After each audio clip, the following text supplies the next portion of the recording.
Where is one?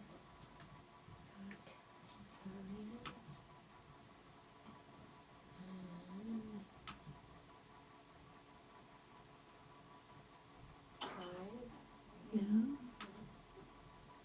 Oh, are we live? Yep. Here we are.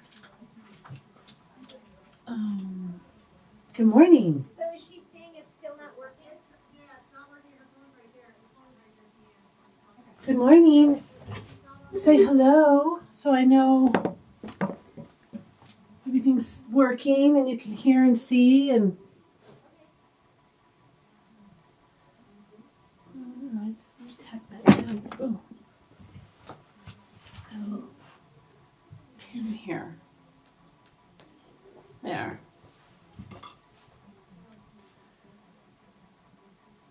Good morning. Let's see. I think I'm. Oh, good morning. Good morning, Cindy. Let's see. Live chat. There we go.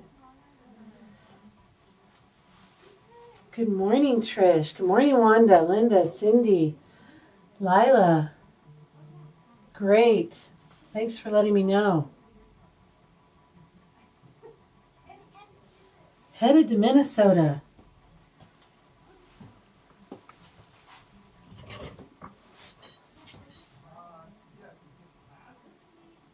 It's Kimberbell Classic Day, everybody. Hello, Kim. Hello.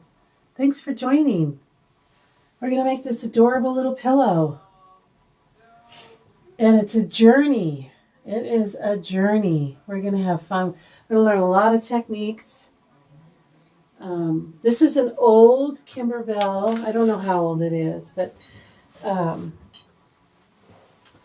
I mean, they didn't even like give you colors or anything like that. But it's certainly a cutie. It's certainly a cutie. I really like it. And it's a nice size. We are doing the large. I figure I would do the large, just so you guys can see what I'm doing a little better. Maybe. You're making a Halloween one? Oh my gosh, I want to see it. I hope you put it on Facebook. I want to see it. I bet that would be adorable. Good morning, Annette, Betty, Miss Boogie, Boogie. Hello. Good morning. That is a good idea to make it Halloween. It's going to be really cute.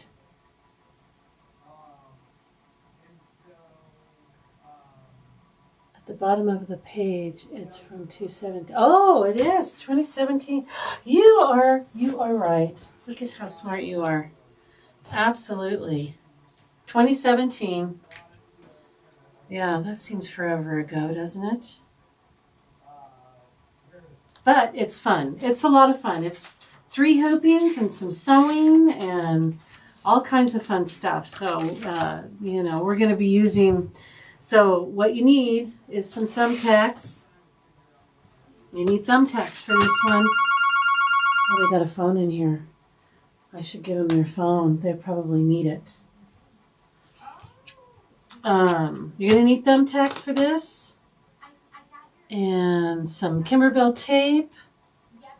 But I think everything else is going to be in your A1 kit. So, let's see. What do we get in the kit? We get the backing. The backing is a pretty white on white. It's got little snowflakes. I don't know if you can see that, but it's really pretty. So you need your background. That's going to be your background. Short borders. Short borders are going to be 2 different borders. So you can see on here 2 different borders. Another technique that we're going to be learning today. So we don't piece them. We piece them in the hoop. We don't piece them before we do it. Then we need your long borders. That's for the bottom here. And then your center. And then your ribbon and your buttons. Oh, and you need your greens. You have 3 of each, light, medium, and dark. So that's what you're looking for there. And then your batting. And I cut 3 pieces that will go in my 8 by 12. We're doing the 8 by 12. Oh, and the backing. The backing pieces. I think we do some sewing on here. We do, you know, flip it over like you do. It's an envelope back. So that's what you need. Oh, and just a couple of colors. You need a green and a red and a white. That's all you need. So that's simple. Yeah. We're using just white, which is Exquisite 015. I'm using 2 glides, which is Wildflower for the red, which is the quilting on our border, on our border. And then the green is Clover, and that's what's going to go around our pretty little Dresden wreath. Okay, so those are my colors. I'm hoping you can see. I can't see my matrix. Yeah, you can see. Okay. Oops. So there we go. We better get started because this takes a little bit. Okay, put that over here. All right. We cut, you know, all the cutting instructions are over here. So if you're doing the small, you're cutting here. If you're doing the large, you cut over here. Okay, so those are all our cuts. I'm not putting SF101 on anything because there is batting. So I figure that'll be enough, right? I don't think I had any puckering problems. Let's look. Yeah, no real puckering problems. Looks good. Okay. So step number 1, we're hooping the stabilizer. We did that.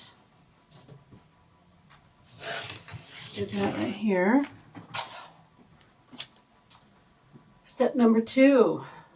Oh, load the file. Let's load the file. Let me make sure we can see what we're doing. I got my little matrix thing. I need to see. Oh, close. Let me get to my cameras here. Is it? Here we go. Okay. So here is. Is that not working? Let's make sure it's working because that's a diff. Well, this should work. Okay. So let's return. I think you can see that pretty good. I'll move it back just a little bit. There we go. There we go. Okay. Here we go. All right, we're going to go to the pocket. And we're going to go to USB. I've loaded the large and the small, so there's 3 files for each size. So we're going to do the large. We're going to have to flip this too. So let's do the large. Okay. I don't know what that means. But okay. Oh. There we go. Oh, look, it moved it for me. Look at that. Look at that. I didn't have to flip it. It's so smart. All right, that's what we need, right? Okay. So we're going to embroider. All right. All right, let's go to the machine. I got a little bit of a different setup here, so bear with me a little bit. How are we doing?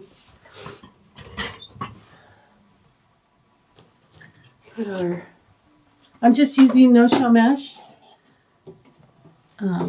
Nothing special. What does it call for? I think that's what it calls for. The carriage will move. Okay. Let's see. In the instructions, it calls for medium cutaway. Yeah. So I'm pretty sure that's good enough. All right, the placement line. I'm going to take this phone out of here just because it's pretty loud. And I'll give it to them. Hold on just a second.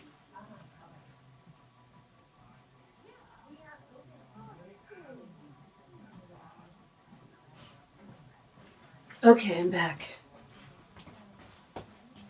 All right, here we go. Let's see. Sometimes I think the chat freezes. Let me look. Okay. Where do you get the pattern? From Jeannie.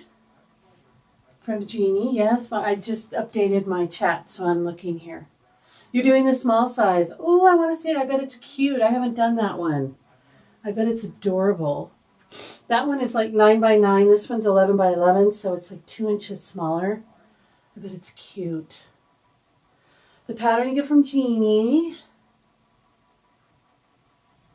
Good afternoon, Rebecca. Okay. I think I'm all caught up. Is the kit purchased enough for the large? Yes, it's enough for the large pillow. And, I had quite a bit left over. I think the only thing, you can do the little pillow too, because I did cut for both. So I cut for both. The only thing you would need is some backing. There's not enough backing for both the large and the small. But, we all have something in our stash, right, to do backing. And I think the backing is like 7 by 11 or something. It's not that big. Let's see, I'm just looking quickly. The backing pieces for the small one are 10 by 7. So you need 2 10 by 7s. And you can make a small one. 2 hoopings. But we can do in a larger hoop and put the design together. You can. I'm not that talented. Maybe with this machine and its amazing camera. Or any machine with a camera, you might be able to do that. But I think it's 3 hoopings. Well, it is 3 hoopings because you do one side of the wreath, and then you do the other side of the wreath, and then you do the middle. And that's what I do in the 8 by 12. So you would have to put them together, yeah, because the files are all separate. Okay. All right, looks like I'm all caught up here. All right, let's get started. So it's going to do, excuse my sniffing, I have allergies today. I don't know what's going on. Stitch the placement line directly on the stabilizer. So I have just white in here. And I'm just gonna do it with white. Okay. And then we're going to get our batting.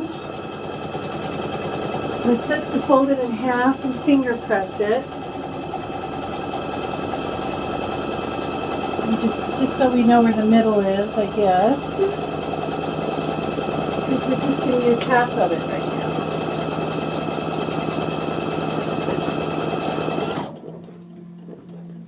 Okay. Oh, goodness. Okay. All right, I'm going to have to take this off because it's too far away from me. Oops. Okay. All right, so it's showing using the center crease as a guide. Place half of the batting right side up. Okay. Yeah, it's right side up. Completely covering the placement line. Using the center crease as a guide. Place half of the batting right side up. Okay. Okay. So it just wants half the batting. So I have I'm going to cover the line. Okay, I'm just going to fill the I'm just going to fill the hoop this way. And then I've got it covered here, barely. Let's move it over. And then I'm going to flip it.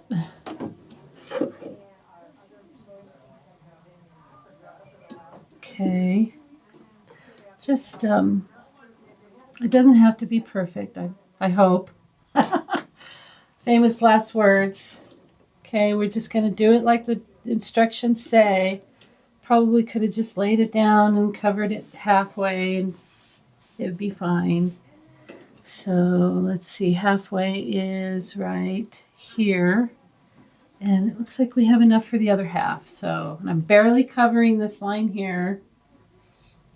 Like barely. Okay, I think that's pretty good. I'm going to put that back in. Excuse me. Okay. Let's see what it says. Stitch the tack down line. All right, we're going to do that. It's just going to do that same little half square, half rectangle, open rectangle. Yeah, we're too close. We're good.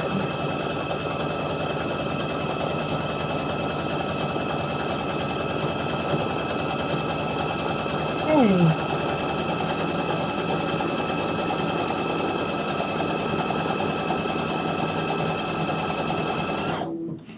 All right. And we're going to, the next one is to stitch the background fabric placement line. So this is where we're going to put our background.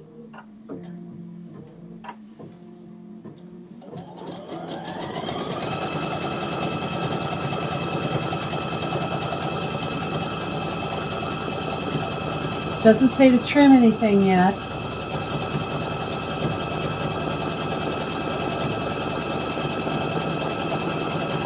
Okay, next page. Now we're going to fold the background in half. Okay, so we're going to get our background, which is our pretty white on white. And it's a square, I think, so it doesn't matter which way we do it. Let's see, we're doing it right side up, yeah? Let's make sure. Yeah, right side up on the top. Okay. I'm going to iron mine a little bit just to get that line pretty good. I don't want to mess up my backing. If I remember right, lining things up on this on this thing is important. Okay, so I did that. Okay, found my middle. Right side up on top of the batting. Cover the entire half square using no more than half of the fabric. Okay. And then there's a note. It says, only half of the fabric will be used. The other half will hang off the right side of the hoop and will be used later to complete the second half of the pillow. Okay. All right, let's do that. Let's take our hoop out.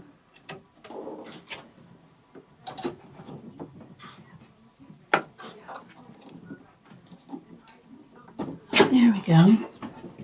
Okay, we got right side up. Oh, let's see, right side up. So we know where the middle is. No more than half. Oh, gosh.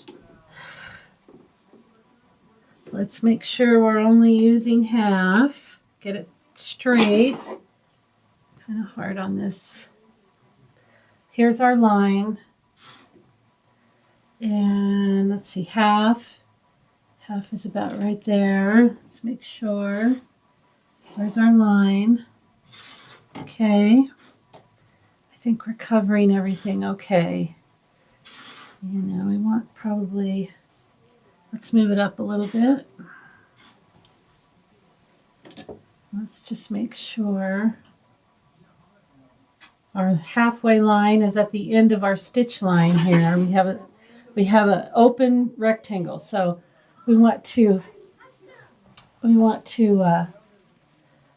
make sure that our line here that we made isn't inside of that, but we are on the outside here. We want some sort of seam, right? So let's just make sure we're not too stingy, and we have at least 1/4 of an inch, right? I think that's pretty good. All right, let's do that. All right, again, my chat is, I don't know how to make this chat. Let's see. All right, here we go. Yeah, my chat is just, hi, Cindy West, how are you? Thanks for being here. Joanne, good morning. Can you say again what size hoop? I'm using the 8x12. So the instructions say you can use 6x10 for the small one, 8x12 for the large. I can't wait to see the Halloween pillow too. I see on camera was there was someone put their initial. Oh, that is so smart. Oh, put like a monogram or something. It's certainly big enough for that. That's cute. That would be cute. Okay. So let's hope that we are not using more than half, right? Looks like we are because the needle's like way over there. Hopefully it moves, right? Let's hope so. Okay, well let's just see what happens. Oh, it's certainly not.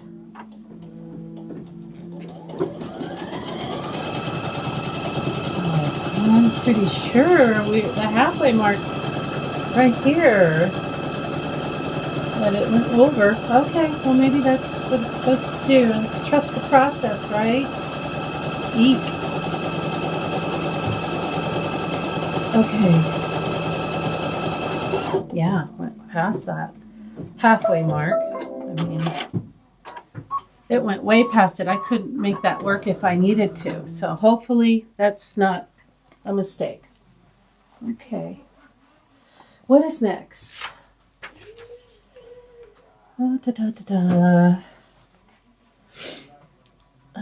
Stitch the background. Stitch the background. Okay. Tack down. We did that. Note. Okay. It says right here. Note the tack down line will extend slightly beyond marked center of the background fabric, and it does. Slightly. It's like an inch. Okay. But at least we know it's supposed to go past that. All right, step 8. Stitch the Dresden placement line. So we're putting down our first 2 colors of green. I'm still using white. The white bobbin in, it's just a pre-wound.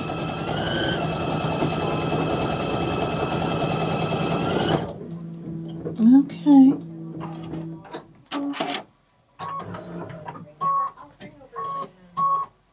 And it looks like, okay, so what I'm going to use for this is the light color. Or lightest color is what I'm going to use. Here it's striped, but in your kit it's this one. Okay. Place the fabric right side up. I'm going to do it over both. Oops. Okay. Stitch the Dresden tack down, and then we're going to trim. It's our first trim. Okay. I think we're good there. I'm still using white. You could put your clover in at this point, I guess.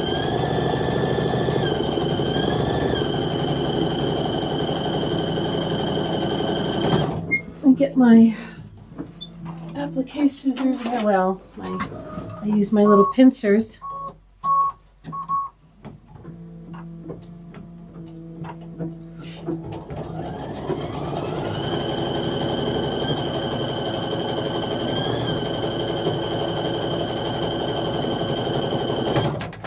Oh, what happened? That was not a good sound. Yeah, my thread is like Must have a little nest under there. Okay. All right, so we're going to cut these.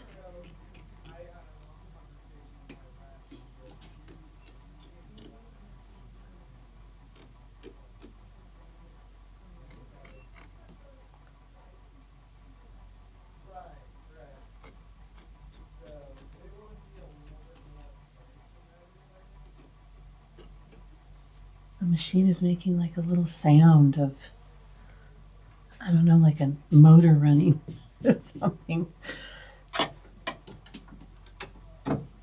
I hope we're okay. There we go.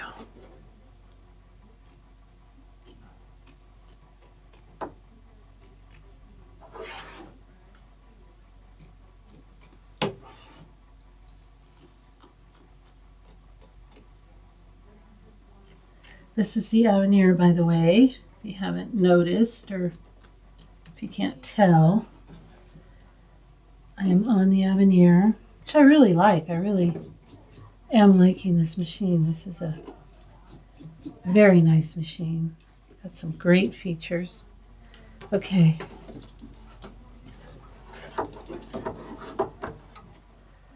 For all of its issues it's been having. Everything I good? still like it. Yes, everything's great. Good morning, everyone. Hello to Michelle. Okay. All right. I'm How just come? checking. Okay, so I don't know if you know, but it's like I have to like change to see the, like it freezes or something. I don't know. I have to update it to see the chat all the time. Yeah, but honestly, look how far behind it is. Yeah, the that's video. true. It just takes a while for it to. You could use the scan and cut. Absolutely, you could use the scan and cut. Yeah. Just cut them all at once. Yeah. Save your hands. I like me. That's like what I do. That's why I got it. Good morning. Cindy West says, hi, Michelle. Hello, Miss Cindy. Hi, Angela. So glad you're here. Thanks for being here. Okay, we trimmed our Dresdens. We're probably going to do another set, right? Yep, we sure are. Let's do the outline for those. Now we're going to do our dark color.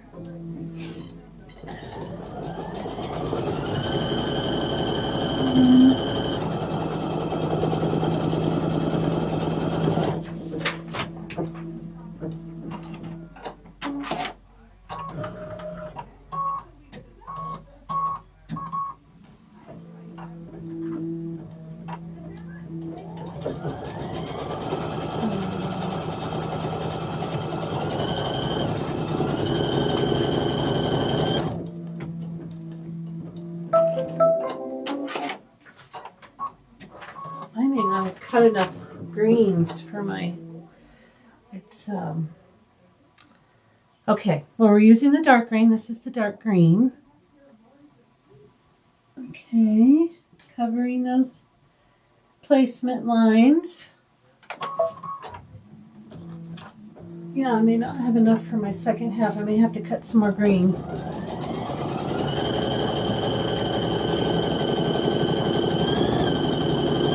It says to cut 3.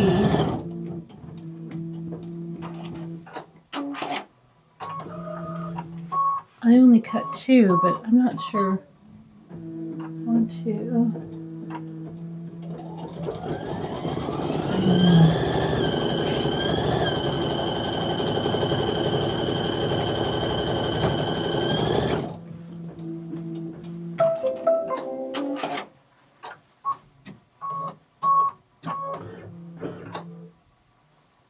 You could use this to make Halloween or Easter. Easter would be cute. Some pastels. Oh my gosh, yeah. You could embroider a little bunny in the center. How cute would that be?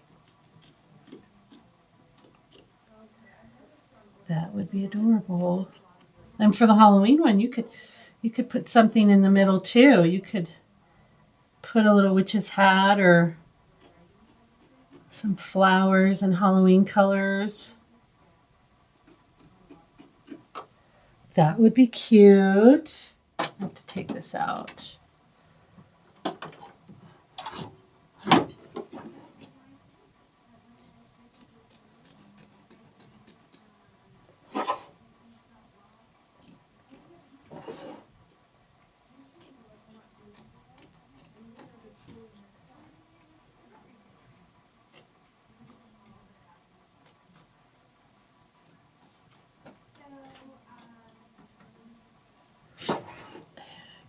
too much here.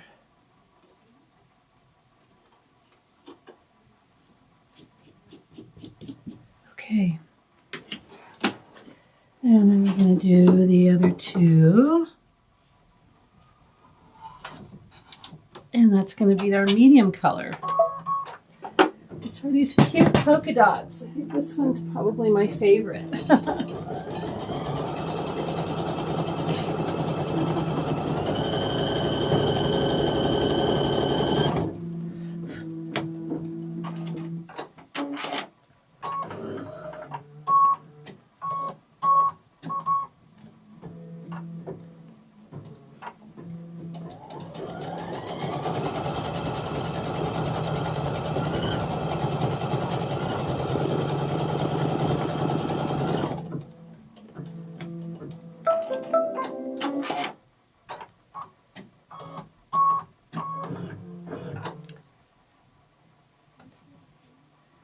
Okay, just make sure they're not overlapping where they're going to sew.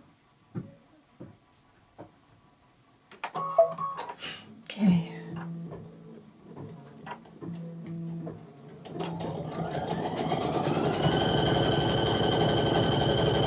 So if you put heating bond on the back of each piece and cut iron in place, you'd skip the tack down? Oh, would you skip the tack down? Let's think. I mean, I guess you wouldn't need it, yeah.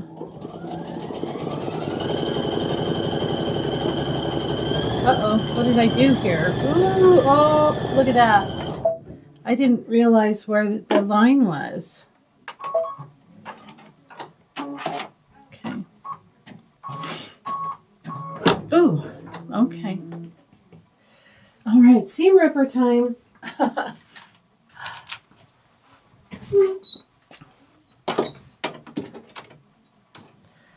Seam ripper time. It shouldn't be too bad.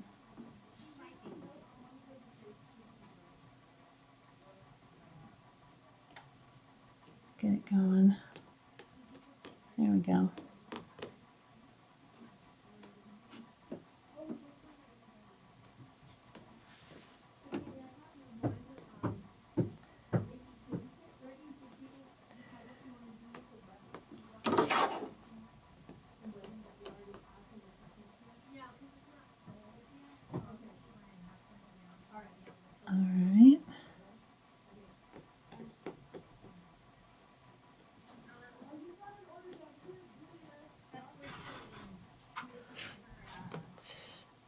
There we go. Oof, stringy.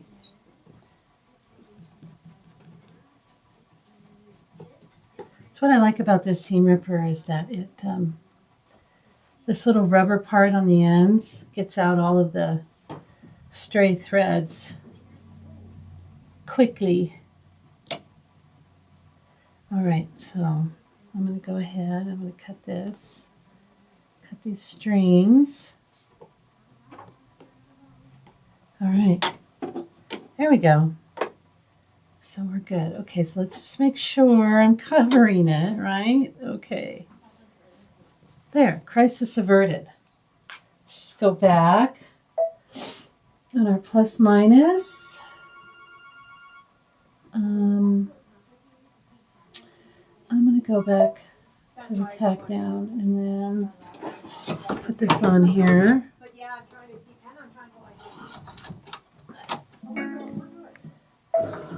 Okay, so let's go, let's do 100. There we go. Now let's do minus until we get do minus 10. Okay, plus 1. There we go. All right. Now we should be good. Sorry about that. Yeah, I don't think you would need the tack down if it's ironed on there.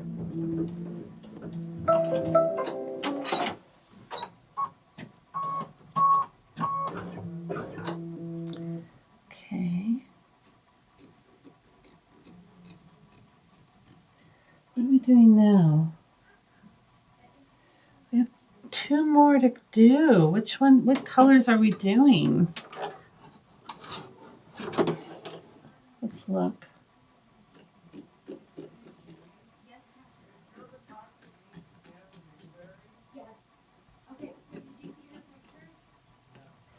Okay.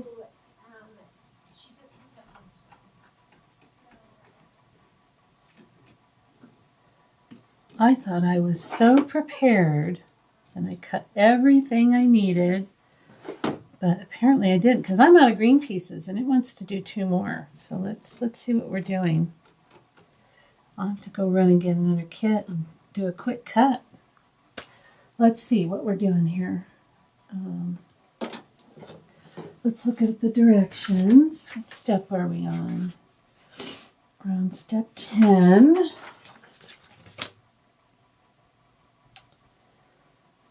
Yeah, it has a 4th. It has a 4th green. What did I miss in my kit? Let me go grab a kit.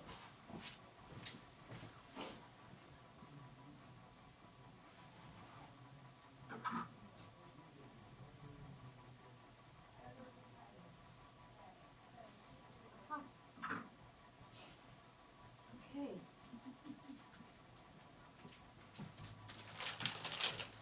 All right, I see it. So, I don't think that was in my kit. So, let's see. Let me bring you over here and I'll show you. Show you what the kit looks like. Okay. So here's the kit. We've used these 3. I don't remember this one in my kit. So hopefully you got it. Let's open it up.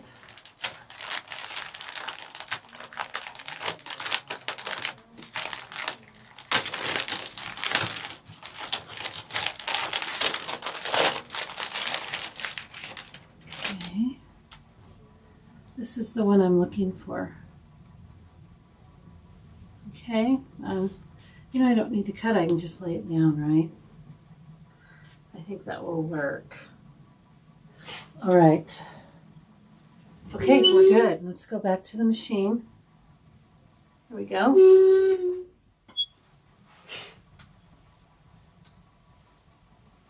Hello, NorCal. How are you? Thanks for being here. In case you missed it, I already had to use a seam ripper. If you're just joining now. Okay, we're going to do the last 2 placement lines for the last 2 Dresdens. And we're going to use this.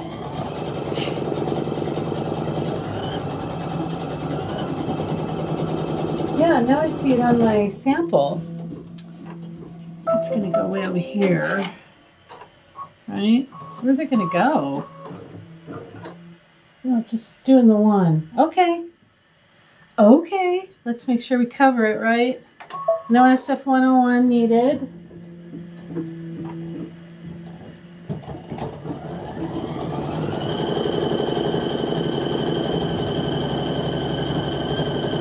Okay. Oh, I have a little caterpillar. Let's do that. See my little caterpillar? A little tiny one. It's a little knot in my... Oh. Okay. Did it catch? Okay. There we go. All right, let's cut this, right? We're going to trim. I'm going to look step by step because now I'm like we are on step 13. And that's machine 13. Step 12 in the book. Step 13 on the machine. So we're going to trim this. And then we're doing the decorative stitch. So we're going to change our color. But let me trim it first. Here we go. Oh, I'm going to take this out. Oh, you're gonna lose them for life. Yeah, they're lost for life. I will be there, and most of the time I'm getting this stuff. I will never look on the side. I don't even know what this is. Patrick, do you know somebody that can Well, you do one of these older designs and you think, wow, Kimberbell's come a long way. I mean, they're still pretty clear, but they are a little different, huh? And this is just too adorable. Oh my gosh, yeah. I can't wait to see the little one. I'm going to have to make the little one. Okay. But you can see in the kit, you get a huge piece. Now we're only going to do this, what, how many more times? Let me look, 2 more times. We're only doing this 2 more times. You got plenty for another one or the small one. But like I said, you would just need backing material and you'd be good to go. Okay, we're doing the decorative stitch. So let's change to our clover, which is our light green here.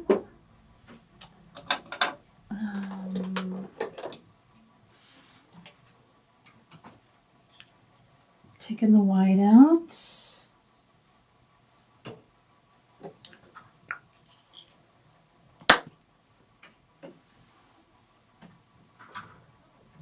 Okay. And I like using the vertical stand. There we go. All right. Okay, we're going to go around. We're going to go around our...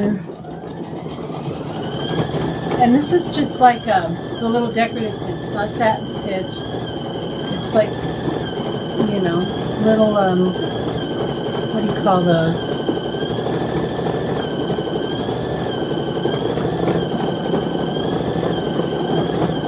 Oh, I can't remember what those are called.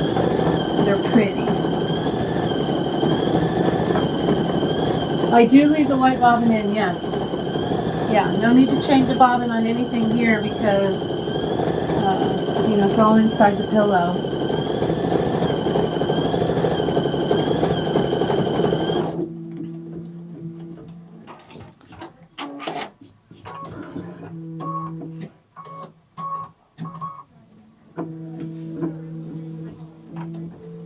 They are pretty, aren't they pretty?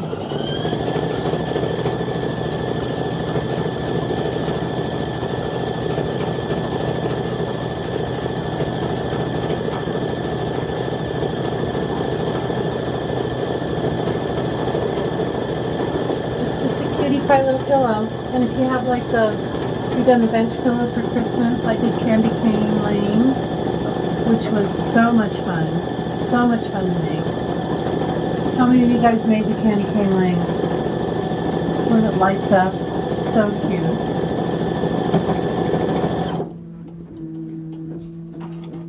The Kimberbell stitch, yes, they do use it a lot, yes. It is the Kimberbell stitch. And it's cute. So much cuter than just a satin stitch.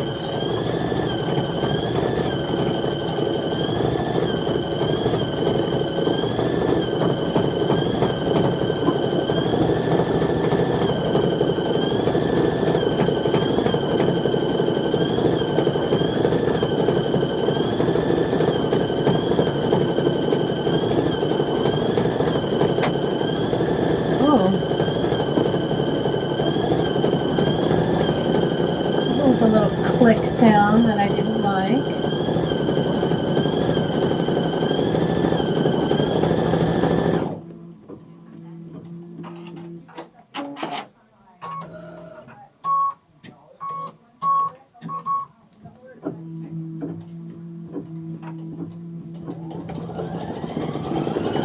Everything seems okay.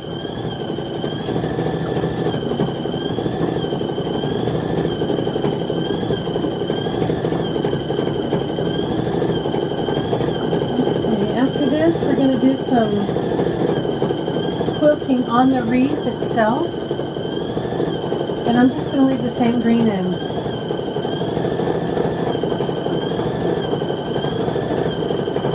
I'm sure it is. I think that's all Kimberbell does anymore is digital.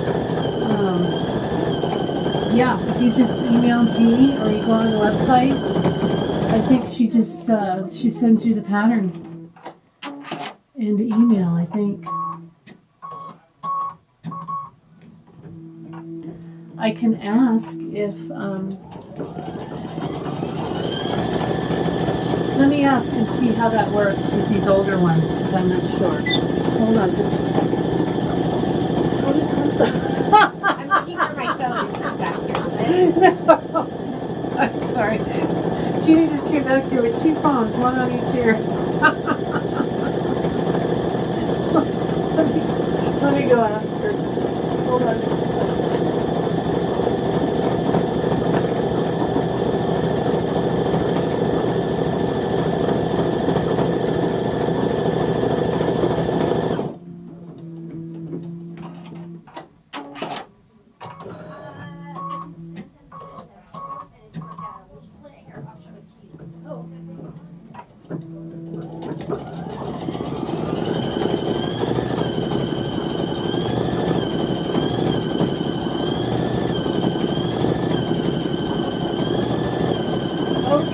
So I have the answer on how we get the designs, and they are, let me pull you over here on the camera.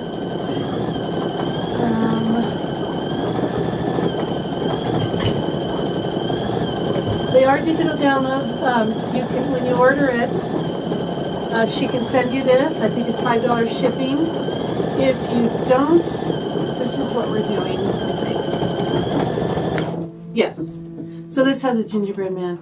So she can also, if you don't want to pay the shipping for this, little piece of cardboard that has a code in here, I guess, she can send you the code after you purchase it on the website, and she will refund whatever shipping it charged you for this, and she'll email you the code, which is, that's how I would do it. So this one has, oh my gosh, this one has a little hanging of a tree. You could put a little star button up there. How cute is that? And then there's the pillow, and then there's a gingerbread man. That's so cute. I didn't know it had all of these. How cute is that? And then there is the Star Spangled Celebration. I think this is the one that Jeannie's going to do the mug rug later today. There's an America the Beautiful. Oh, that's cute. You can put on the toe.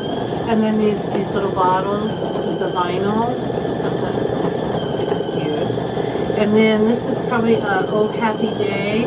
This is Michelle is doing this bag here, the zippy bag. And it has a little, going to Grandma's. Oh, you could get the Kimberbell backpack and the backpack blank that they have for, we did blue on that one. And then you could put that on there. How cute. It's got a little house. This is going to Grandma's. And then a big cupcake pillow. Cute. Yeah, and I guess the zipper bag comes in 4 sizes. So that's nice. So that's Oh Happy Day, Star Spangled Celebration. This one's called Merry and Bright. So yeah, there is the answer to that. How much is the pattern? The patterns were $19.99, but I'm sure because today you get 15% off if you order them today during our sell-along. Yeah, so each of them, they're $19.99.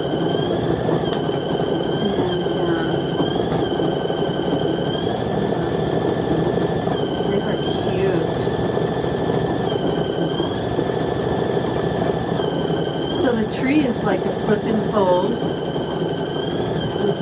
there. Let's make a little zippy bag down here.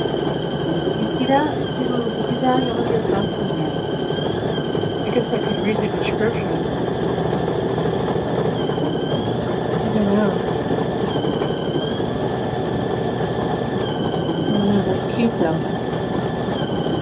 that's the 3 that we're doing today. You're very welcome.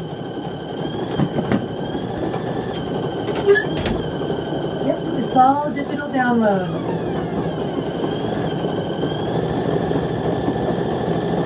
Which is nice. Oh, let's go back to the machine. There we go. We're still doing our little Kimberbell stitch. We're almost done. So what's next? Oh, we're gonna leave the green in. It's gonna do some loop-de-loops in here.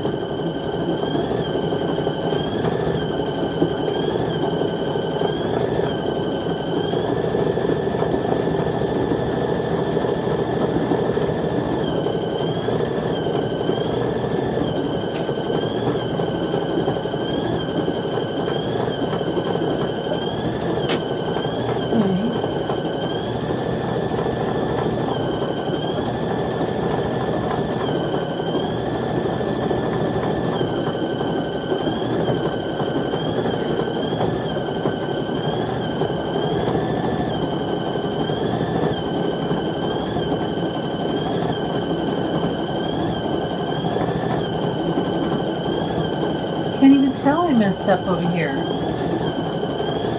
I'm doing good.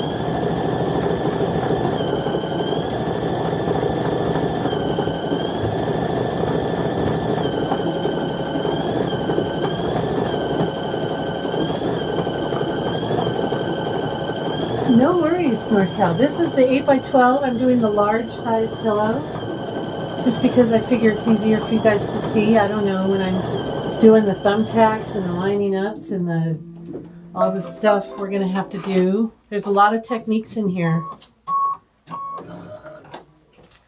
All right, I'm gonna leave the green in. It's gonna do some pretty little loopy,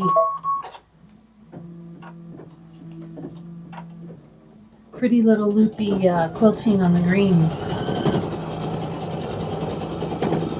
And then we're gonna change to the white thread, because it's going to do some echo quilting out here.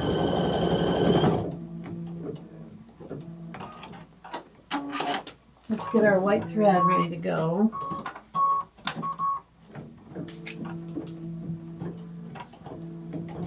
Bigger is always better. Yes. But I bet the small is just adorably cute. So these are just like big arches. Pretty. Kind of overlap each other. Cute.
A bean stitch there would have been cute. I mean, they do go over it twice, but I think a bean stitch would have been cute there. Okay, let's put our white in.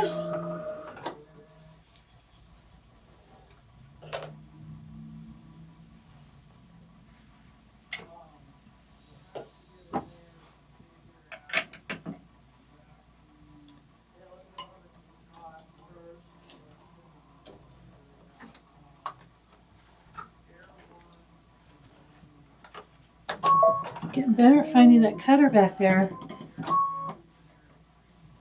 All right, a little echo quilting here.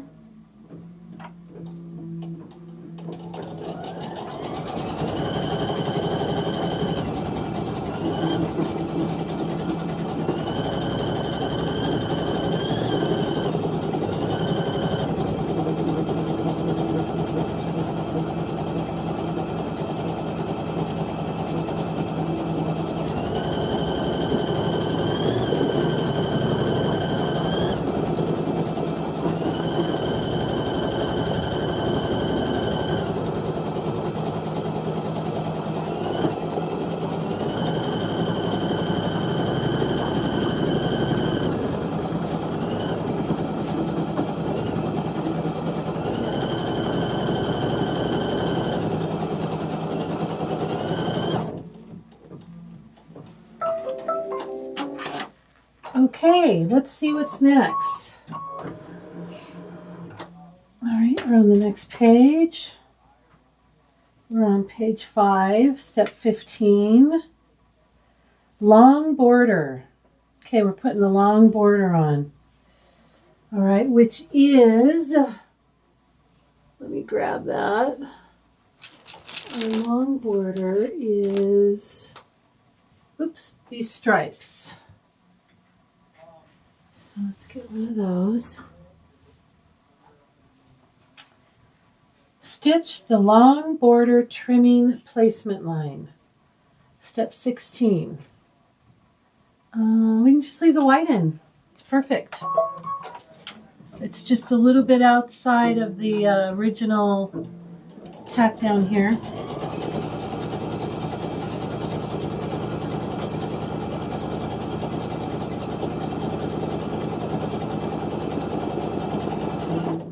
Okay.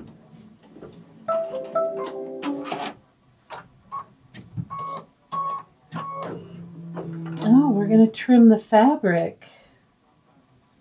We're going to trim this fabric here, I guess, close to the stitch line. Let's do that.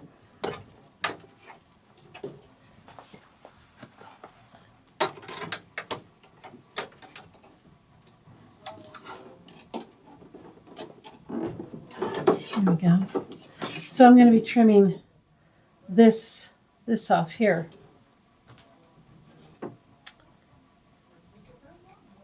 Seems weird, but I'm sure it will make sense in the long run. I don't want to trim my batting. That would be easy to do. I should have those duckbill ones, huh? I didn't bring those with me. Those duckbill scissors would be perfect here because these scissors want to get caught in the batting. Have to be extra careful. There's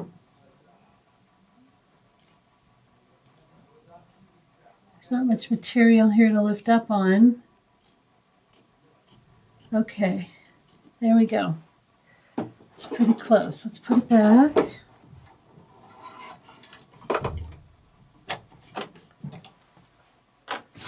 All right, I trimmed close. Now what do? Place the long border right side down, centering along the line stitched. Okay, I guess I could have, let me take it out again.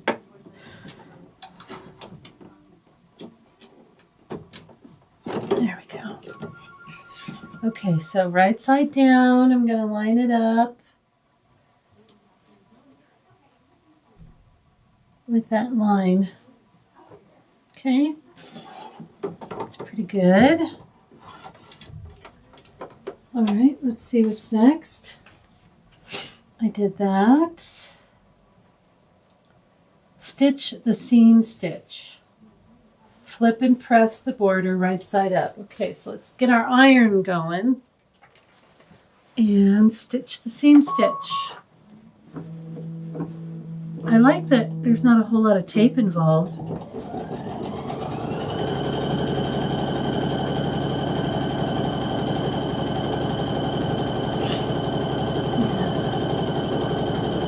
Okay.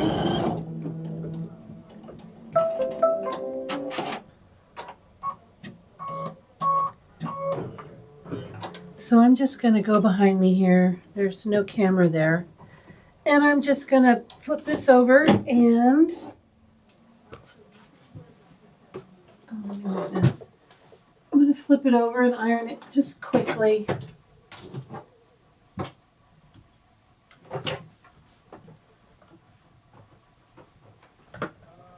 There we go.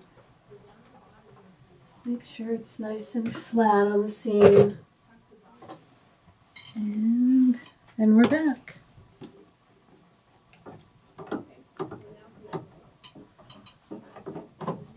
Okay. All right. Let's see what's next. Okay, flip and press. We did that. We're on step 16.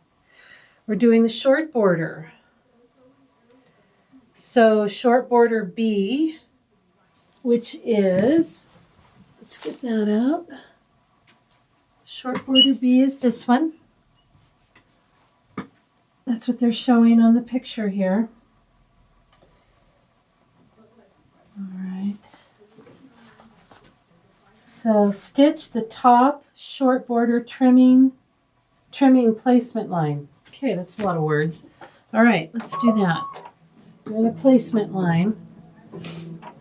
Are we going to cut the... Yeah, we're going to trim close.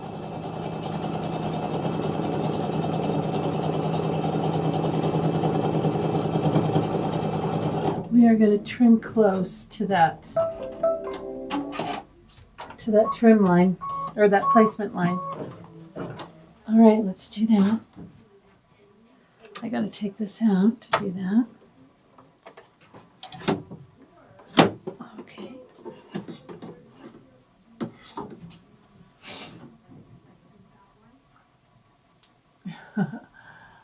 Just a question. How do you watch and... Oh, yeah.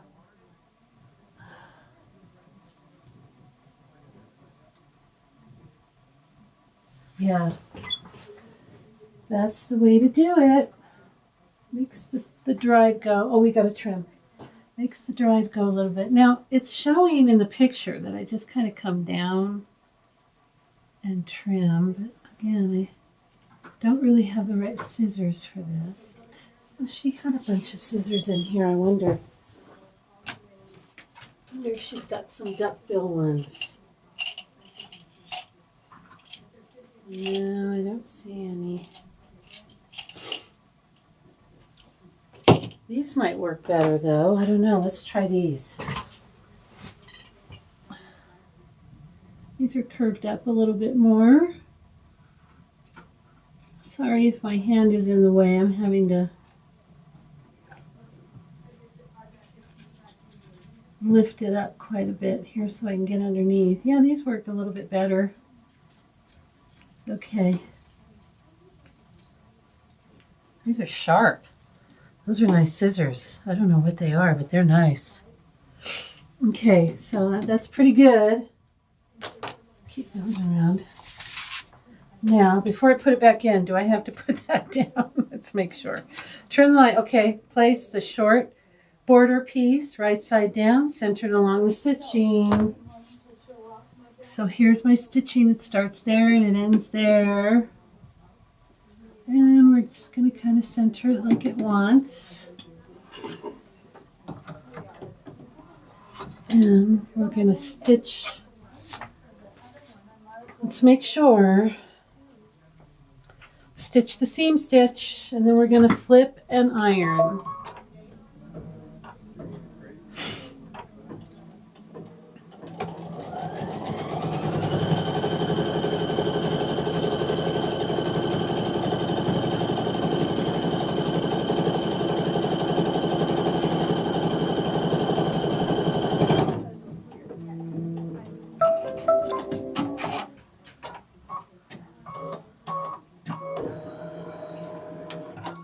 Okay, let me take this out and flip and iron real quick.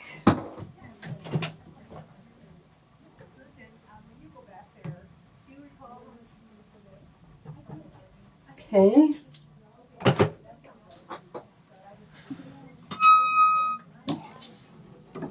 Okay, I'm gonna put it back on. Let's see what's next. Hold on. Flip and press, right side up, stitch the top short border trimming line. Okay, it's going to do a little line going up this border. Okay. I'm leaving the white in, I can see it, because this is a trimming line.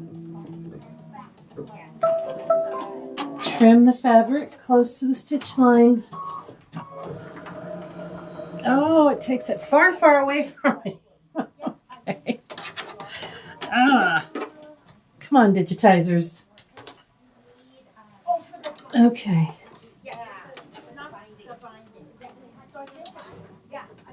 Okay. There we go. Now I can see it. I like these scissors. I'm going to have to see if she sells these. I like these a lot.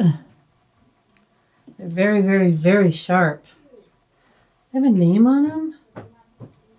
They do, but it's so, I think it's Famore. I think it's Famore.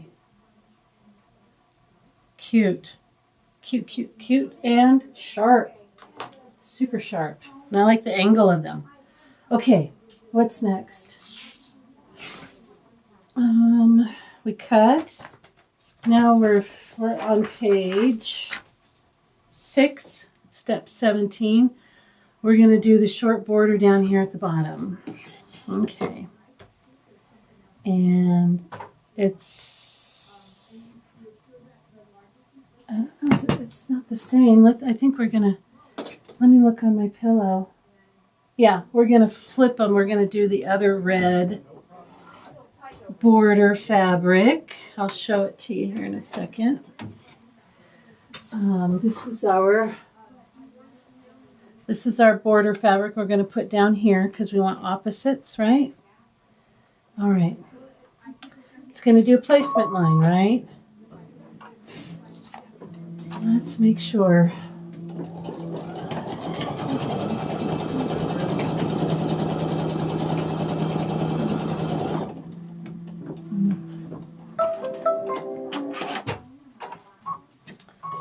And we're going to trim that. Do it from here. So we're going to go up to that line and then across that line. Can't get a good angle on it, of course. Okay.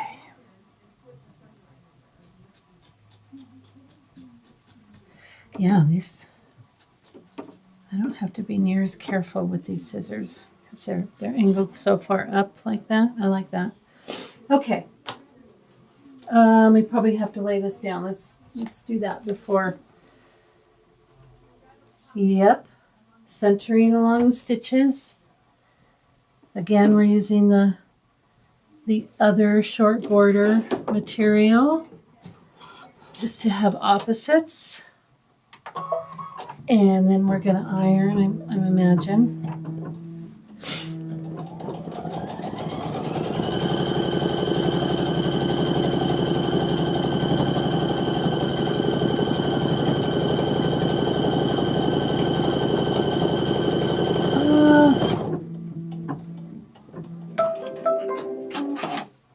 Curved straight scissors, yeah, from Famore. Okay, yeah, I'm gonna go see if she has any. I really like them.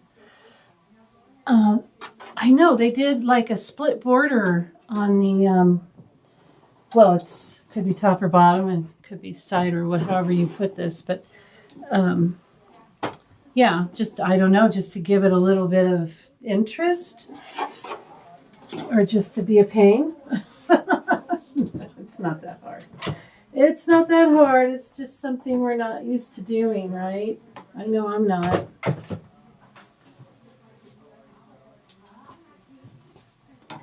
Okay, I ironed that.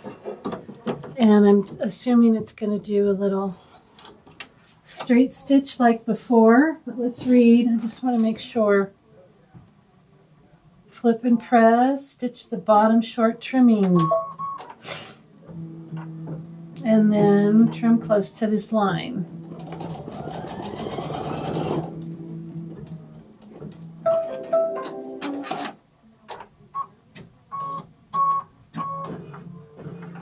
Okay, let's trim close to that line.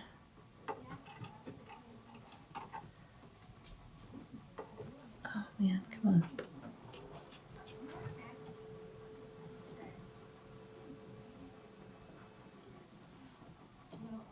There we go. Okay. All right, what is next? Stitch the border tack down. So it's going to do the half the half rectangle around all the borders. So gotta make sure we ironed them down really well. You could tape if you want, but they don't say to do that. So I'm going to leave the white in.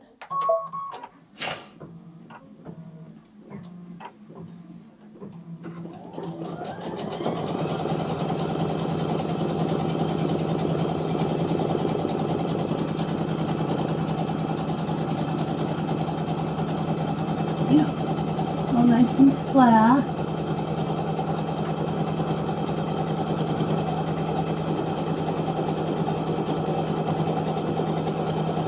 Now we're going to do some quilting on this red border. So I'm changing my color to the wildflower. I'm doing this one. Okay.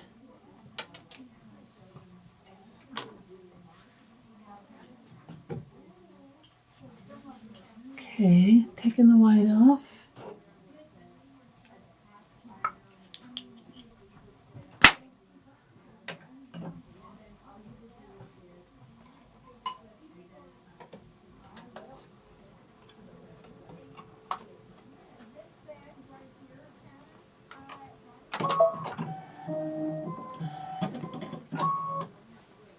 Okay, and here we go, and it's just like some lines, and then it like does the corners. It's cute.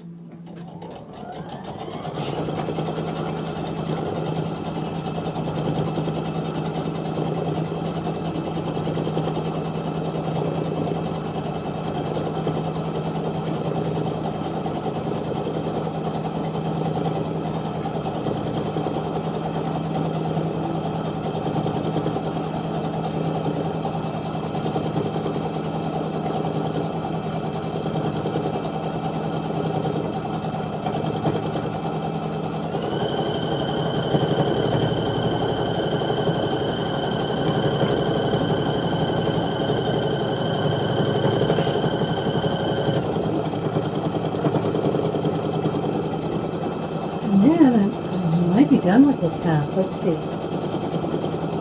Stitch the border quilting lines. I'll change the thread color to black. They're going to do some registration marks. Let's find some black thread. Should we have some back here now?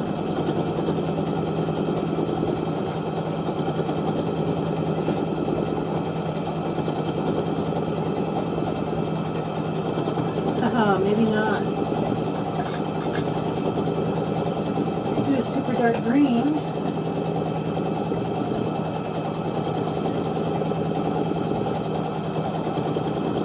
I think that's good enough. Yeah, that'll work, right? I'll be able to see that. Plus, I can always mark it with a pen if I have any real trouble seeing it.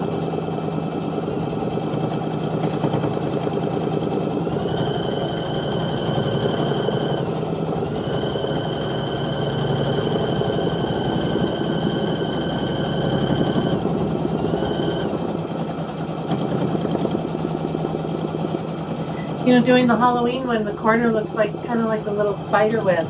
You could get a teensy spider and put it in the corner. Wouldn't that be cute? Show the scissors again, you bet. These are really cute. And they're super sharp, and they're really, really nice. And they seem small, but, you know, my hands are not big. I mean, my hands are bigger, and they fit me just fine. But they're very comfortable, and I like this shape here. It got me around this batting really well. I like them. Femori, straight. What did she call them? They're femori. Curved straight. Yeah, I really like that. Jeannie always shows them in her sew-alongs, and I'm like, oh, those look really teensy. I don't know if I could work those with my big old hands, but they're very comfy. It's the first time I've used them. I like them. They're better than these, especially on batting. I had a really hard time, even though I do love these. But I like these. Those are nice.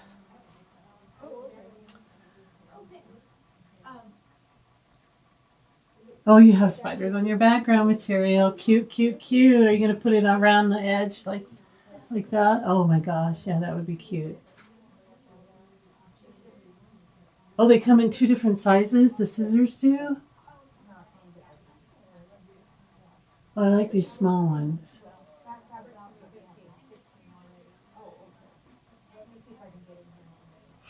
Yeah, okay, so I'm going to use this dark green. Let me see. Let me make sure we're on the right step. We are on machine step 25. What is that? Machine step 25. Machine step 25 says it's the border quilting lines, but we just did that, so I'm going to say we're on that. So change the thread color to black and do the registration marks. I wish it wouldn't do that. Oh, there we go. Okay. I was looking at the screen and it wasn't showing me what was really next. It was showing me the quilting lines and I'm like, I shouldn't be on that. So now we're on step 26, which is the registration. I don't have black, so I'm using dark, dark green. It should be fine.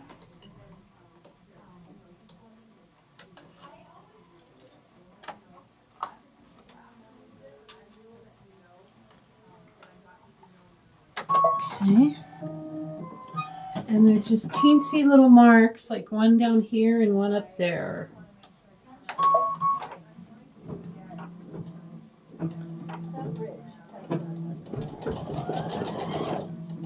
Okay. I can see that. This must be where we're going to poke our thumbtacks through. Now, you're poking your thumbtacks through from the bottom, so you may have wanted to change your bobbin to black. That may have been a good idea. I'm going to take a pin and I'm going to try and mark it on the bottom, see if I can't see it. If I can't see it, then I'm going to stitch it again with a black bobbin. Let's see if I can figure it out here.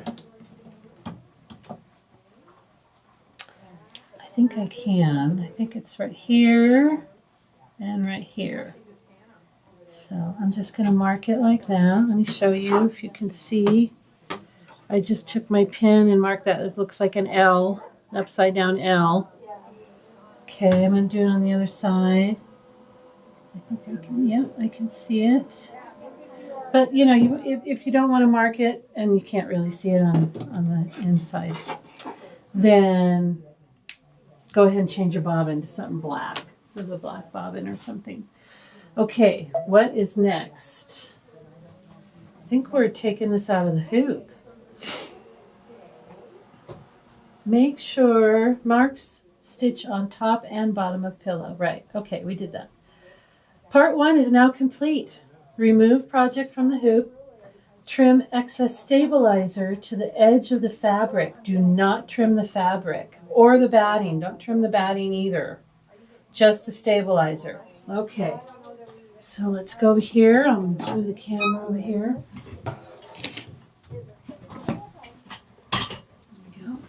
Whoa, almost fell off my little stool. Okay, so we're going to take this out of the hoop. And as usual, I've got quite the little mess going. All right, taking it out of the hoop. I always want to read that 2 or 3 times. Do I really take it out of the hoop? Yes, we do. Just the stabilizer we're cutting. This is when the trimmer by George would come in handy, huh? So let's see, let's find some scissors that we like. There we go. I like these scissors. These are ginghams, so they're very sharp and nice. They're sharp all the way to the tip, but they're not like this is regular ginghams, and these weigh about 10 pounds. Feels like these are really old, but they're really nice. I mean, you know, you can't can't beat Ginger, especially the old ones. But they're very, very heavy. These are mostly plastic, and they're very light. They're my favorite scissors. Okay.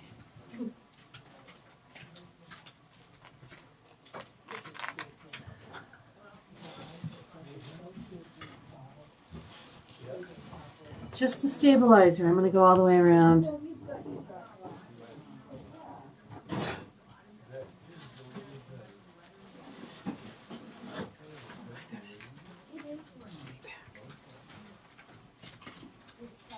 Okay.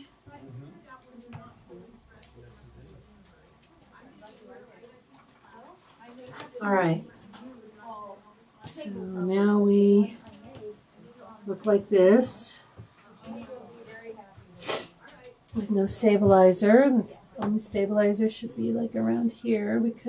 You could come in here and really, get in there, but I'm not going to do it. No need. Okay. All right. Scissors back. What's next? Cut my stabilizer. Okay. Hoop stabilizer only. So we're doing hoop part 2. So I guess we're going to set this aside. We'll set this aside for now. And we're going to hoop.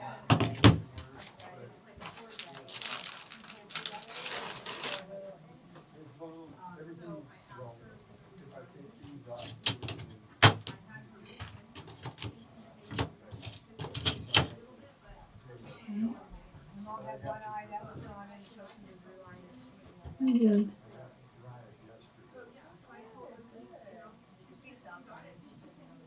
The scissors come in 4 and 6 inches. This must be the 4-inch, huh?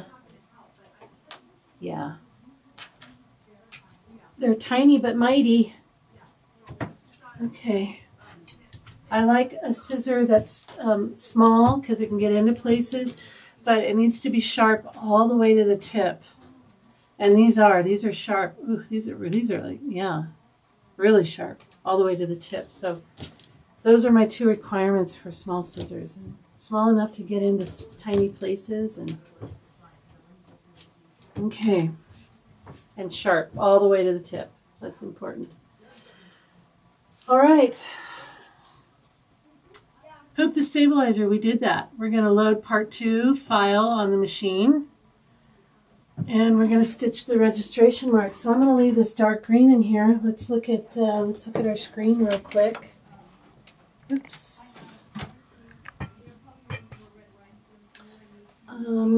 Here we go. We're looking at our screen. Right. Go back a little. Oh, just went to sleep. So we're going to finish this one.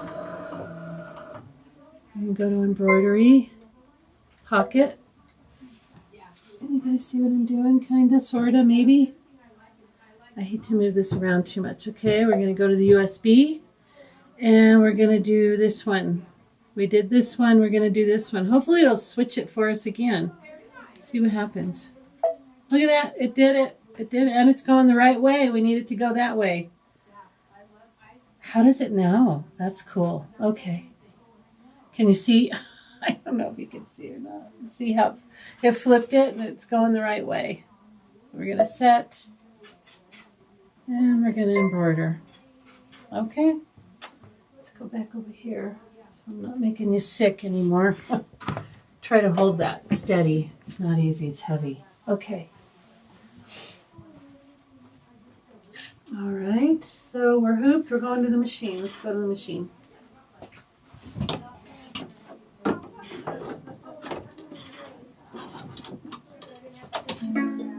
Okay, we're just going to move. And we're going to do those little registration marks.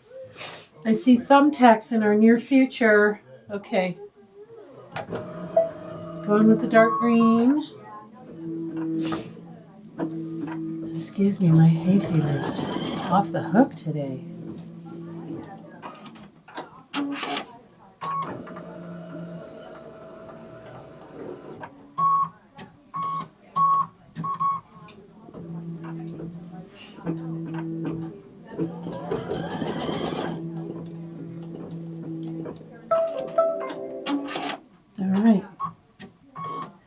let's read our directions. Stitch the registration marks. Okay, step 24, turn to the back of the hoop. Place a thumbtack exactly in the corner stitch of each registration mark. Tape to hold into place. So we're doing that on this. Okay.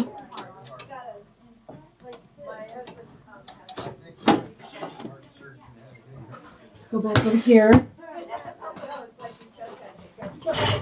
All right, let's get our thumbtacks out. Well, it's just like, okay, forever I had a hook on here. Oh, opening them on now? And that's where I rest my coffee. Oh, they open long way. Okay, I need 2. Well, it's just like when I worked on cars. If you had extra parts Okay. that still work, the car didn't need it. So I'm going to flip this over. But I had to wear my backpack in. And I'm going to mark these That looks great. again. I'm going to Good mark job. these. How are we doing? Doing really well. Are you drawing pictures? I am. We're coloring. Oh, you're coloring because we have to do the polka dot things for the tacks. The polka dot things. Polka Yes. dot things for the We tacks. got to pokey the tacks. Yes, I know. Don't Yeah. stick yourself. No. Now you will, right? Right. Okay, so we're going to go in this corner here, I'm assuming. Let's just look. So, if I lift this up, you can see there's the L, and it wants it right in that corner. Okay, so that's where we're going to poke through. From the back to the front. Okay, there's 1. And there's 2. Let's look on the front, see how close we got.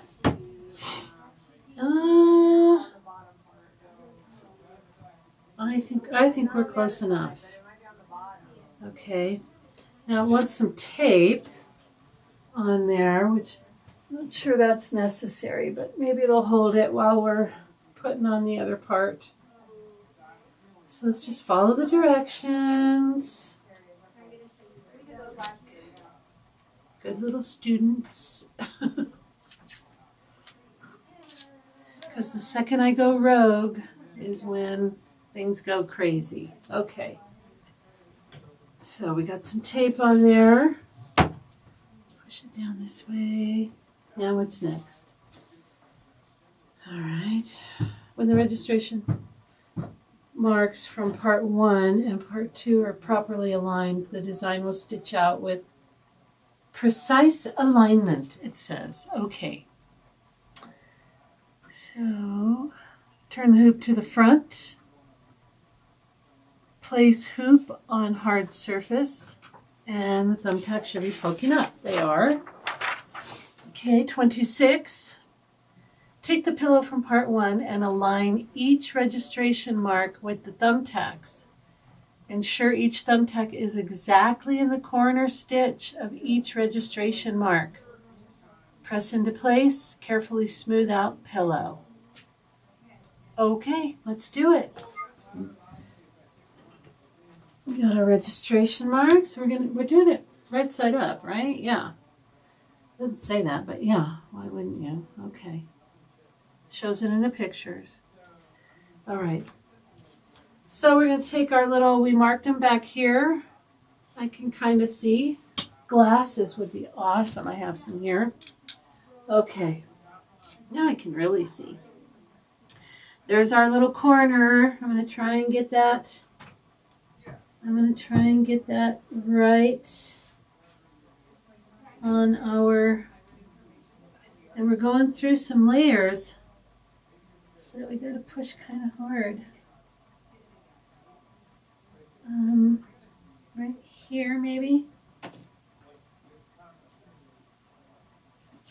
I think so. I think that's good. Maybe. No, we're a little off. Where's it at? Right there.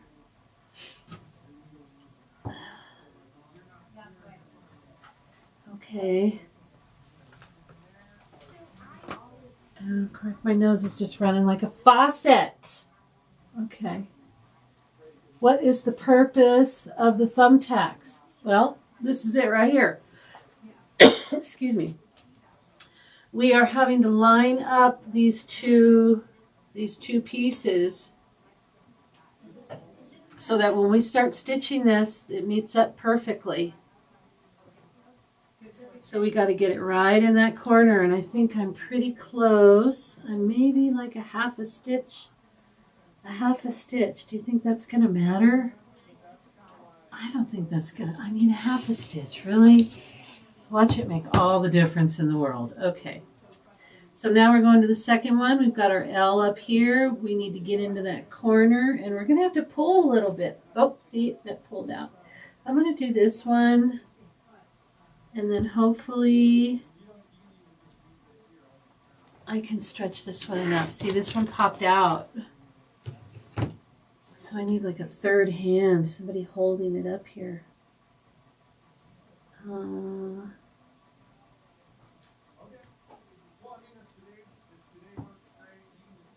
that worked out pretty good, I'm going to say. I'm going to say that's good. So I kind of held it up here while I stretched it onto this, and it just serendipitously poked right where I needed it to go. So I'm not sure it'll be that easy for everybody. It was just pure luck, but it did a good job. So I could kind of see where it was going to come up through there. So that's how I knew I was in the right place. And I'm not perfect. I'm probably off a half a stitch, but we're just going to go with that. You know what I mean? Yeah. So that should line everything up. Hopefully, be nice and straight. So now we're going to take them out. So if we're going to tape, right? I mean, let's read. Okay. Tape along the edges where each thumbtack is located. Okay, so they want us to tape here and here.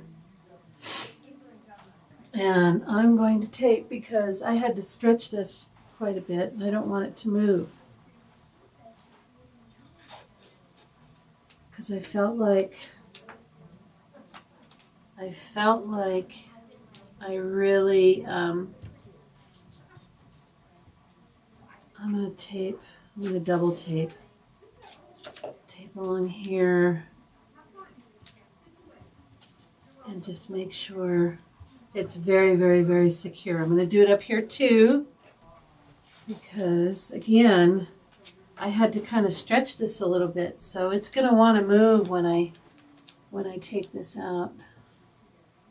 And batting is just, it's not what you want to tape to. Batting moves a lot. So let's see if I put this on top here and I get some of that material. I'm hoping it won't move. I don't know what else to do here.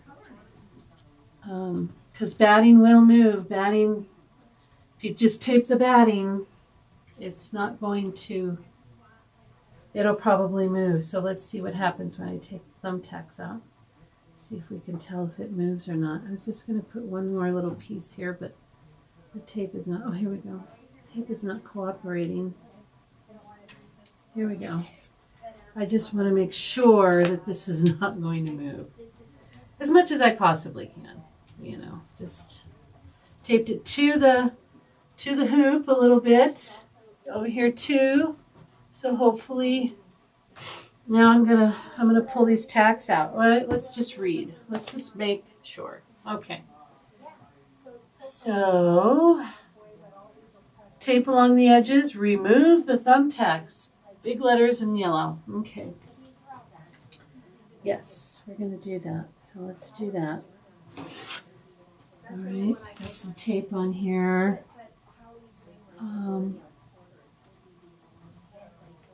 Here we go. Take the tape off. And get some scissors and lift this up a little bit. I don't want to pull on anything too much. There we go. Okay, we're going to take these out because we don't want the needle hitting these. So always remember take those out. Hopefully it didn't move. Okay. Let's see what happens. What do we do now? Okay, it's going to stitch a line like right here. And this is a line we're going to remove later. So I'm thinking I'm going to do that in white. Yeah, I'm going to do that in white because white is what I'm going to be using for putting all the other Dresdens down. Scissors. How's everybody doing? Interesting. Learning new. Yes, thumbtacks. They're so fun. They do have a purpose. They do help in projects like this. When you don't have when you have a design that's bigger than your hoop. Kimberbell does use thumbtacks in a few of their designs. Okay, so let's put that here. Put that on there. I don't want to move it around too much until it's secure. Okay. All right, it's going to stitch that basting stitch right there, right down the middle.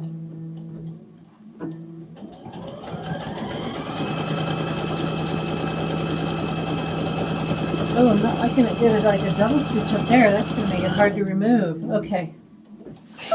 All right, now it's where it's going to be for the duration of doing the second half. Okay, so we're safe. Now it's going to do that little box around our second half. Okay.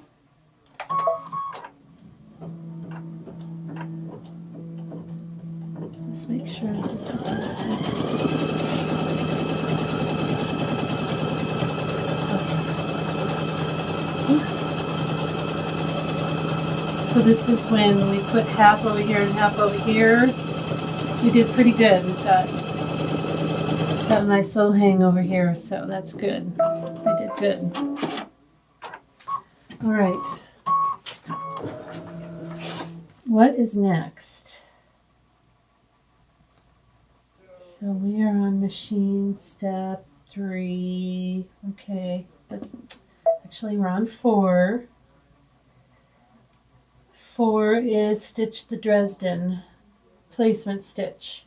So we're doing other Dresden. It wants the medium color. So our medium color are the polka dots. Right? Yeah.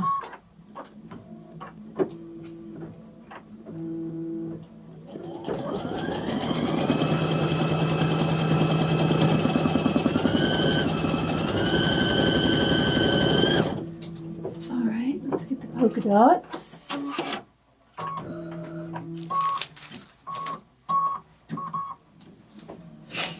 Oh, I don't want polka dots there. I'm going to be right next to here. So let's do our light color. Let's do in the same order we did before. We did light. Oh, wow. Is that right? Is it supposed to hang over like that? Okay. Yeah, it did it on both. I guess we're good. Let's see if it tells us that. Does it tell us it's going to hang over a little bit? The placement line will slightly overlap the previous design. So read these little tiny boxes, the little notes. They calm you down when you're looking at it going, oh no! Can't see the machine. Oh my gosh, yes, you're right. Sorry. There we go. Thank you. Thank you so much, Betty.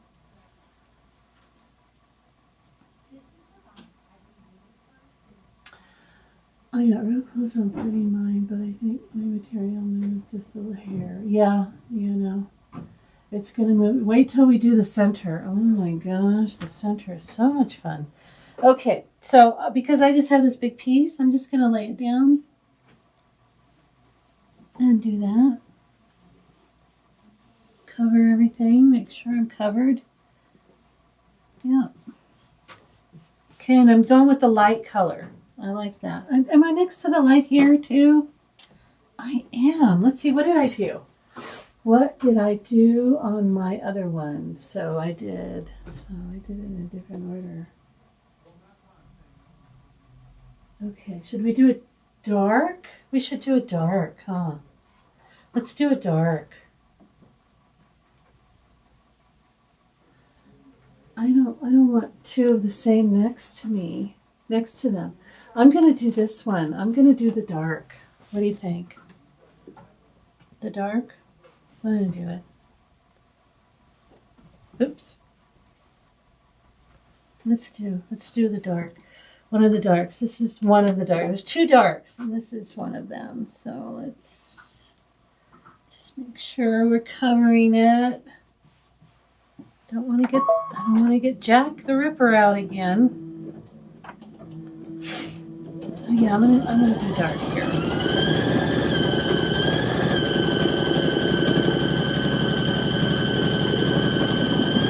Dark, yes, thank you. It's a good idea. Okay, I feel better. I'm gonna have to cut this.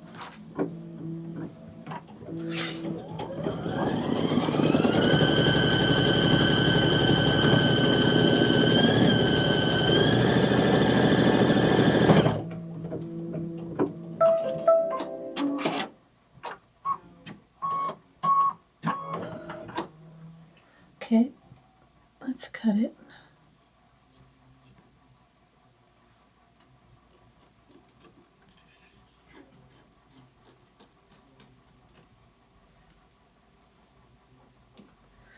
Oof.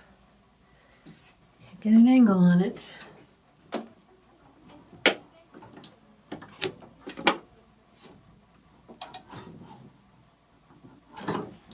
Okay.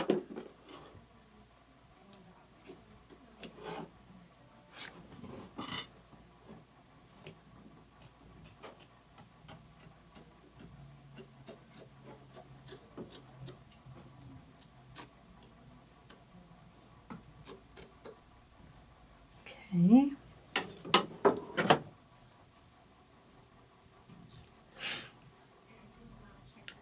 I am just wasting material. I hope I'm not triggering anybody. I know I'm wasting it.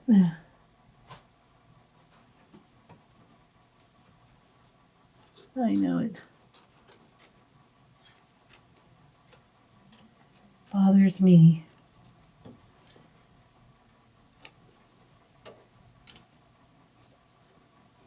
Okay, that looks pretty good. It's all going to get covered. Okay, so what's next? This box. That looks like some sort of tack down, so let's see. Let's see what's next. Machine step number 6 on part 2.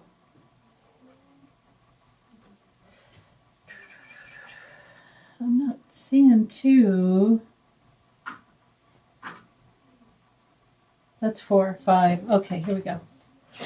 Okay, that looks right. Now I'm looking at the right thing.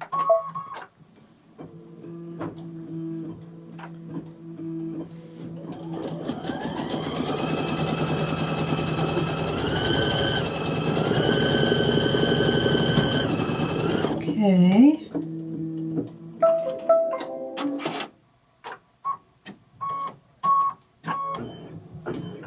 I'm going to say a nice light color. I'm going to do this one.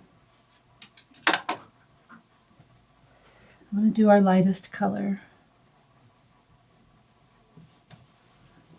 Okay, I have to trim that, right?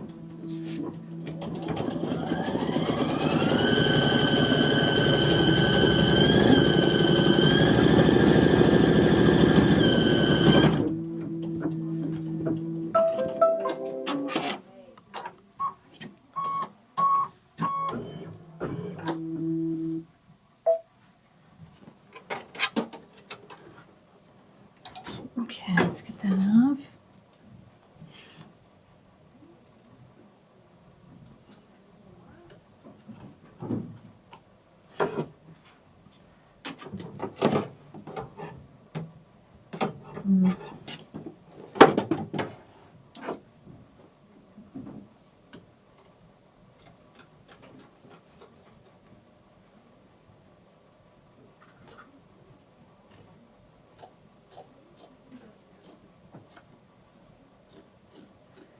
Yeah, with these you can get really close and you don't have to worry about what's underneath because they're so angled up.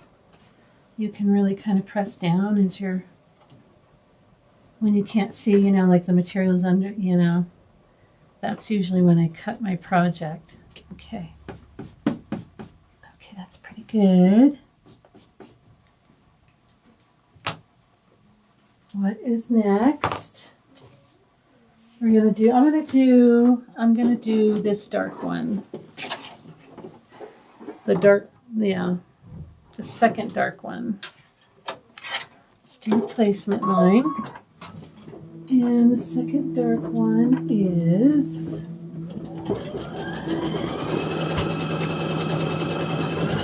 somewhere. Here we go. This one here. That's the one I'm doing. And then I'll do the polka dots.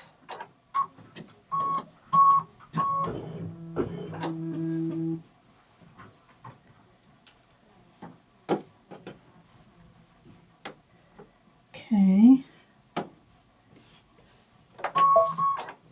Get our scissors ready. Oh. The sounds this machine makes sometimes.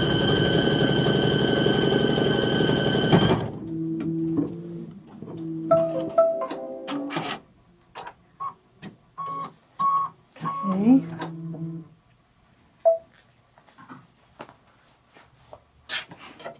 I gotta take it out. There we go.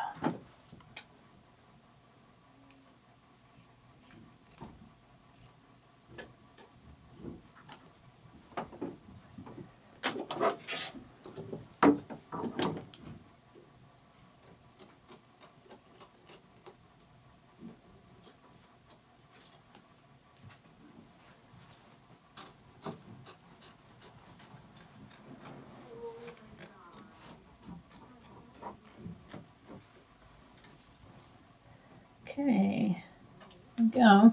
Good. One more little Dresden.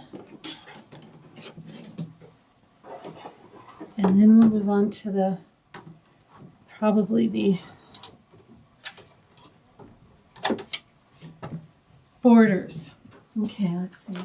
And we're going to do the polka dot. I really like the polka dot. It's my favorite. I think it's so cute. I want this in every color. Every color imaginable. Placement line. Don't know what scissors to buy, so bought Kimberly border scissors set. Oh, you're gonna like those. Those are nice.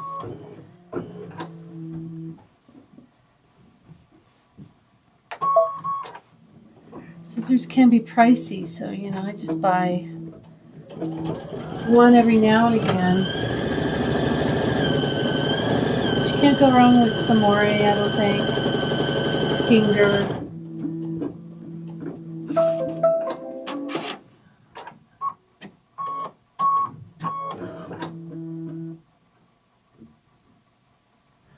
Oh, what did you get, a new machine? Oh, you got the NQ 3550. Is that the one that is like a 6x10? That's the perfect size for travel. And just as a second machine, you know, because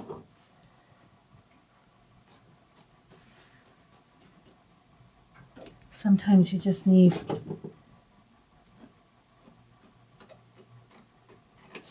stitch out another part, or you're stitching, you know, the same thing over and over. There we go. There's our little wreath. We can see it now.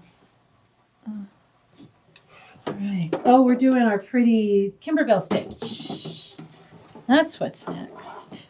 So we're going to put in our clover green.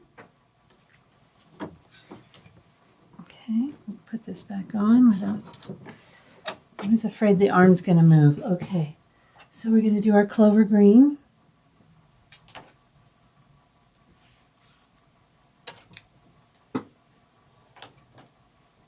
Oh, look at that. This is why it was making a noise. Look. Can you guys see that? I know.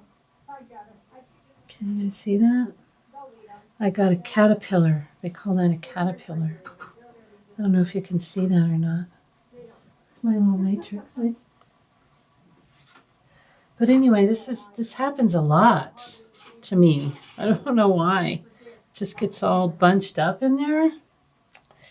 And then it makes those clunky noises. So I should really stop and check and rethread when I hear that, right? I need to do that. I need to start doing that. Only takes a second to make sure we're not messing up our machines. Okay.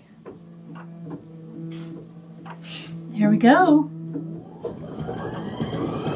Oh, what am I, did I not, oh, I pushed go instead of thread. Oh, and it didn't like it there. Okay, that's fine. That's fine. My bad, my bad. Okay, go to plus minus, go up one, and we'll start over. Do it right.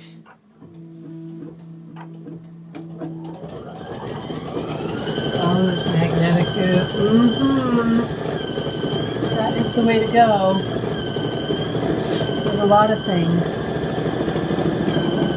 I like the 6x10. That's a really nice size hoop. You can do a lot with 6x10.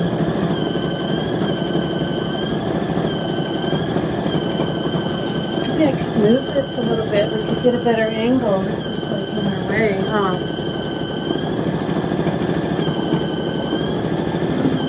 See if I can't just move it over a little bit. What does that look like?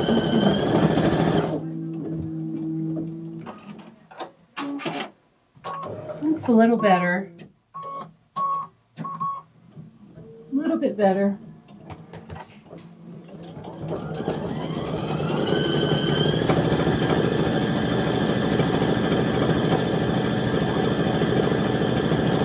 Thank you. Good.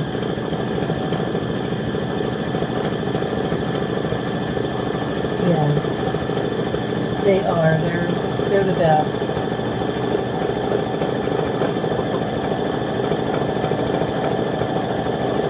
They will take care of you. And I'm sure that there are plenty of classes on that machine that they have pre-recorded.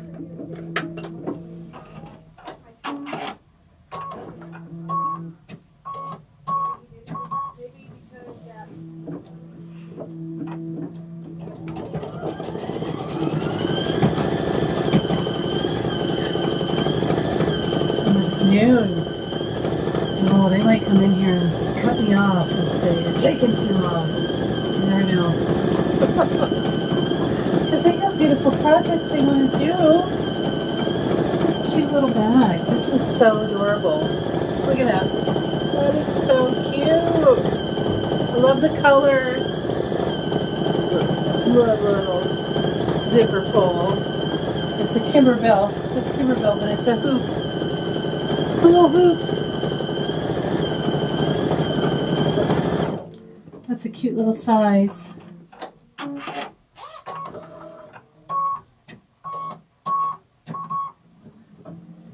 Be cute for just all the little incidentals you want to keep in your purse, you know. Oh, I don't know if maybe I didn't show it well enough. There we go. These are all little flip and folds. Super cute.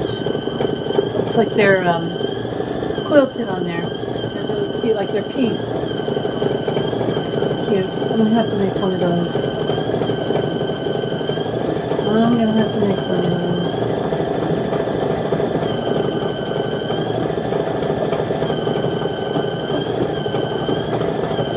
Whenever they wouldn't do that,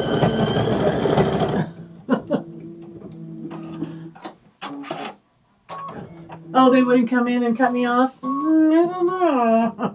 They probably want to go home sometime tonight. I really hope that we can do the middle part, which actually would kind of finish it. But the middle part it's a way of doing it. Caterpillars. That's what they look like. They look like little furry caterpillars.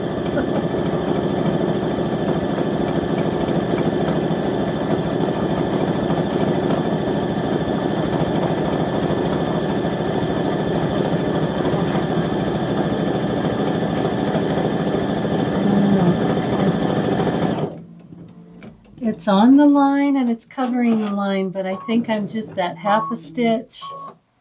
You can kind of tell, but not after it's stitched though, you can't tell. But you can kind of tell as it's stitching that it's just a little to the right. But you can't tell, but it's still covering everything just fine.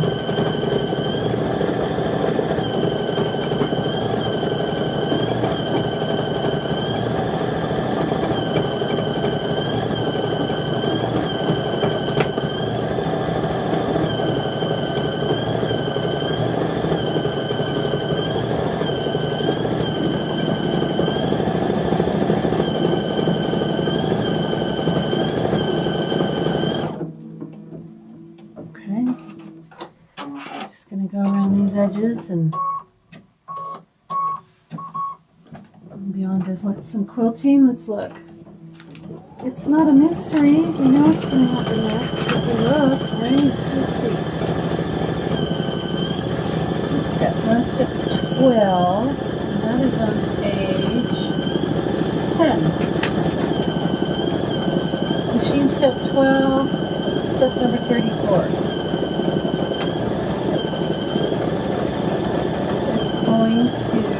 That's what we're doing now. Oh, check the upper thread. I might have another caterpillar. Let's see. Yep, look at you can see it. That little caterpillar. I knew it was making a noise. See? I should have known better. Okay, so let's there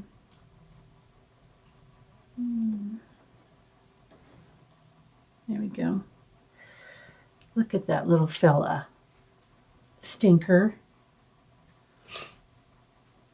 Okay. So as soon as it starts making those little thunk noises, I'm going to have to stop. I heard it. It was telling me. It was talking to me.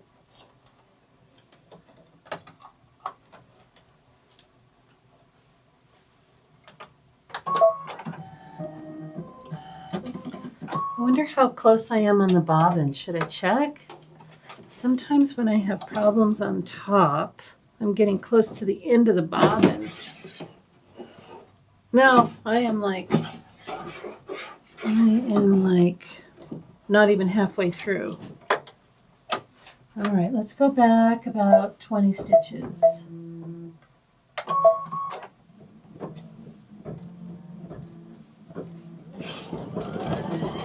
I just changed the needle. I just changed it. It's a brand new one. It's an 8012.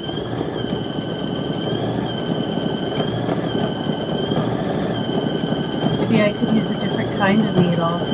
Or maybe the needle is just bad. Maybe it has a burr and I don't know about it.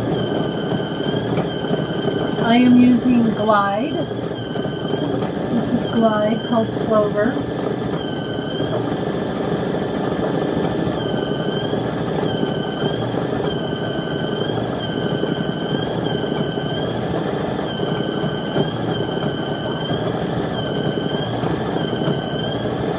The needle could be the problem because it's it's been going through a lot of dense stitching, so I could have a little burr in it, shredding my thread.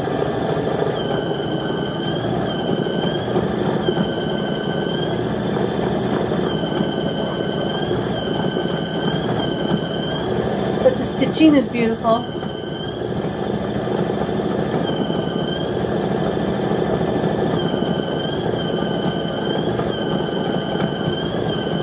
And I think we lined up really well. I think we did really well. You know, this line here is like almost exactly in the middle of these two. And I think we did really well. Yeah, I think we did really, really well. And I think because it overlaps here a little bit, it's a little forgiving.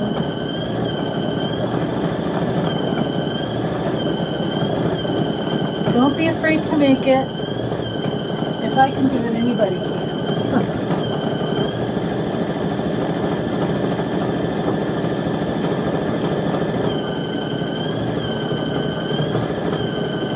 Filling your cards. I know. Gotta make sure you make them. Hopefully you make it. This will be on YouTube forever. So if you get stuck or need some help, this video might help you.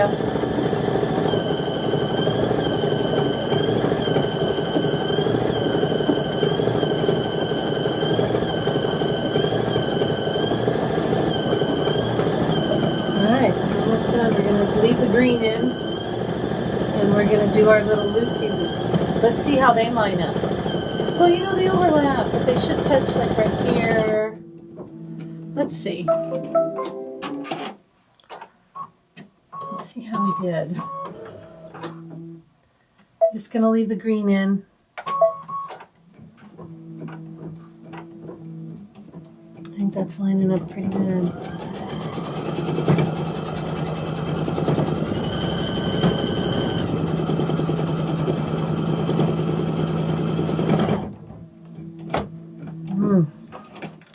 See, it's going through. Let me rethread. I didn't like that noise. Let's just do it. I'm gonna cut.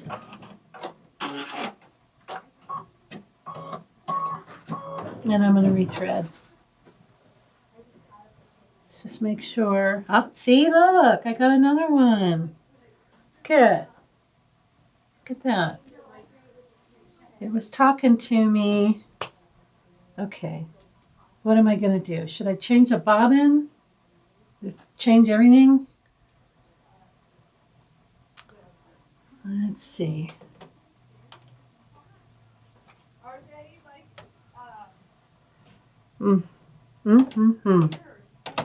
Let's cut this.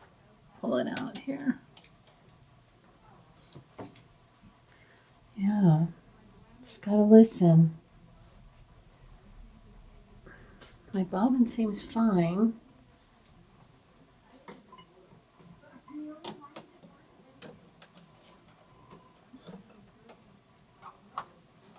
Maybe we can get through. Maybe it doesn't like the color. I don't know. Oh, come on now.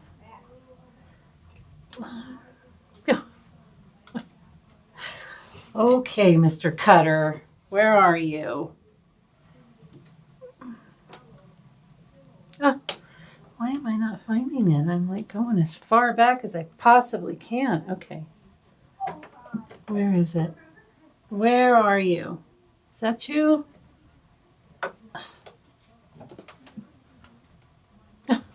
For heaven's sake. Here we go. Come on. There. Whew.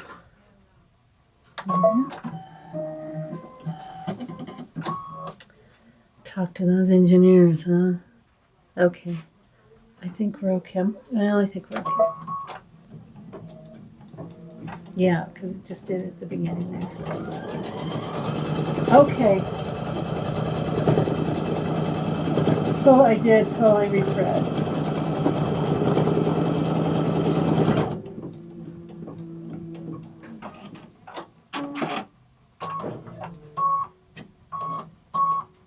go. How fun to be in your RV traveling and sewing. Two super fun things to do.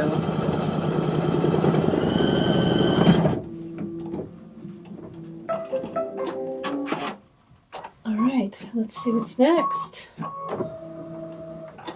think we're going to do our echo quilting around, so we do that in white.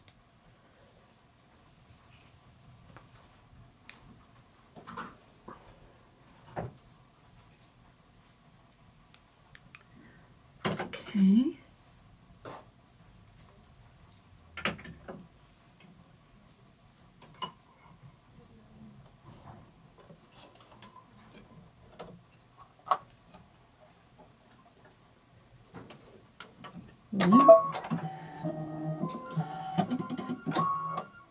Okay, let's do our echo quilting. What's after that? Let's see. Our borders, probably.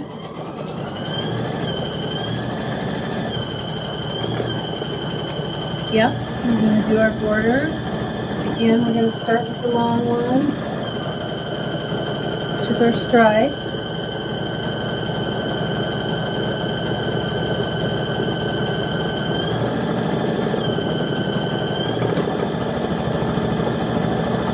Just leave the white in.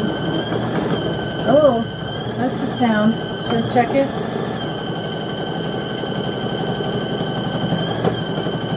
Or did it just go over?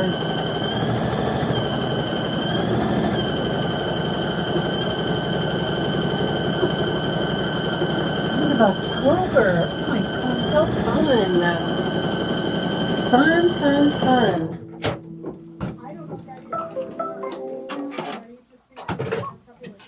Are you going north or south, or where are you going? KAF.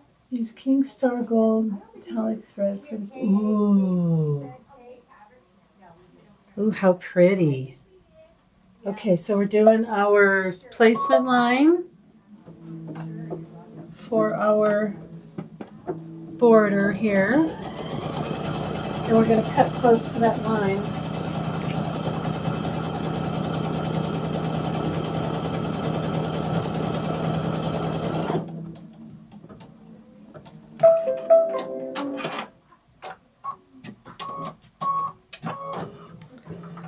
Okay, I'm going to take this off again.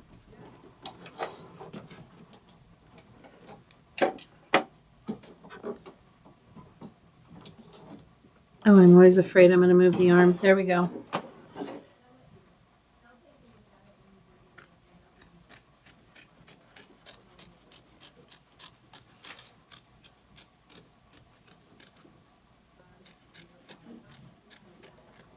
Okay. Cut that. Let's lay our fabric down, right? Right side down, centering over that line we just stitched. Okay. All right. And then we're going to sew the seam, and we're going to get our iron hot. Let's turn on our iron.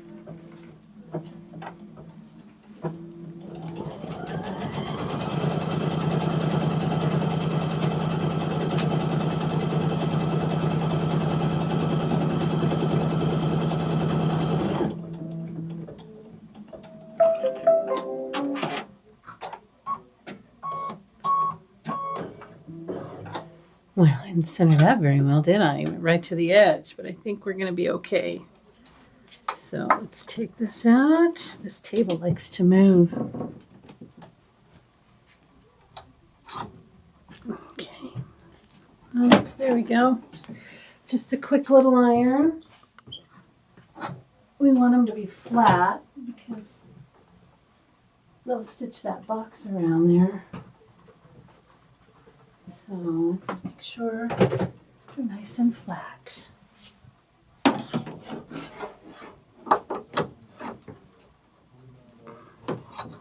There we go. What's next? We're doing a line this way, I think.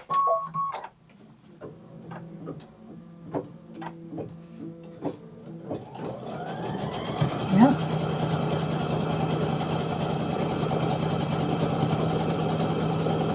I'm going to cut along that line.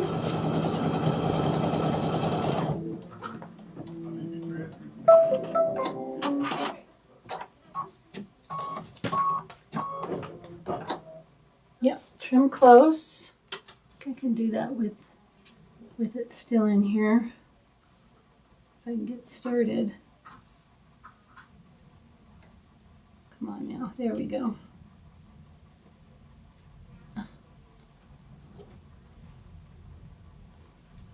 Well, maybe not. Well, gotta take it out every time.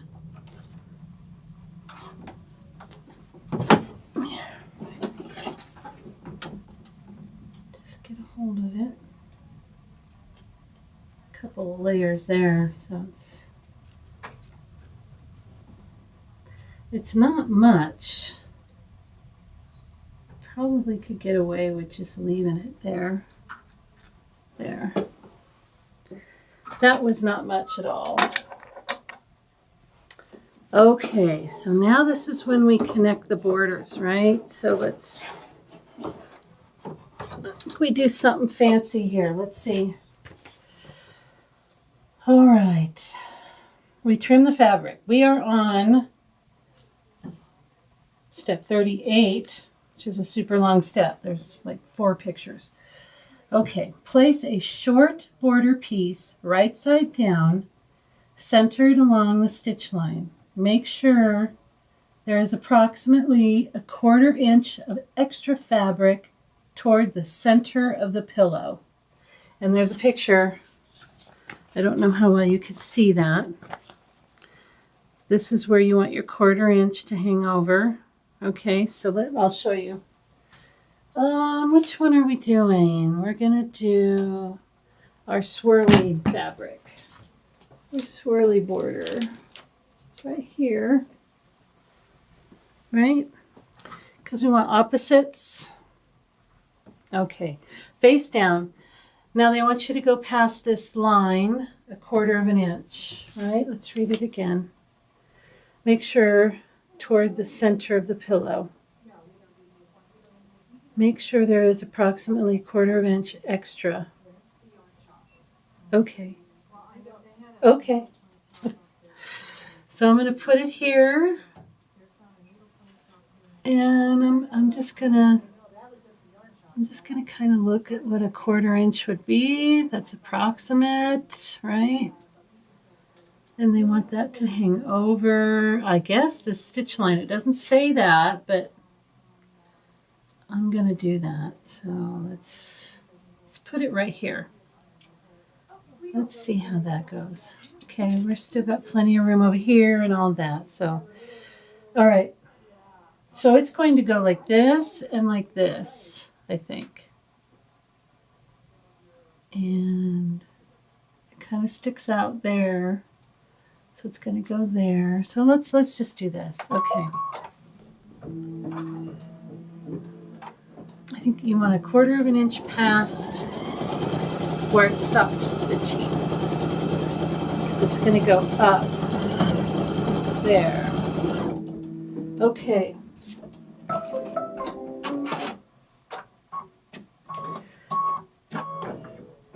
Stitch the top short border seam. That's what we just did. This stitch not only sews the seam for the short border, but it sews a vertical line. It did that. Use the vertical line as a guide to press the extra 1/4 inch fabric to the right. Then flip and press it up. Okay, so I'm going to bring it over here so you can see what we're doing. Okay, I'm going to bring my little ironing pad. My iron is hot and it's cordless, so I can bring it over there. Let's take it out. And change the camera view. Okay. All right. So, yeah, it's a little more than 1/4 inch.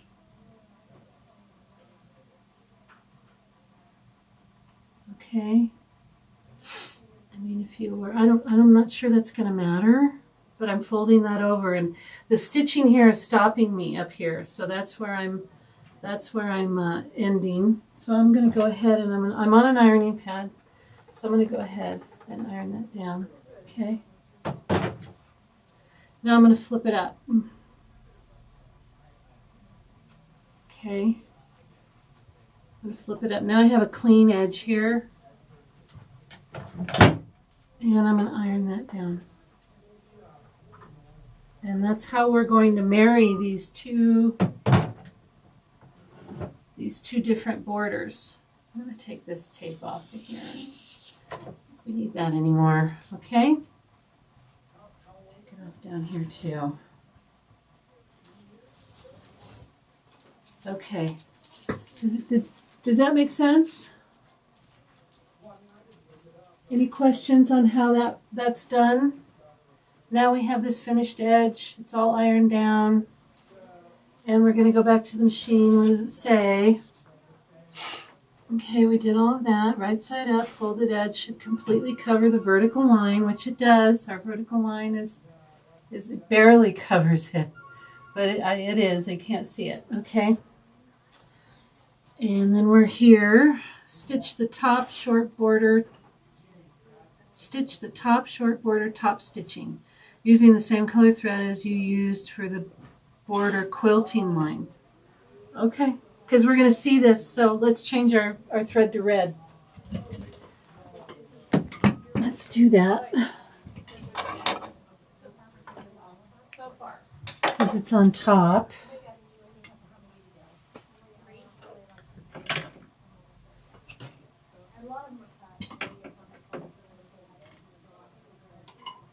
Okay.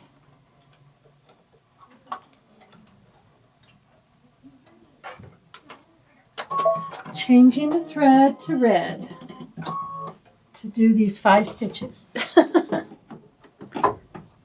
I can leave it in for the bottom border. It's not, see any of it, so I can just leave it in. Pushing. There we go. There we go.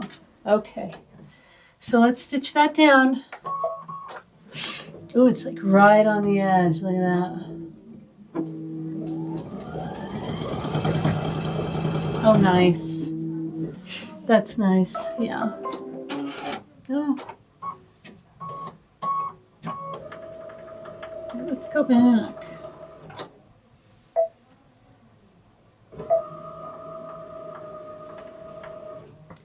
Didn't get this bottom part right here. How far did it go down? Did it go down? I'm going to stitch that again. Just watch it. Should have gotten it. It got the top. Why wouldn't it get the bottom? Yeah. Do I not have thread in here? What's going on? What? That is so weird. I'm going to rethread. I don't know what's happening.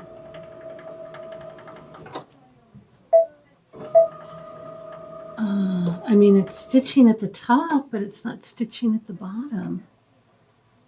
That's so weird. Now I have these weird problems. Here we go. It should have gone all the way down, but for some reason it stopped a stitch there. Maybe. Okay, maybe that's not even a stitch. Okay, let's do it again.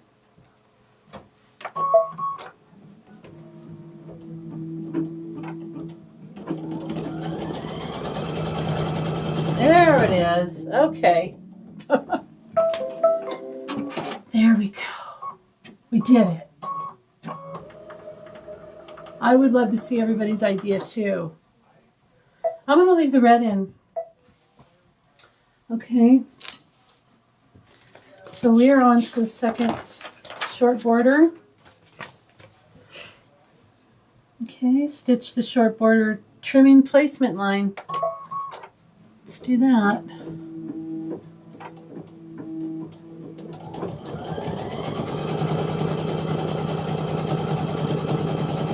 And we're gonna trim.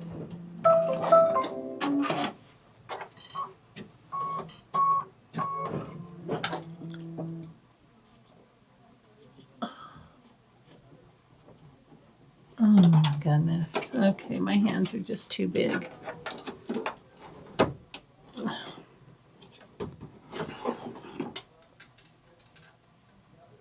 Okay. I'm going to trim here.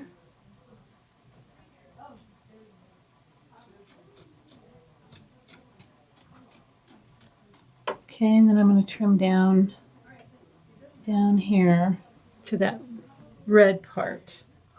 Now we're going to put our, and we're going to hang over again. Let's read.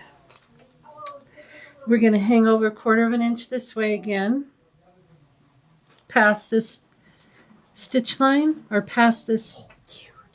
If you need a potty break, you can always. Yeah, I haven't even asked them. Yeah. I'm a slave master. Yes. No breaks. I'm sure if they need a break, they just go. Switch the camera. Oh my gosh, yes. Okay. What it is, I usually keep this over here. Okay. I'm going to put it right there so you can see what I'm doing. Okay. Sorry about that. Thank you. Thank you for reminding me. Okay. So I cut to this red part, and then I cut down. So I cut all of that white off of there, just like before. And I'm going to get my other border, which is the opposite color. And I'm going to hang this over 1/4 of an inch. Okay. I'm just going to eyeball it. I mean, you can actually put 1/4 of an inch, see if you're close. I think I'm pretty good there. And it can be a little more. I wouldn't go any less, but it can be a little more. And I think we're just hanging it over this here. So it's going to stitch, or maybe it's that one. So it's going to stitch all the way to there and then go up, or go down. It's going to go down in this one. So wherever it stopped, and it does go on the red, probably about 1/2 inch, go 1/4 of an inch past that. Okay, 1/4 of an inch past where it stopped the seam stitch. I know it doesn't say that, does it? It just says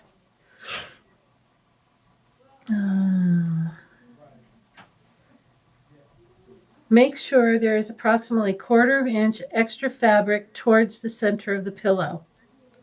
So it has a little arrow, and it, it's like a quarter. So yellow box indicates 1/4 of an inch. So they are starting from the edge of the red that's already down. That's where their 1/4 of an inch is starting. So that's where our 1/4 of an inch should start, right? Let's see how that works. I'm just going to do like that much. I'm going to do close to 1/4 of an inch. It's a little more. It's a generous one. Let's see if that works.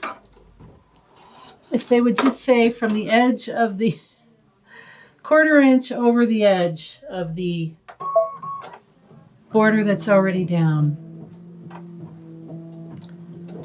Okay, let's see where it goes.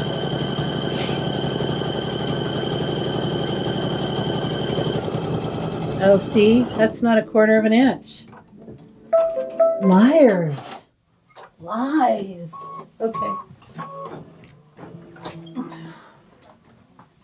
So I need to do the ripper. I should have just trusted my instincts.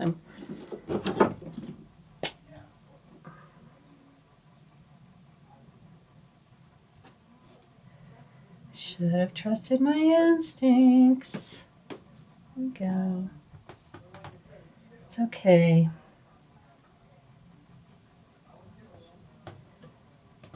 Not hard to do this over. And what I'll do is I'll just turn it over to the other edge.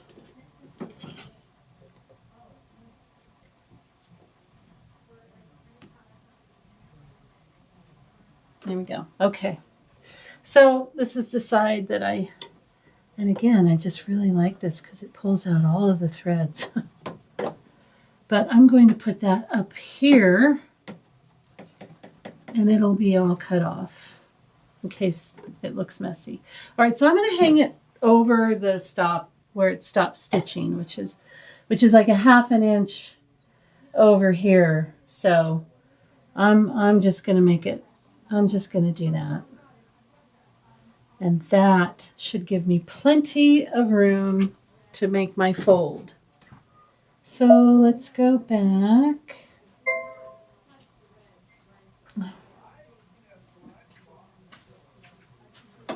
Okay. Pushed the wrong button on the machine.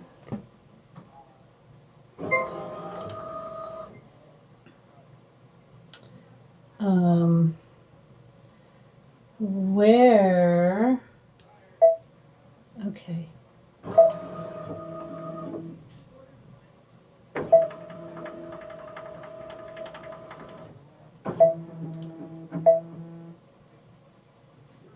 Okay. So what step were we on? We were on machine step number 2. Right? No, machine step 21. Okay. All right. So now I'm way past here. So I'm probably a good inch past where this red stops. So that's what I suggest.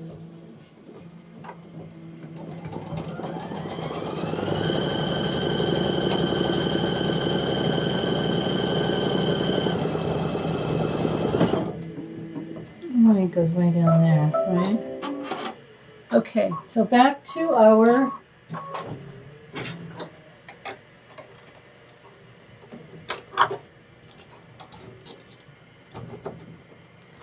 ironing board. Let's go back over here. Remember to change the camera. Okay, so we're going to fold this over. And I'm going to iron that.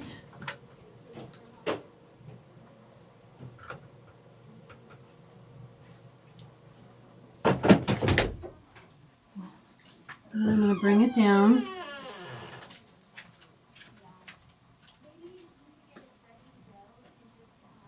Okay, so I'm going to make sure it's covering that. Okay.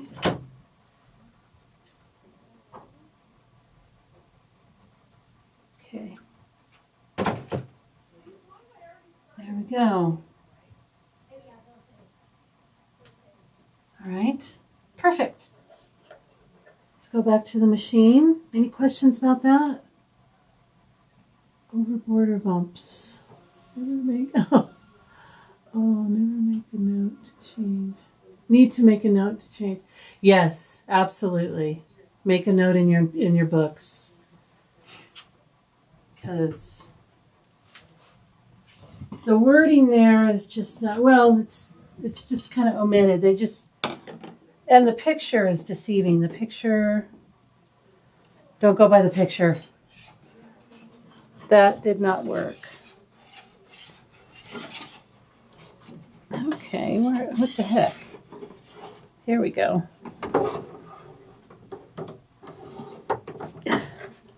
Oh, far away, far away. There we go. Okay. Now it's going to make that line right on the edge of this fold. And let's make sure it sews this time. Ooh, it's like right there. Now it's going to go around. I'm going to leave the red in. No,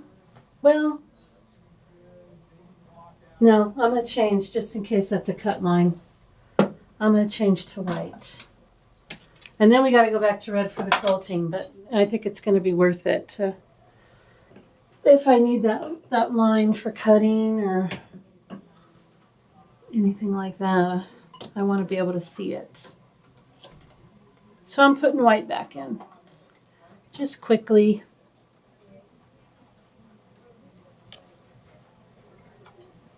Okay. And it's going to go around and do our half, our open rectangle.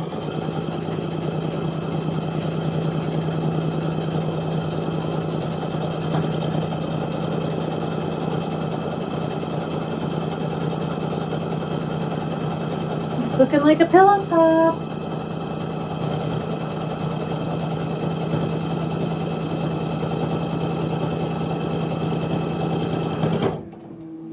All right.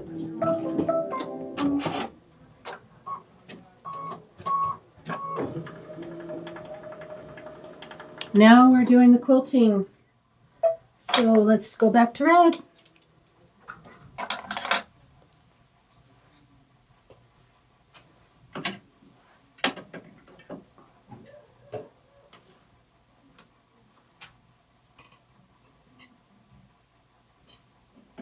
Oh. Okay, there we go.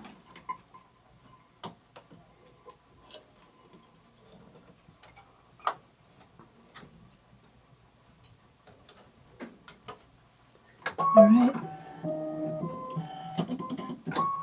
Here we go.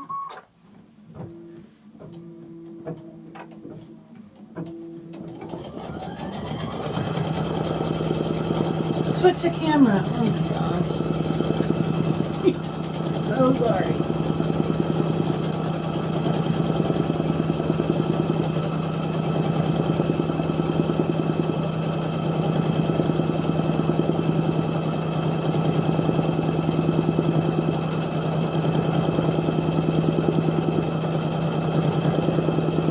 All it did was go around, make the little box, and now we're doing our little quilting.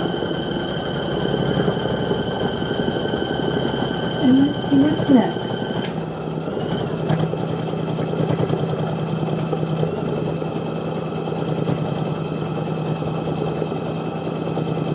We're on step 41 right now. 42's next. Change the thread to black. We're going to do our dark green. And it's going to do some more registration marks.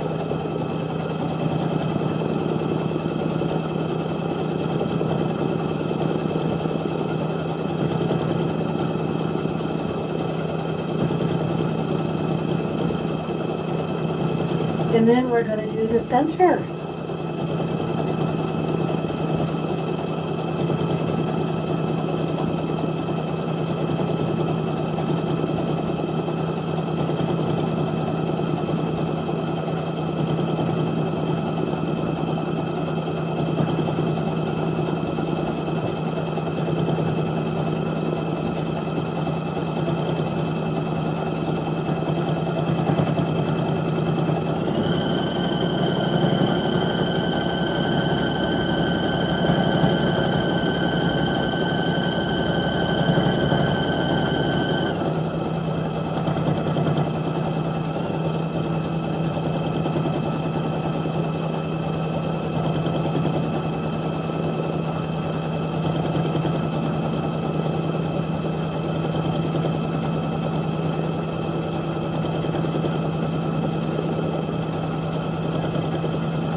Right.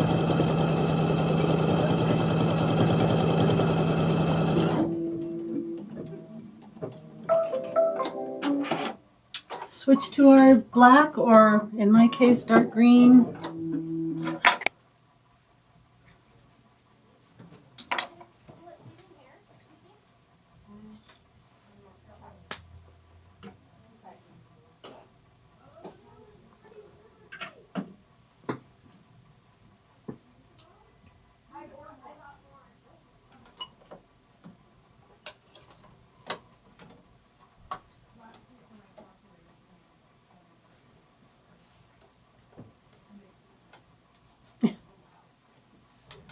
This machine does not like this color green. I think this is, I don't know. I can't find it.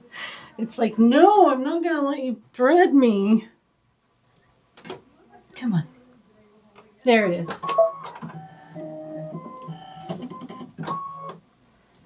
Okay. Registration marks.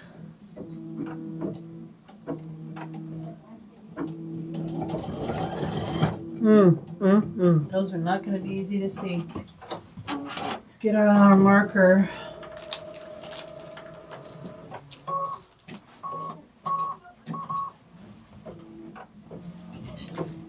Even with black, it's going to be difficult. So I'm going to mark them on the front and the back. This is a water soluble. Okay, so the front is done. It looks like it put that mark right along this, where these two meet. The two, but I'm going to mark them. I'm going to mark them underneath too. Oh, look at that. Look at, like we're going to be able to see that, right? Oh, Lord. I think it's right there. And right in the middle of that rat's nest. Whew. Can you see that mess? Okay, we'll do it. We'll do it. It'll be fine. Okay. So we're done with the top as far as... Ooh, that was bad. Oh, God. Maybe I don't need this cord right now. That was bad. It's like a little iPad. Okay. Let's read our directions. All right. We need to remove our basting line. Okay, so let's try and do that. Let's try and remove that. What do I do with...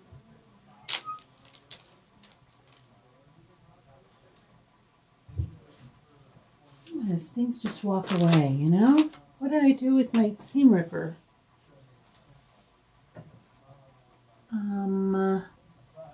Well, maybe she's got one in here.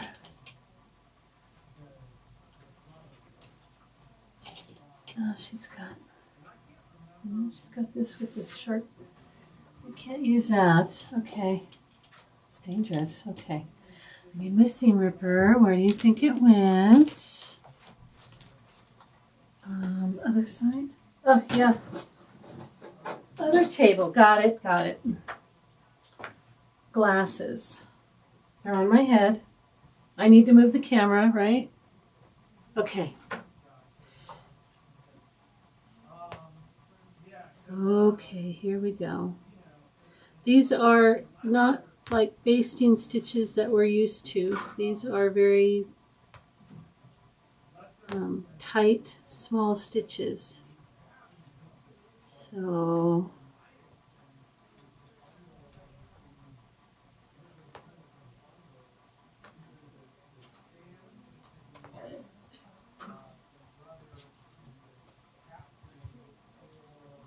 okay.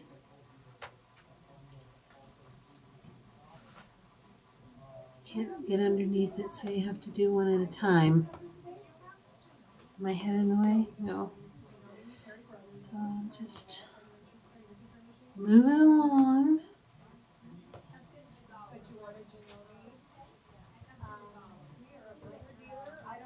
Hey, Judy? Yeah.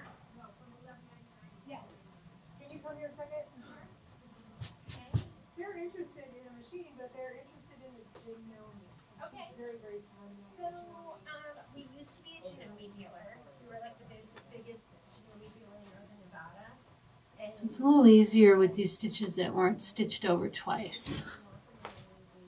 But they're still pretty small. They're not like a 7mm or however big we can go. It's just maybe a 3.5.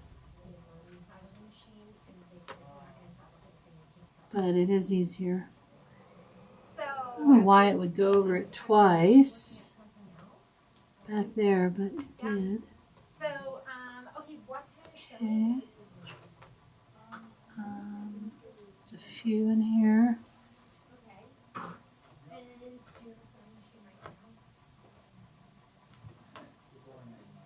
Okay. Okay. I can show you the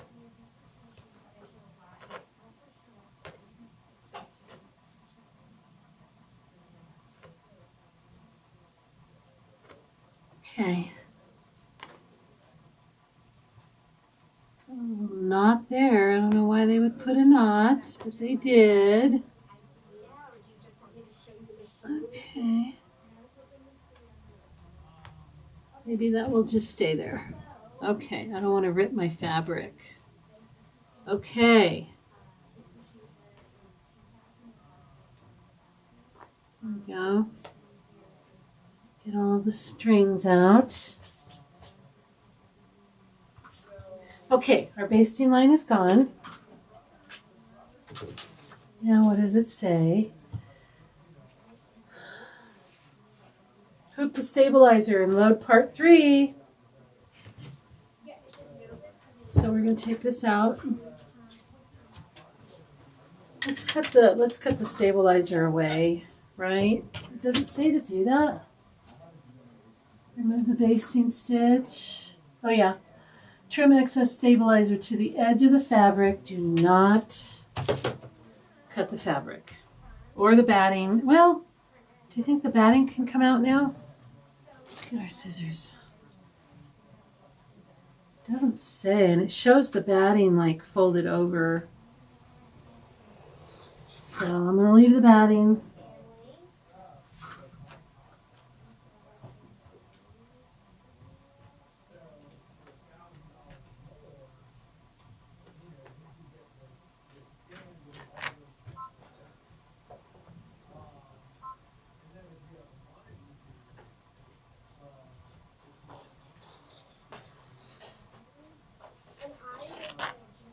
Okay. One more side. Okay. So here it is so far. Now we're going to hoop for our center. Okay. Let's do that. Oh, I got a mess going. How are we doing up there? Let's see. Oh, good, Mary Jo. I'm so glad. You're going to like it. You're going to like it. Almost at the campground.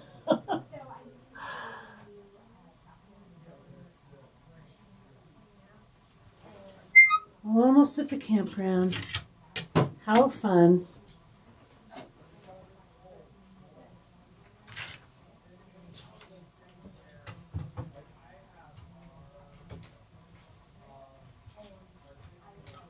Okay. All right, this center part. One thing to know. There's a note down here that says, part 3 is not symmetrical. You must know which side is the top for the quilting lines to be completed. Okay, so we need to mark the top. Probably the fabric, I would think. And it's just a teensy piece, but I didn't bring a smaller hoop, so. Oh, let me iron that, huh?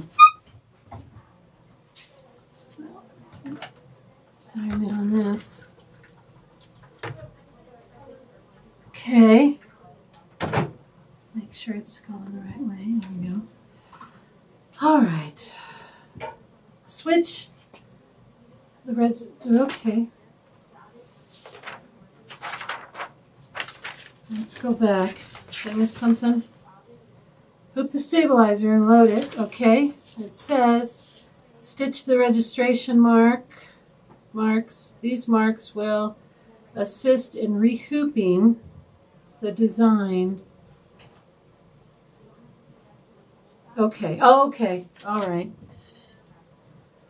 All right. Trust the process, right? Trust the process. All right. So I'm just going to load my design number 3. Okay. And it turned it for me. I hope it turned it in the right direction, but it did turn it for me. Okay. Registration marks. I'm leaving the dark green in. Change the camera. Change the camera. Okay. Green is in. I need to push embroidery. And let's do our registration marks.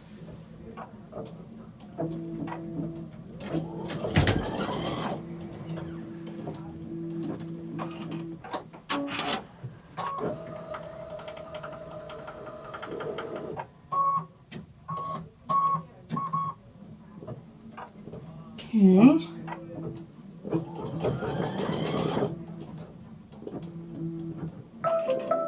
I'm going to check something really quick.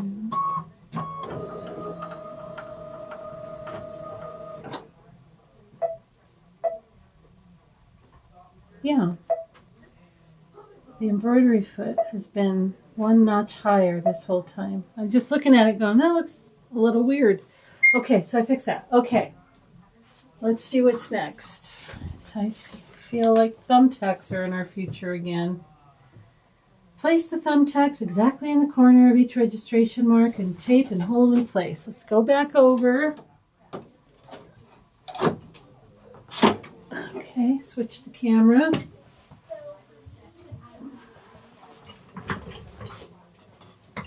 Let's get our thumbtacks going here.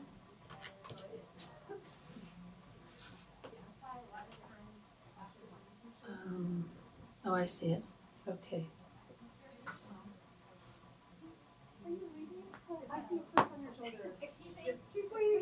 Okay, that one's good. I was able to print one more. I put the information on the others, and then I'll just see you guys tomorrow morning. It's hard to see with the white bobbin. I do suggest that you change it. Now I have to kind of do this. Let's look. Not bad, not bad. Okay. I'm going to put some tape on there.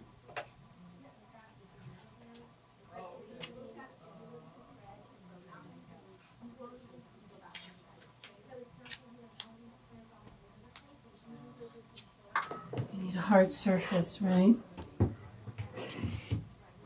Okay, let's make sure the top of our hoop is where it's supposed to be.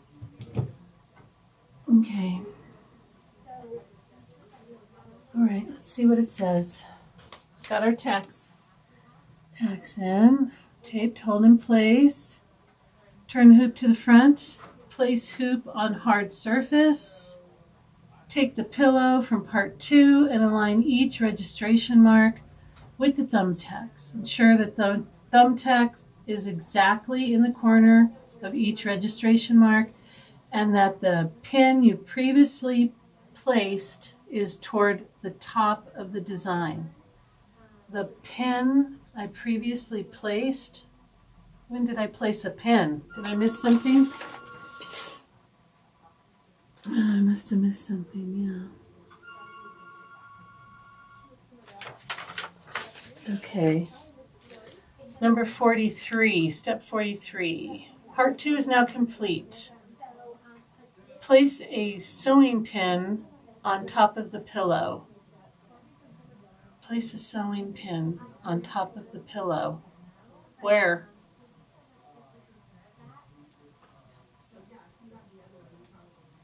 Sewing pin to mark top. Oh, just anywhere? Oh, okay. Well, we know this is how we had it, because we had this at the bottom, this at the top. So let's just put a pin in there then. I gotcha. I saw a pin over here. Here we go. Okay, so now we know this is the top. Okay, got a little pin up there. All right. I missed that part. See, I have to read everything. Okay. Read everything. Okay, here we go. The pin you previously placed towards the top of the design. Press into place. Okay, registration marks. We marked them, right? Yeah. Oh boy. In our little rat's nest, glasses,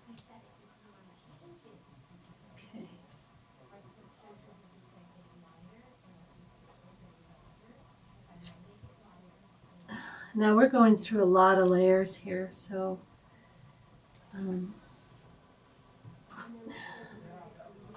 the folded part and some kind of a peculiar place here. Let's see. I bent the tack. It's pushing through so hard, I bent it. Can't bend it back. Okay.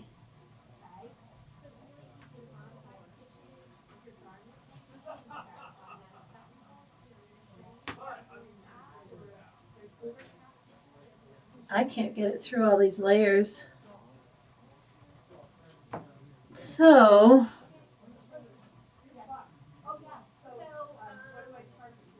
I'm going to need to though, because I know the other side I'm going to have to, there it goes. Okay.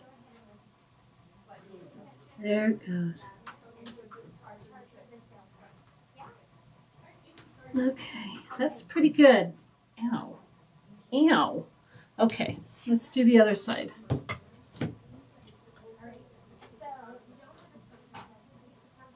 See this one? I'm going to have to hold this like I did before.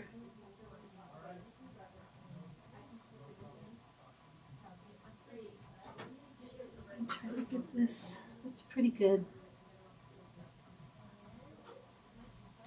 Okay. Okay.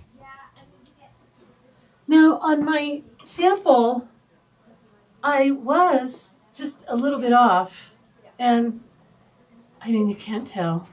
You really can't. It's, you know, so I think it's a little forgiving. I have a little pin in there just to hold that down. Okay. So I think we're good. Here's the top. Here's the side. Let's see what's next. Okay, let's see. Remove the thumbtacks.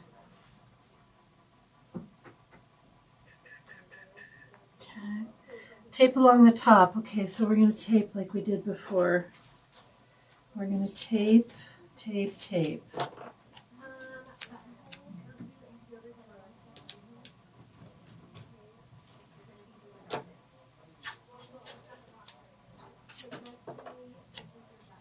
I'm going to take my pen out because, and then maybe I'll just write, I don't know, top. I mean, I know the top of my hoop. I don't know. I don't know how important that is, but must be important. So I'm going to tape here, but I'm also going to tape. I'm going to tape my tape down.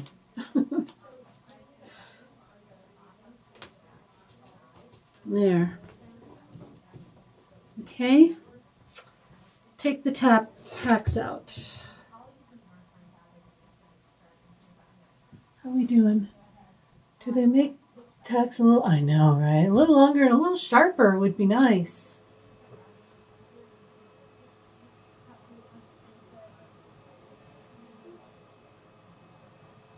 I have to be honest, I did no penning. I just did matching as best I could. Yeah, and I think it's okay. I think it's okay, even if you're a little off, you know, sometimes.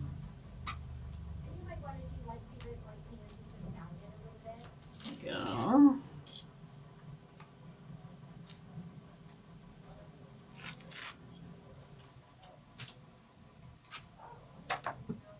Take my tacks out. Okay. All right. Now what? Change thread color to desired. So it's stitch the wreath quilting line. So we're going to do our glide clover, our light green. All right, so let's put it in the machine. Let's change the view.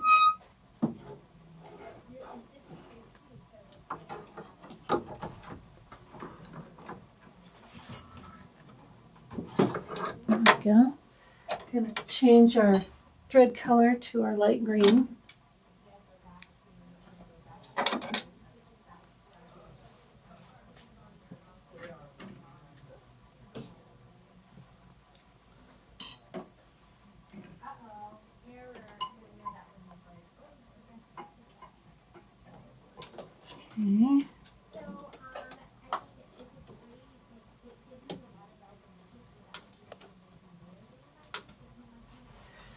Oh my goodness. This thread cutter is the bane of my existence. Come on. Got it.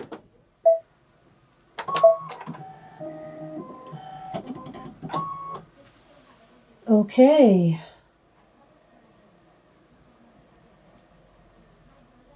What is it going to stitch here? It's going to do a line across the top.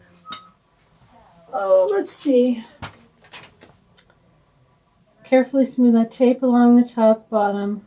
Stitch the basting stitch. Okay, so there's a basting stitch up here and a basting stitch down here at the bottom. So let's do that. We'll just leave the green in.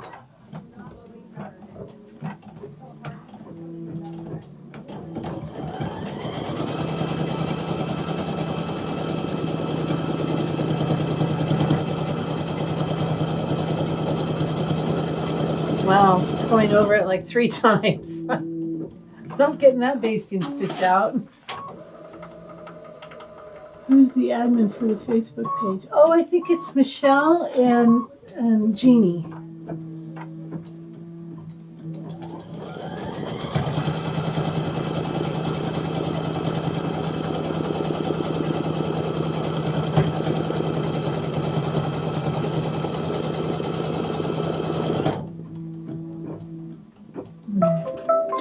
Okay, now it's going to do our little quilting. It's going to finish some quilting. It's going to finish some quilting inside the ring here. So let's see. See how we did. Oh, it's starting right at the base.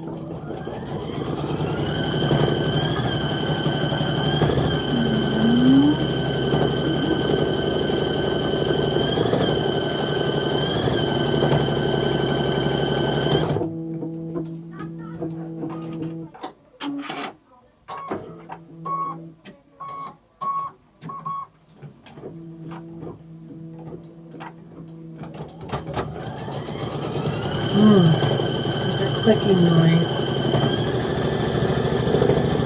So, yeah, I'm not sure this is right.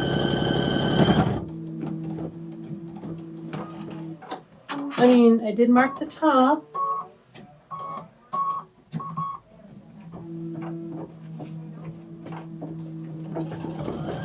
How's it going there? Oh. You don't know? Oh. Hi everyone, it's me again. Oh no! If this flipped it right or not? Maybe this didn't flip it right. It automatically flipped it, and I don't know. Did you have to mirror image it? It doesn't say to do that, but it doesn't say like which way it's supposed to be going. Like, oops, these directions are see how it really shows. I mean, it kind of looks like that.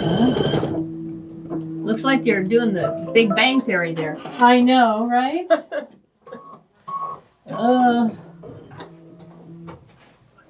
Well, okay.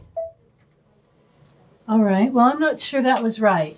So, I don't know why. But it like was like mirroring. It just didn't look right there. That is so weird. What did I miss? Did I miss something? The registration marks. Okay, take the pillow form, part 2. With thumbtacks, I did that. And that the pin is at the top. I did that too. Okay. Well, we're just going to go with it. We're going to go with the center now. So this is a placement line. I should switch to white.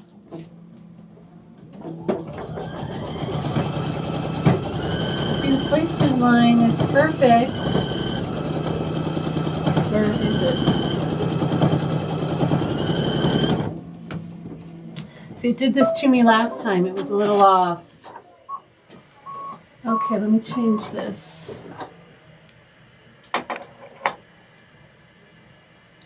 This middle part is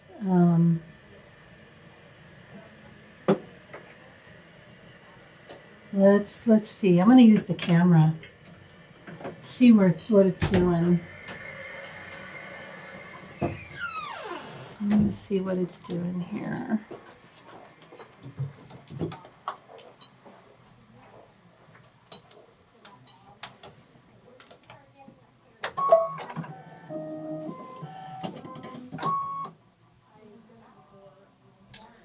Okay. So let's look. Let's do the camera. Where's the camera? Oh, do I have to be at stitch 0 for the camera?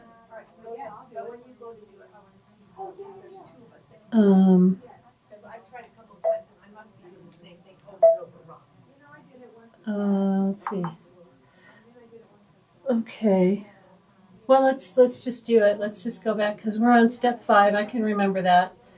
So let's go to stitch 0. How do you do it? Oh, I'm just going to do it this way. Okay. So we'll go okay, and now I can do the thing. Projector is turning on. Let's see what it looks like. Okay. Processing. Okay, there we go. Okay, so we can see that it should be moved a little bit. But can we see how these lines, I mean, they're just weird. Okay. Okay. So I'm going to go ahead and I'm going to move it just a little bit.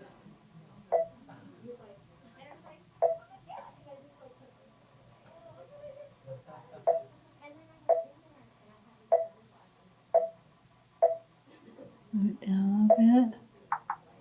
Won't go down anymore, but that looks pretty good, right? I think that looks pretty good. So I'm going to do that. Okay. And then, what do I do?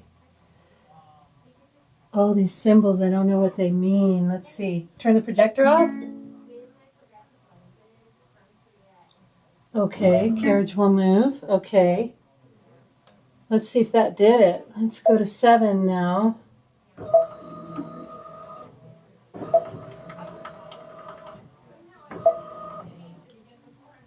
Okay, step 4 is, let's do that. It's the placement line.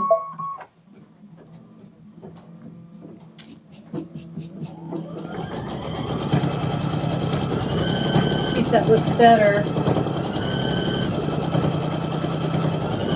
Still goes a little wide over here, but not as bad. And it's just, not sure if it's me or the digitizing. Let's see, we've got to make sure we do this in the right way. That looks right. Let's put this down. Now this could maybe use some SF 101, but we are putting white on white. What am I doing?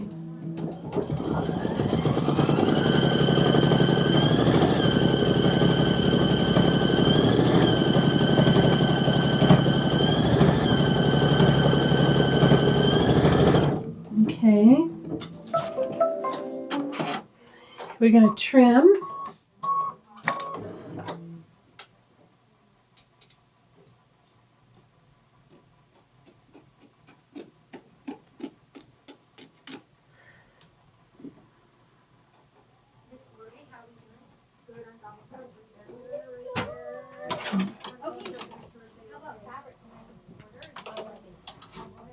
Now take it out. Yes.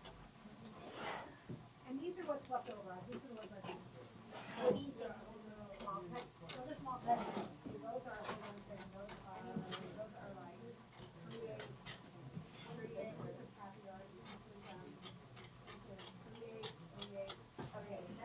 Yeah, it seems like no matter what I do, it's just going to be a little wonky. But in the end, it doesn't look like it. So I think we're all right. Okay, let's see. This message here drives me. Okay, so I need to put in green because it's going to do the pretty stitch around, and I want that to be green. Yeah, I want that to be green. So I'm going to put in my green. Could have left it in, the clover. We're going to do the clover. I could have just left that in.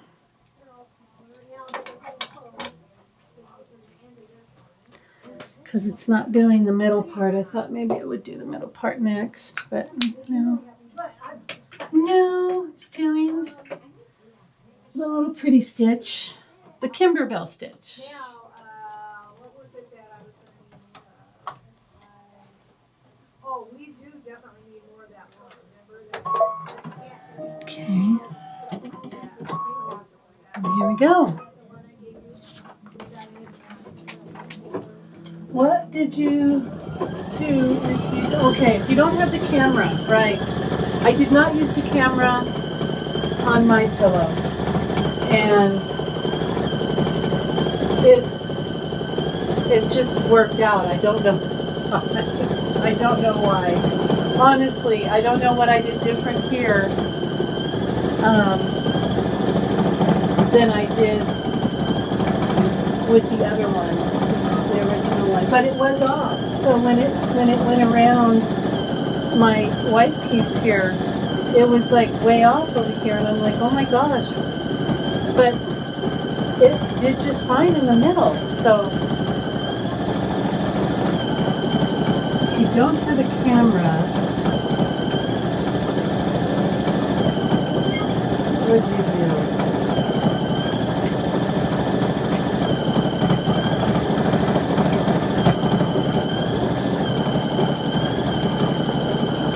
I mean, you could stitch the line that it stitches for the placement and then move it accordingly. Like if it's like way out here, you could just move it in a little bit and then maybe do that placement line again and see if it's closer to the circle.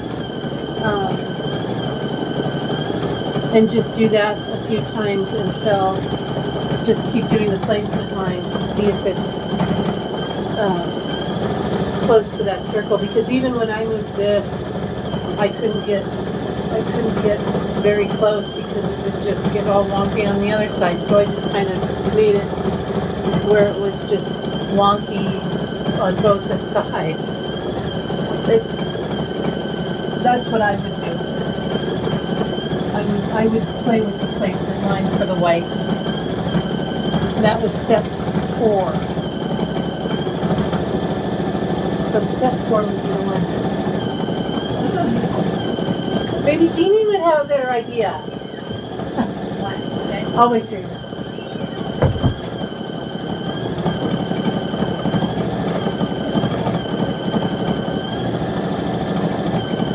I'll ask Jeannie.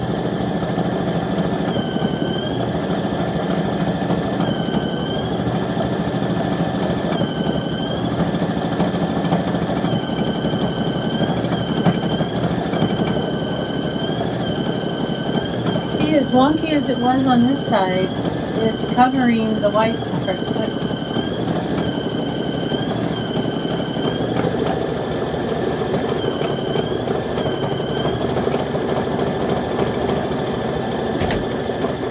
Okay. So when I loaded this and I put in my little pins and I put all this in, it was off. And I had to use the camera to move it to where it wasn't off. And Sailing Serendipity was asking, what do you do if you don't have a camera? And I said, use the placement line for this. You know, you run it if it's, because mine was way out here. Yeah. I said, then, you know, move and then run it again. I mean, I don't know. I think I would just go to, I'm going to have to noodle on that. Okay. she'll think about it. Oh yeah, because like top, bottom, everything. Like It was more just to the side. It was more this way. I mean, I didn't have to go up and down very much. But could it you was have just found the like the stitch where it meets, like the outer, like this wherever is it this where this the circle. The circle. was it just the circle that you needed? Well, it has these little lines too, Got it. which did not stitch right for me. I mean, you can see them here. I don't know why. And what's interesting is when I bring this in, it's this way, right? On my USB, it's this way.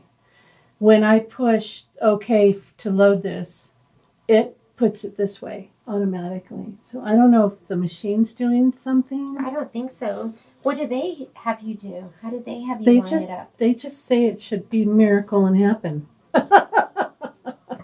So it'll be back here. So you're doing thumbtacks, right? Oh. Yeah, you're doing the thumbtacks. So the thumbtacks didn't work? Did you use the thumbtacks? It can't be that far off. Yeah. Yeah, I mean, even if I was a little off. Yeah, I don't know. I know. Because these weren't where they were supposed to be. And I don't know if these were supposed to be over here. You see what I mean? Like, Yeah. maybe the machine brought it in. Maybe I should have mirrored it. I wonder if you could have done real life camera view I don't know. Just to Oh. do it. I don't know. I don't know. Yeah, I'm not sure. Yeah. I'm gonna have to noodle on that. Okay. Yes. Okay. So now we're doing the white in the middle.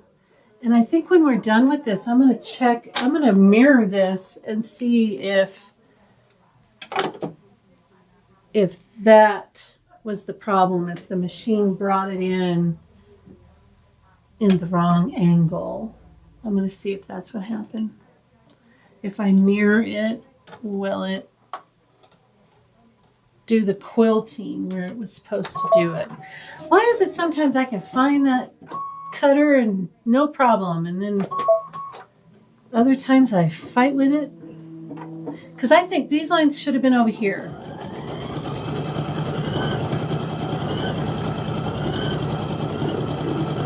That's what I feel like. So we're going to find out. We're going to do this mystery. We're going to figure it out.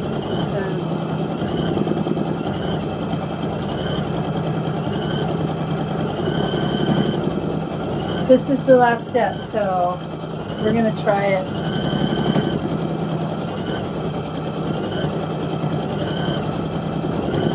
See if we can't do that. I'm going to bring the camera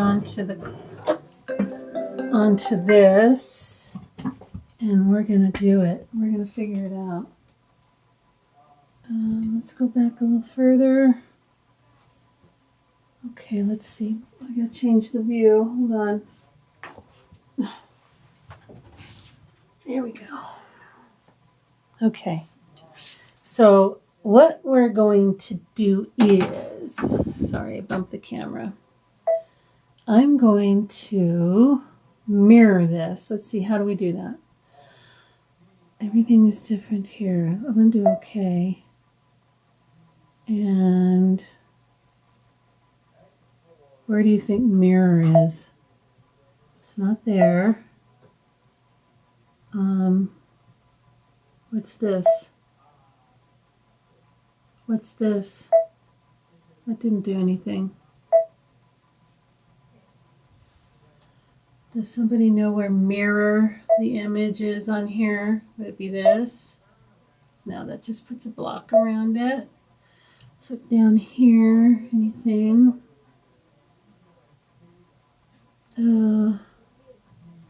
It's not under layout. I wonder where mirror would be. Let's see. Maybe I just need to bring it in all over again. Let's just do that. Oh, cancel. Let's do that.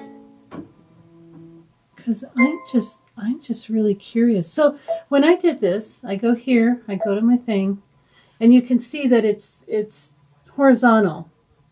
So when I click on it, the machine brought it in vertical. And I'm thinking that's the wrong way. So you guys probably won't have this problem, but I would like to reverse it just to see it and then put the camera on and see. And I'm pretty sure this is the problem. So do I have to set and then I have, I don't know. Let's see, edit. Okay. Is this mirror? Is this what that means? Yes. Okay. So that's mirror. Let's turn on the camera. All right. And let's change to the machine.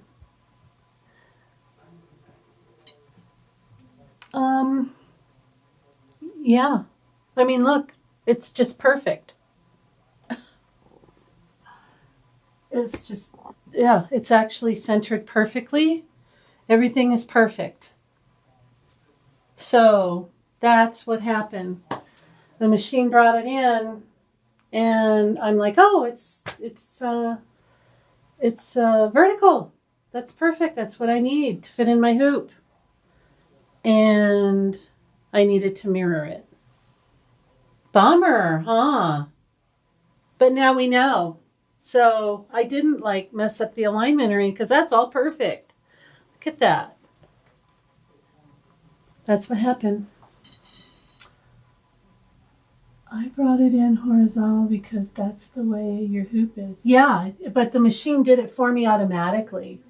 When I pressed, set, it automatically just made it vertical. And I just went with that, but it should have been mirrored. It brought it in the reverse that I needed it. So now we know if you have an Avenir, because I don't think my Solaris did that. I think I had to do it. I don't think my Solaris did it for me. So I did it. So yeah, isn't that? Okay, you have a great day. Get all set up. Have fun. Yeah, so here we are. That's what it was. Needed to be mirrored. So, lessons learned. Now we know, but it doesn't look bad. I think it looks cute. I'm going to turn this off.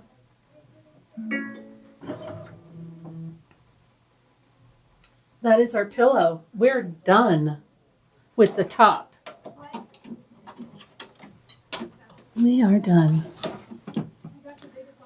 There, see, it doesn't look bad. I mean, you could see these lines here didn't go where they were supposed to. They should have been over here. But I don't think it looks bad. I think it looks pretty. And nobody's going to notice, I don't think. They're going to be like, well, that's just the quilting, right? How are they going to know? Well, you can't really see. It's too close. I'm going to put it over here and we'll move the camera. Where is it? Is it this one? Yeah. Okay. There it is. So let me move this out of my way. Let's see what's next. I think we're going to do some sewing.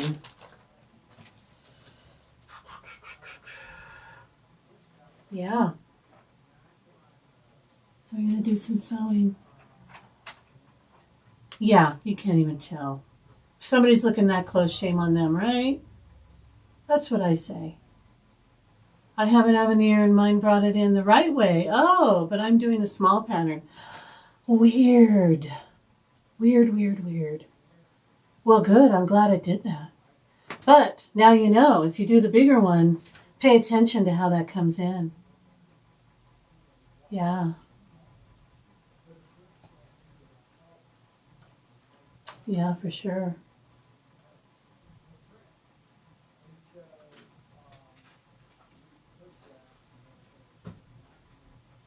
If you can't see all the chat, maybe you have it. Oh, Well, I can't see it all either. I can't see the top. I can only see maybe like a dozen at a time. Oh, thanks, Sandy. Thank you. It is pretty, isn't it? It's still very pretty. I love it. Okay, we're taking it out of the hoop, right? That is like my biggest fear, I think, is taking something out of the hoop before it should be out of the hoop. Does anybody else do that? I just like triple check. But I think we're okay. Okay. Done with that. Now, I should be like squaring this up, right? Part 3 is now complete. Remove project from the hoop. Trim the entire pillow front using a ruler and rotary cutter from the outer stitch line. Add an additional 1/4 inch from the seam allowance, for the seam allowance. And trim excess stabilizer. Okay. From the outer stitch line, add an additional 1/4 inch outer stitch line. Okay. I can do this. I can do this. Let's put our tacks away. And we have a rogue pin. Let's just put that here so we don't, somewhere. I don't have a pin cushion. I'll put it there. Okay.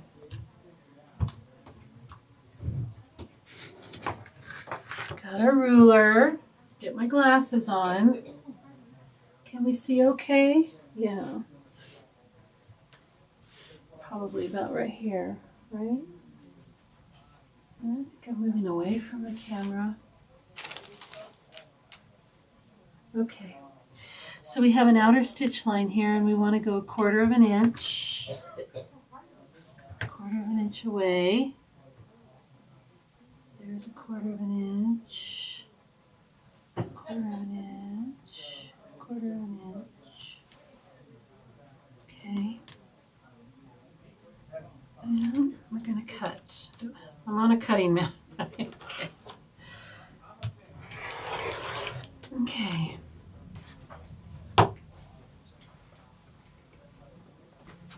That's one side. 1/4 inch. 1/4 inch. Okay. There we go.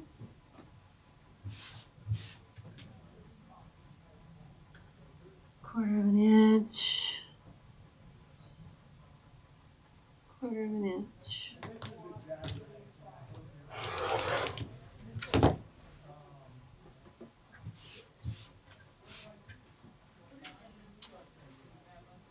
Okay.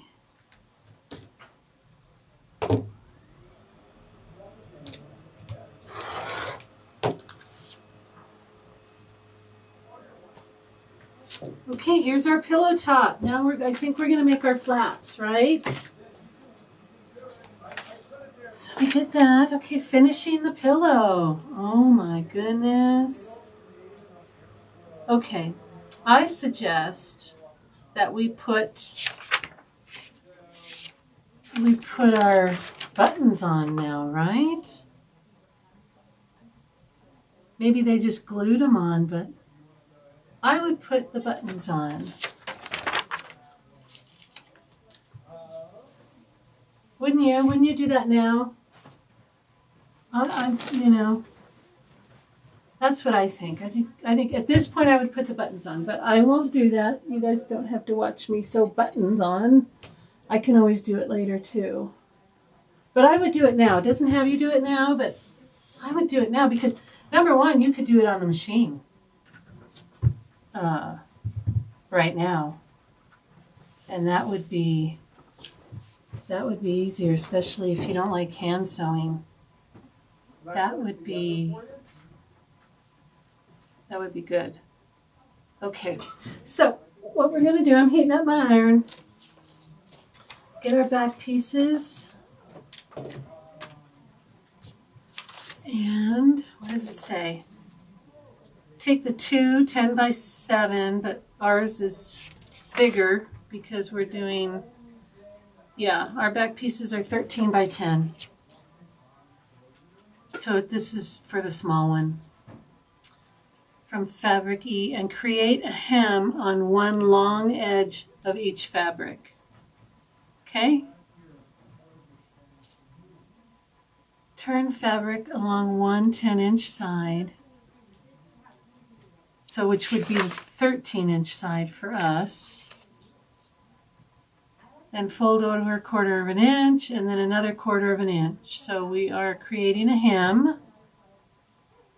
Okay. We're creating a hem on, now do they want us to do it on both or just one? Take the 2 pieces. So we're going to do it on both. Let's do it on both. Get our heating there. We're going to have to switch our machine over too. Now I don't have my, I usually use my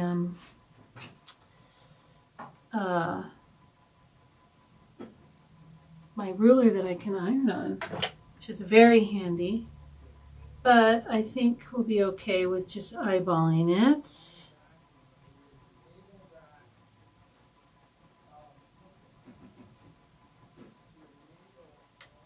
Okay, there's one. Ooh, hot. Ah, hot, hot, hot.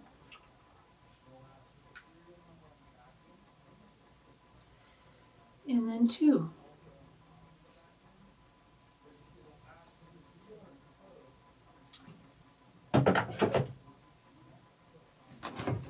Let's see, do I have, I'm going to use a clapper.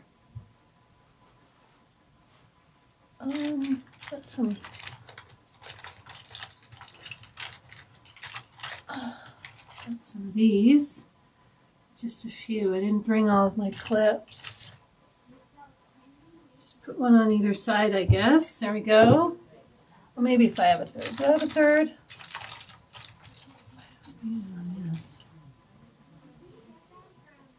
Okay, I'll do one at a time. I'm going to switch our, they haven't come back and said, get out. So maybe we can finish, huh? Let's switch the camera over. I'm going to leave the white in and I'm going to change the foot.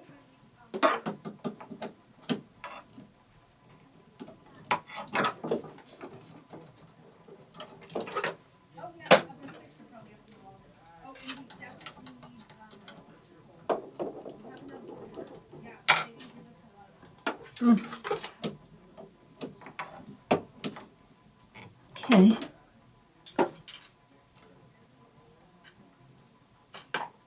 Okay. Let's go to sewing.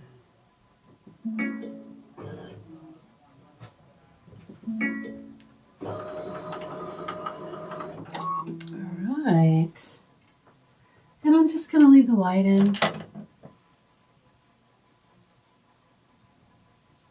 Let's see. Looks great. Oh, thank you. There's a picture back. Yeah. It is cute. It's a cute pillow. I did that.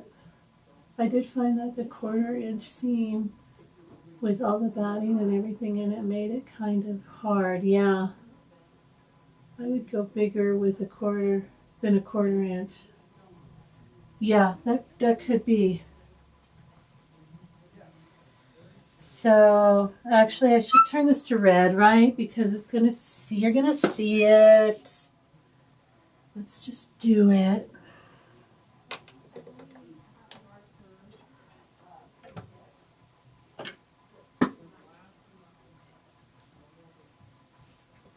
We'll just do it in all in red because It's all red, even around the pillow. So we could just leave the red in. Should I use a red bobbin, do you think? I don't think I need a red bobbin, right? Okay. All right, so we're going to top stitch. I'm going to top stitch. So I'm going to lengthen my stitch to about 3.5. I like that. And I want 04, so I need to lengthen it again. What else? Is there anything else I need to do? Oh, there is a petal, albeit small, but here we go. I'm going to put the foot down. Oh, I want to make it. So if you move your needle to, I mean, I know there's a 1/4 inch seam on here, but if you don't have that feature, if you move your needle to plus 5.5 and you line it up with the edge of your foot, it will be a 1/4 inch. So let's do that. You don't really need to back stitch, but I will. Huh. Okay.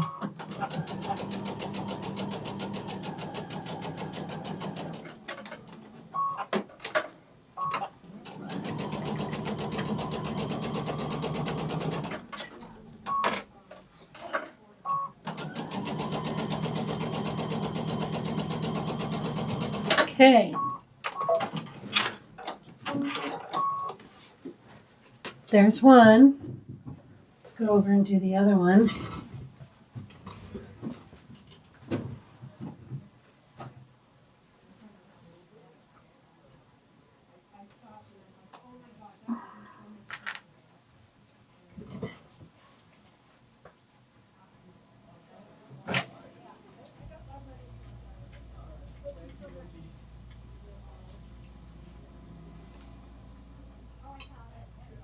Okay.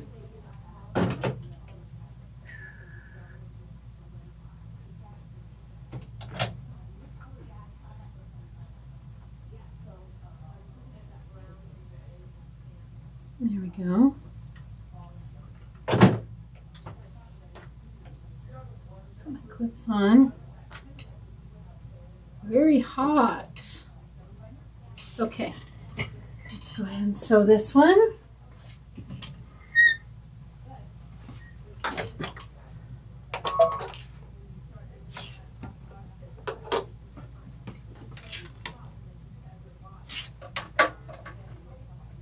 You don't really need to back stitch because that's going in the seam. Oh, yeah, I'm still at 3.5.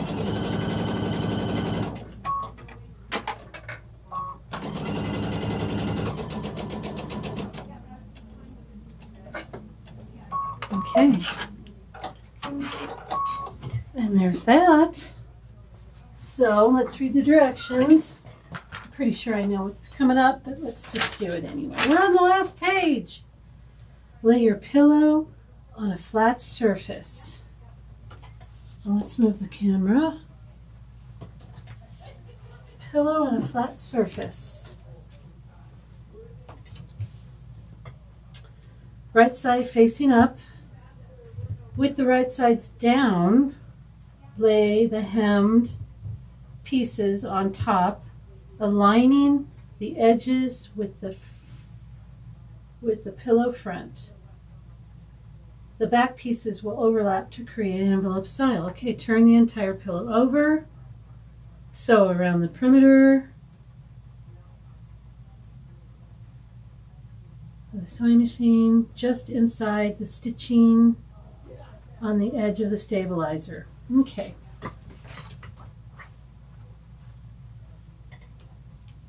So mine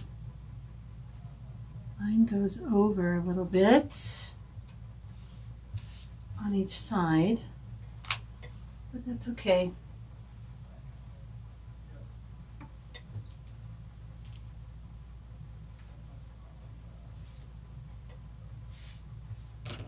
Now you should pin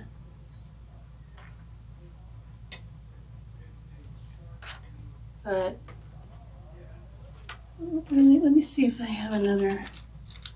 I should have, here we go. Look at all the clips I have. I must just throw them in there. Okay, that's not really going to reach, is it? But let's just go around and finish our pillow. What do you say? All right, go back to the machine. We don't need to leave an opening or anything because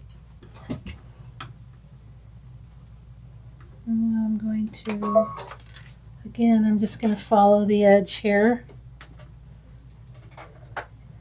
Now here I'm going to back stitch.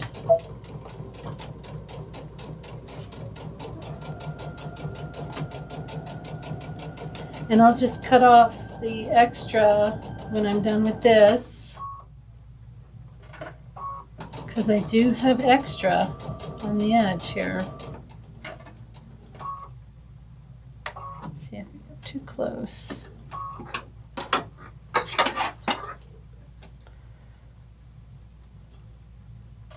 Oh, that's good. I'm gonna try and feel. Guess I should have cut it off first, huh?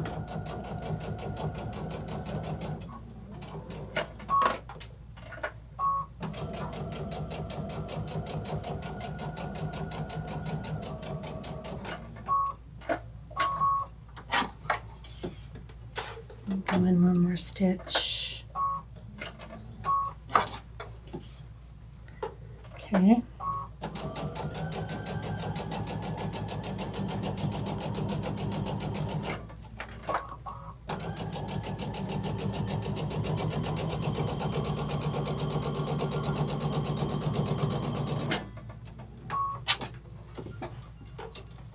Again, I got a feel for the edge here.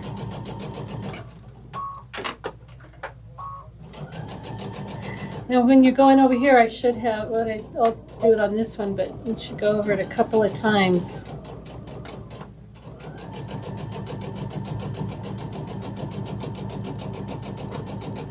Okay.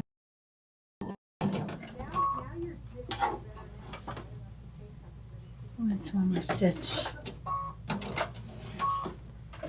Okay.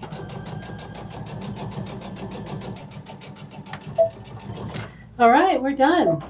Look at that. I'm going to square this up though, because if we look at it over here, you can see we've got quite the little hangover. So not a big deal.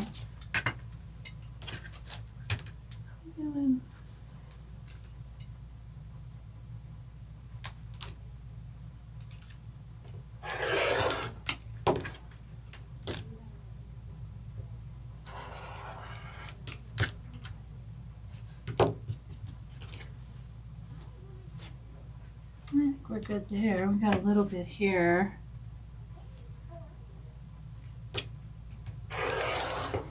I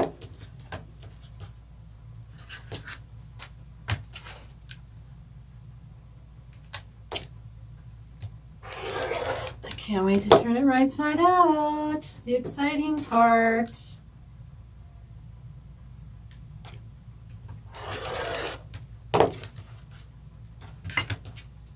And then I don't know who's going next. Okay, here we go. Again, I'm going to not clip my corners.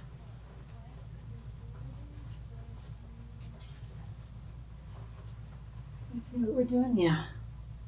Okay, kind of fold both sides in, grab the top, pull it through. I learned that from Jan at Sew Alongs with Jan on YouTube, and it makes sense to me. She says that clipping the corners can weaken it. That makes sense to me, so I I try to follow this when I can. If it's super bulky, there's just, you got to get rid of the bulk.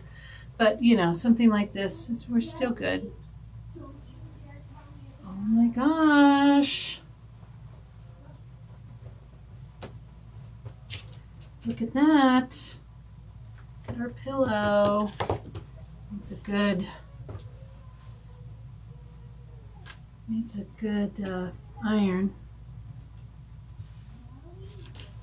Another trick I learned, that if you do this, kind of smash the, can you see what I'm doing?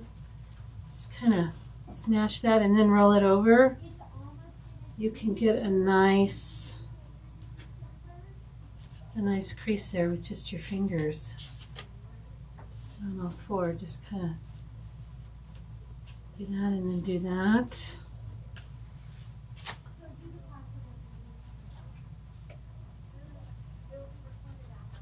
Kind of roll it in your fingers a little bit and then bring it back to normal. That should work. There we go. This one, did we do this one? I think we did. What do you think? Isn't it cute? I love it. And then we would put the buttons on and make the little bow and glue that on. I just glued it. And you're done. And you have all that in your kit. You have some buttons and ribbon for your bow and there we go. Oh, it's in the bag. Here it is. It's your ribbon and buttons. You get 6 of them. So I just put them randomly. I actually looked at the picture and see where they put them. But yeah, there you go. What do you guys think? Are you guys ready for Michelle? I bet you are. You're done with me, right? No, I'm just kidding. All right, I'm going to go get her and tell her that I'm going to kind of clean up, though. I don't want her to come into this mess. That would be not nice, right? Clean up after myself. Let's see, none of these are mine.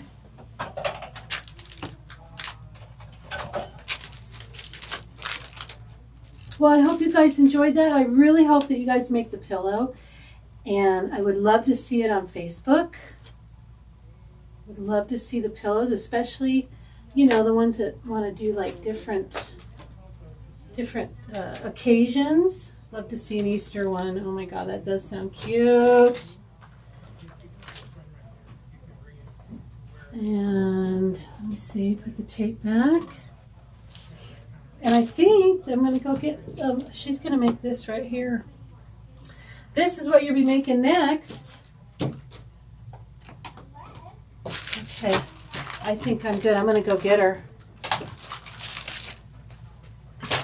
Be right back. You're very welcome, Sandy. Thanks for being here. Here comes our next project. Hold on.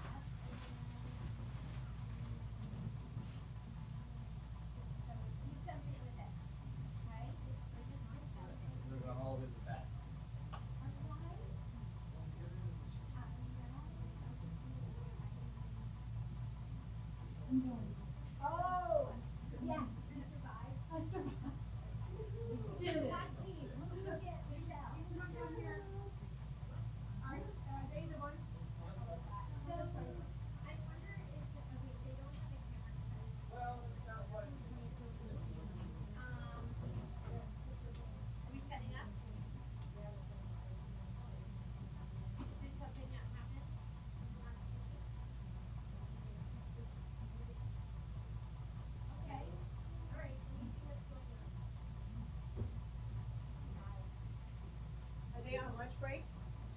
I see stuff. I'll be right back. Okay. Are you good? You need a lunch break? Oh, I just want to make sure you're set up okay. Here's punch my Hey everyone, it's me next. Yay! Just stick there. And can you work around that? Oh yeah. Oh yeah. I'm gonna leave her a little sample here. And put this here.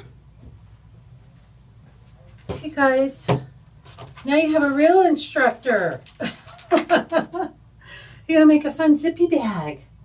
You're very welcome, Mary Jo.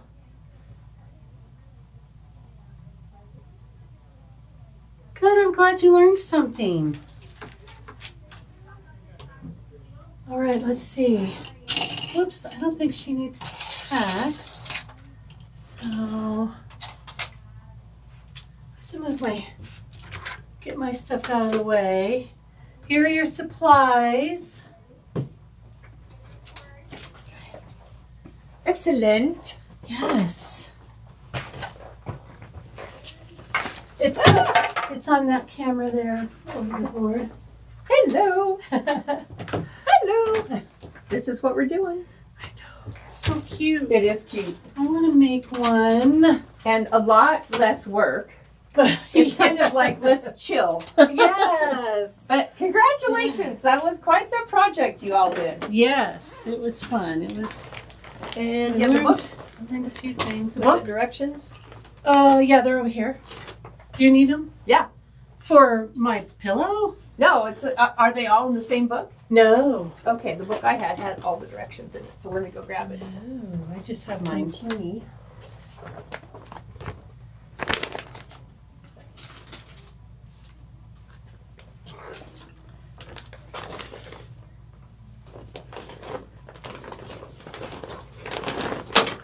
It's a wonderful sewing day.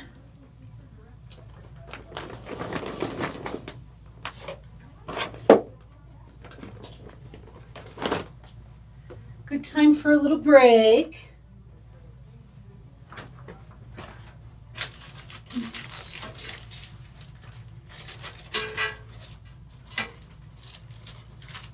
Let's see. I'm going to show you guys.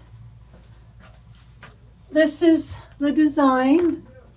It is called Oh Happy Day. So this is the one that has the zippy bags. Comes in 4 different sizes. I don't know what size you're making, but hopefully it's that cute little size because that's adorable. So that's what you would want to order. Can you see that? Yeah. If you want to make the zipper bag and you don't have it. Hopefully you already have it and you have your kit and you're good to go.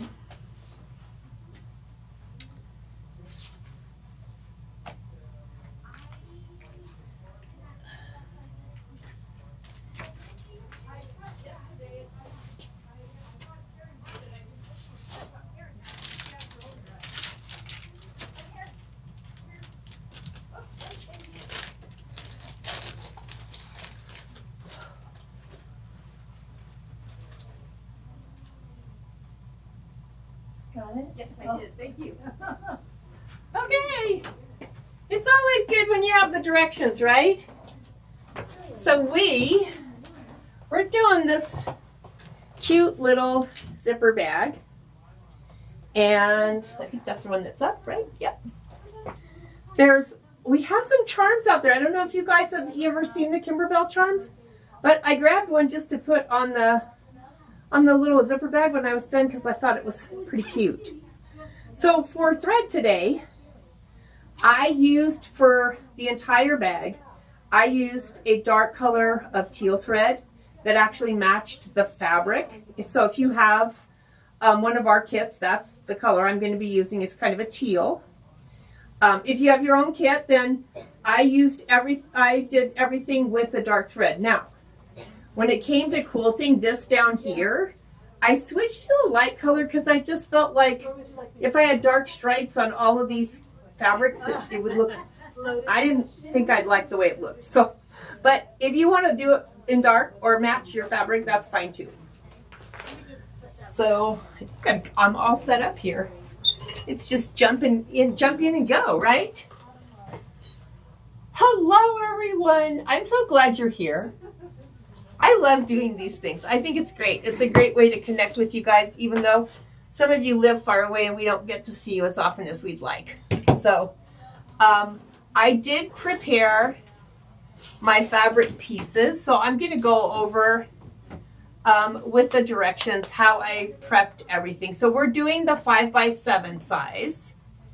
And so in the kit, you would have gotten a fat eighth of the main fabric. So the main fabric is the darker green fabric. And then you would have gotten a fat eighth of the lighter fabric, and that would be the pale green fabric. And then you got some squares that were fabric scraps to make your pennant pieces. All right. And these, I just have mine stacked in the order that I actually used them. When you get this in the hoop, you're going to be stitching this one down here first. So it goes from the bottom up. And that's just how I stacked mine. You don't have to stack yours the same way. Do whatever makes you happy, because happy is what we're going for. And so I'm going to go over the pieces that I cut. First of all, from the one large piece, I'll set that aside, everything else aside. I have my my cutaway stabilizer. I already had this as a pre-cut, but if you have mesh, mesh is fine too. It's just supposed to be a cutaway. I usually kind of like this kind of cutaway a little bit better when I have an in the hoop bag. I feel like I get sharper corners when I turn it. So I always tend to reach for this kind of stuff. So the first dark green, out of the first fat eighth, we were supposed to cut one that was 8x6, two that were 8x2.5, and out of two of those we were to press them hot dog style, wrong sides together. So these are just pressed. They're the same size. They're all 8x2.5, and then two are pressed wrong sides together. I did use a little bit of best press, so it kind of holds my press a little bit for me. And then this one was actually left unpressed. And then we were also supposed to cut 5 4x2s. And as you look at your bag, you can kind of see how this is all going to work out. These are all seams. So all of these pieces are going to be these pieces in between here, in between your flags. So 5 cut 4x2, and then 1 cut 2.5x2.5. Out of your lining fabric or interior fabric, you were to cut 1 8x6. And this is the lining back. So if you want to put a label in if you have a label you want to put in your bag, this is the piece you're going to put it on. Unless you want it on the front of your bag. You were also to cut a below the lining piece of 8x6 and then press 1 inch to the inside. So it was 8x6 to begin with, and it got pressed over. I'm glad that you enjoy spending your day with us, Mary Jo. I enjoy spending my day with us. And then 1 cut 8x2.5, and again folded wrong sides together. I call it hot dog style because it's long and skinny. And then out of each of those other pieces, they were just 2.5x2.5 inch squares. You also have 1 piece of batting. I'm going to share a couple of my favorite tools for this kind of a in the hoop project. One thing is 1/8 of an inch double-sided tape, because you can actually do perfect top stitching when you're sewing, but you can also, when you're doing in the hoop, it really holds your zipper flat in place for you, so you don't end up thinking that you got it perfectly straight and then having a wonky zipper. So I have my 1/8 of an inch double-sided tape. And then also I like the OESD point and press, if I can find it in the basket here, when I go to turn my corners. So one thing with turning corners that you have to be aware of is when you're going to go turn these corners and you want to push that out. We're going to be really careful when we trim. I just trim straight across. I don't do the pointy thing where I trim across and then trim the edges down, because it ends up being like almost like a point in there, and it's not in a nice way. I trim, diagonally, and then I might trim some of the excess stabilizer out of the seam. But what I do is when I go to push something inside out from the inside of the bag, I push with the large part of this and I slide it along the seam line. So I'm literally just pushing, instead of trying to cram all of it in one corner, I'm actually just pushing along the seam line, and it kind of distributes the corners a little bit better. And then the other thing that I have had this for the longest time, and I always forget I have it. And today I didn't forget I have it,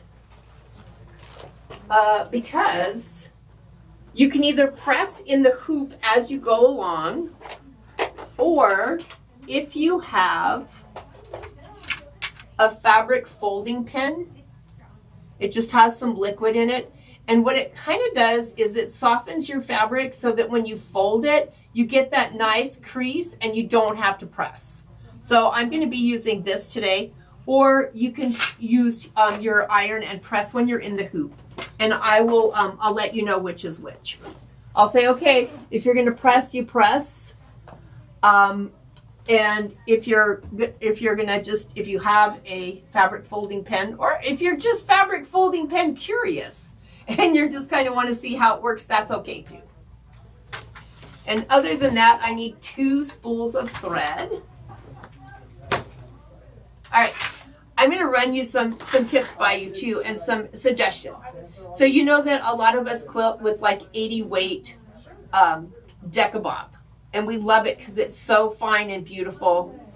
You can actually put 80 weight Decobob in your embroidery machine for like the parts that are like this, if you wanted to see less thread and just more quilting.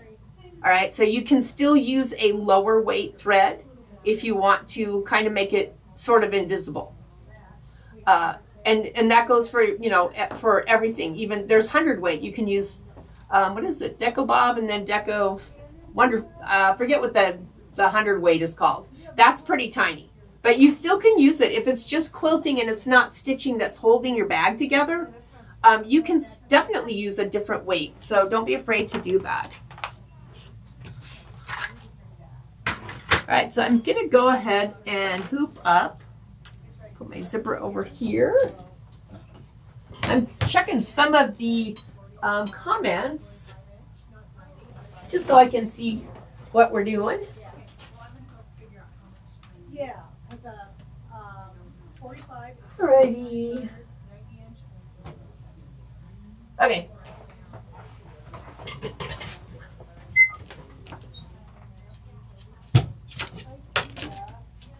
I also have, I finally broke down and I bought a pair of the Kimberbell scissors, and I gotta tell you, they were worth every dime. They are so wonderful. They cut so well. This is my other secret weapon. I use a lot of double-sided tape, and this is just an adhesive tape remover pad. I keep this and an alcohol pad right by my sewing machine, so when I feel like my needle's getting sticky from the double-sided tape or from the sticky stabilizer, I stop, I wipe the needle off with this, I wipe it off with an alcohol wipe, rethread, and keep going. So it's really kind of nice. It's a nice way to kind of, make the best of the sticky stuff. I do love it. I love it because it makes it easier to stitch. And I'm all about that.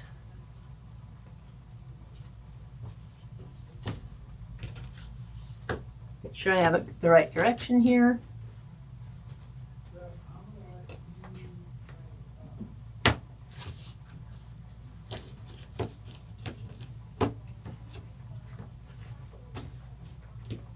All right, I'm gonna take over to the machine, and I'm gonna take my pile with me, at least closer to me, and we'll get started.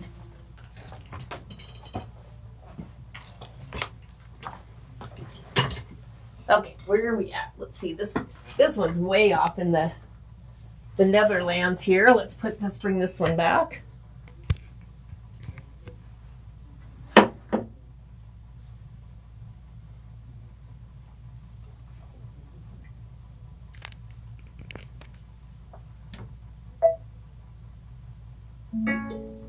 Oh, let me change the foot out here too. You guys had to sew. And I saw, not gonna say who it was, but she knows who she is. I saw someone post their scary Halloween pillow from today's class, and I love the Halloween colors. They're amazing.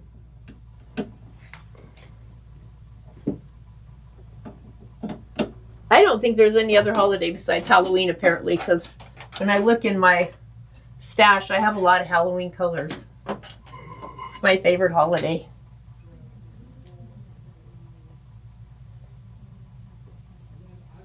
All right, so I'm going to grab some green thread here.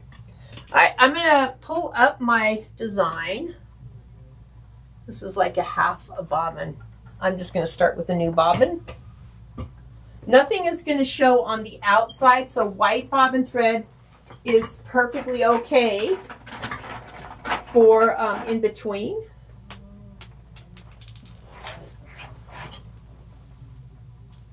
I love it when I don't have to keep changing bobbin thread. All right, so where's the teal thread?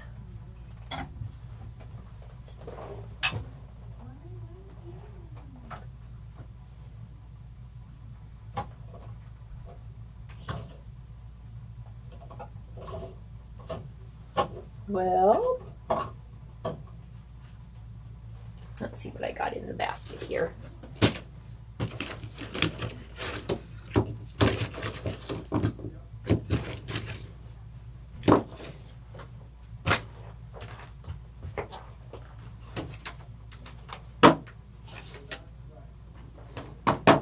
Here we go. That work? That will work. And what do I want for quilting? Let's see.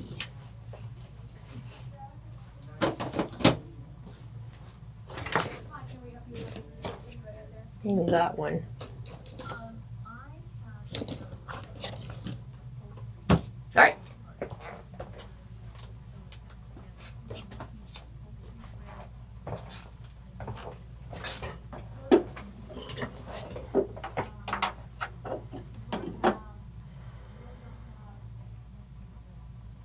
Change the camera, please. Okay, let's see. You should be looking at the machine right now. That's where it's supposed to be. And I still have to change the foot here. Oh, I didn't. I got it. So what's beeping? That's weird.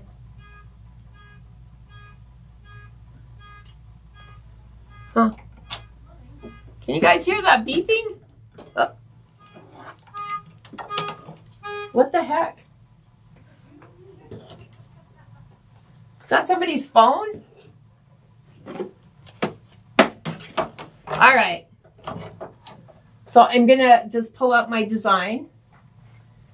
I saved everything in here.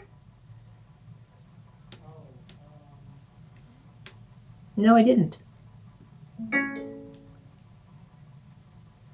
Okay, pause for me to go get my embroidery design because I thought it was in the machine. So you can watch the machine for just a second. I promise I'll be right back with this.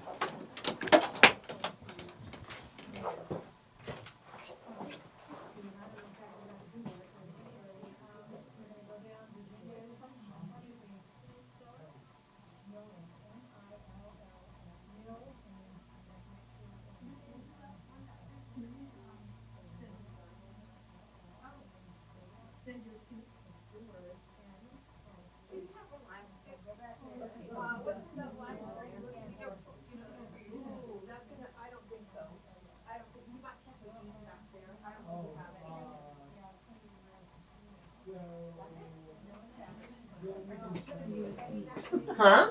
My USB is in there. Yeah. Did you have all of the designs on there or just the one? No, just. Okay, it's me again. I don't have them.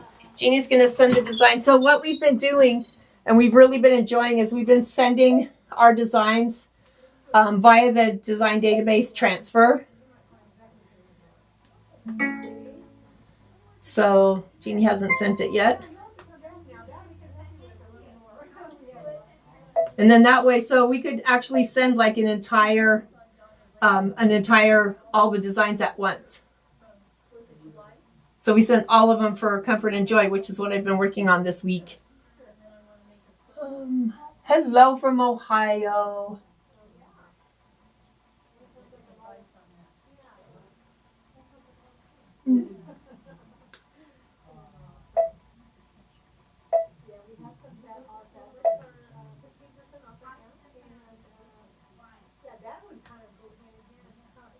Well,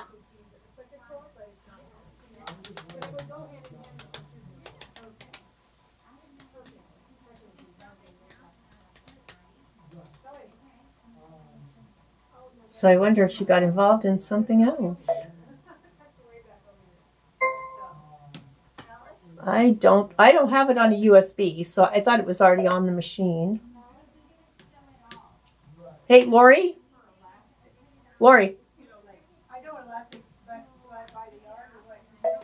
My apologies, you guys. Let me go check again. Let me go put you on a different window so you're not looking at dead space. Did you got it?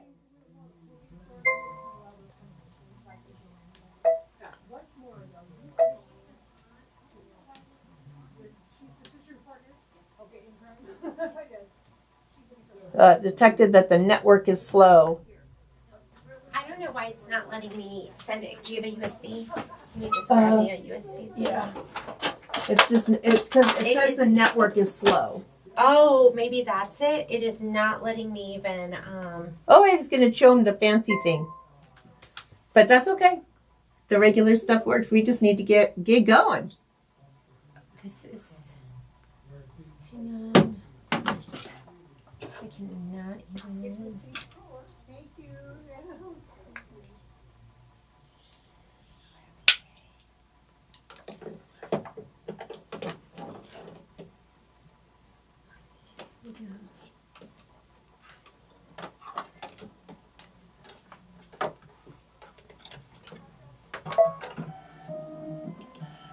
Okay, I can't even get. It's a network being persnickety. I don't know what's happening. I can't even get to it. Like every time I go here. Oh my god! I think it's so every time I go here, right? But is that in your OneDrive or is it on your computer? It's always on my OneDrive, and it. Okay, hang on. Okay. Give us one more second. Give us a sec. You know, this is good. So you can see that sometimes you're not the only one that's technologically challenged.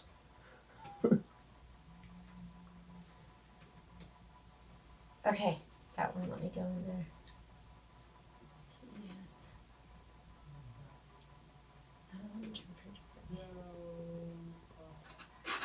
And then I try to copy it. Here's my copy button. Okay, let's see. Every time I try to paste it before, it wouldn't let me do it. Okay, here. Let's see if it's on there. Okay, I think we got it. Sorry about that. I'm not sure what was going on. Okay, let's just do the norm here and see if we can get it this way.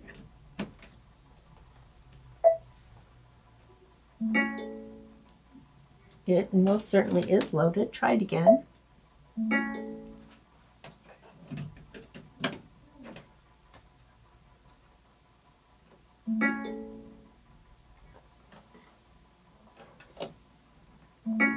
All right, this is crazy town, Jeannie.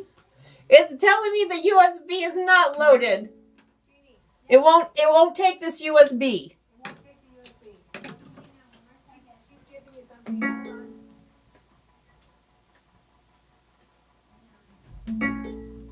So we've had a couple of challenging USBs.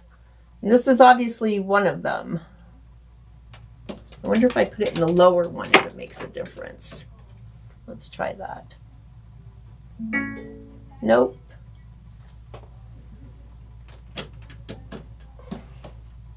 So we might get to sew today, or we might get to see everything that can possibly go wrong while you're trying to get your class going.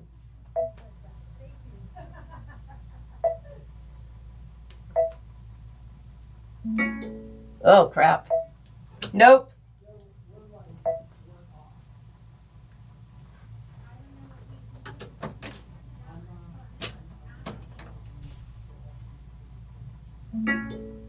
Okay, you guys, I say take a break. I'm going to go figure, I'm going to... They're tired. So, hang on.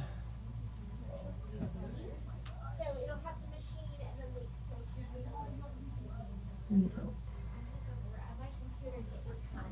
we There. Don't. Oh, yay! We're back, you guys. Let's take advantage of it and sew something, right? All right, so I have turned over to page number 2, and we're going to place the right side of piece number 1. Piece number 1 is the green piece. It's the 2.5 by 2.5 inch square of the dark color that you cut. And we're going to place that one first. So here's the other ones. I get those, I need those, and I need this. Okay. All right, so I'm going to try to keep as much as I can right here on the screen. And so I'm going to just pull my hoop off and place it that way. So I'm taking my green piece, one of my main pieces, and I'm going to set it down. So this, what we're looking for each time, and there's a grid here as well. When you put your piece down, like when we put the pieces down, we have to make sure that they're going to fit all the way across where and cover where they're supposed to cover. So right now, this is supposed to cover that. And the pieces are pretty good sized. So I'm going to go ahead and put this just like the picture here, where it's kind of goes outside of the line a little bit. We're going to be trimming this along the way as we go, but just make sure you give yourself enough. So I'm going to go ahead and put my hoop back on. And I'm going to go ahead and select to go. And this is color stop number 3. It's going to tack this down.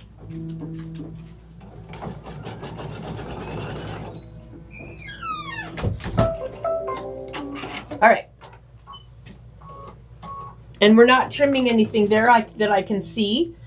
Yes, we are. We're going to fold this part back, this little corner. We're going to fold it back and trim that there. Now that I've got you on the, I'm going to move this one out of the way. There we go.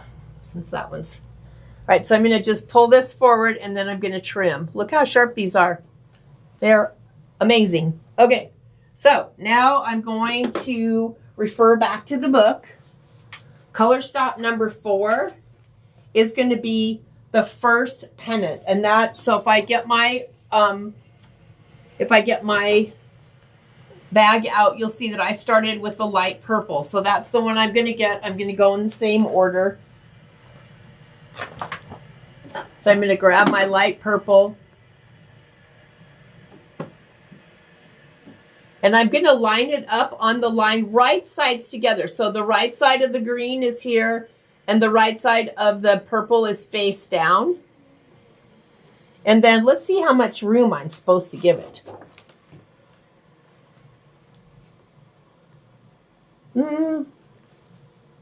That looks like I've got enough. If you want to check, what you can do is fold your finger here and fold. And if it looks like it's going to cover your diamond, you're good. But if you're like out here and you fold and you can see part of your flag, it's not going to cover it. So make sure you have enough there to cover the flag, your flag. I'm going to go ahead and tack that down.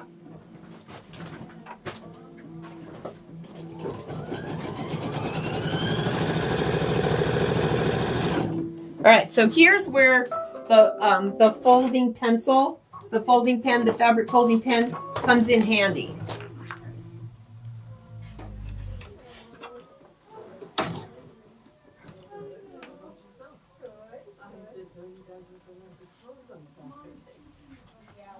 So I'm just going to put a little bit on the fold line here. And then I'm going to fold it up. And I think that I screwed up with this bottom piece here. I don't think I put it up far enough because I'm seeing white there. So guess who has to back up? Dang.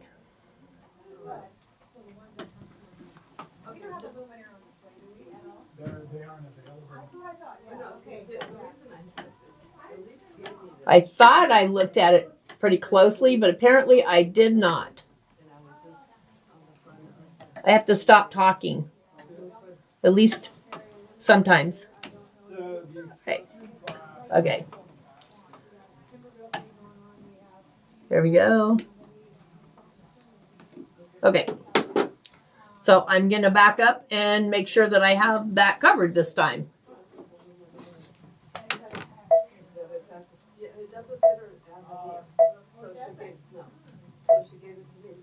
All right.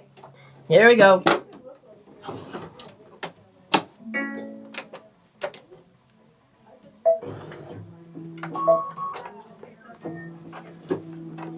So now everything should be covered.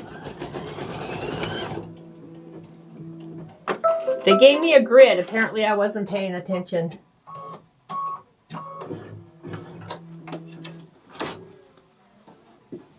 But I got it this time. And I'm just going to use the other side of the square.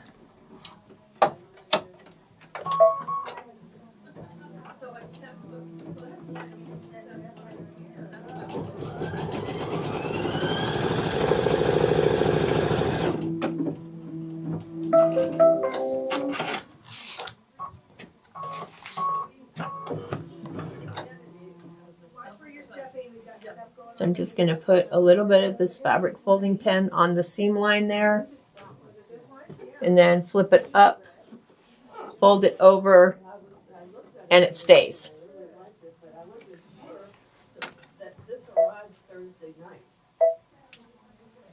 All right, so I'm going to go ahead and color stop number 5. So once I've placed that piece, color stop number 5 is going to be a placement line for the next piece. So now that I've folded that up, I'm going to stitch across. It's going to stitch across the top of my flag. And now I'm going to be using all of those 2x4 pieces. So there's the first. I think I can probably trim some of that out of there. Let's see. Trim the fabric close to the stitching line. So I'm going to go ahead and reach over there, and we'll do a little trim.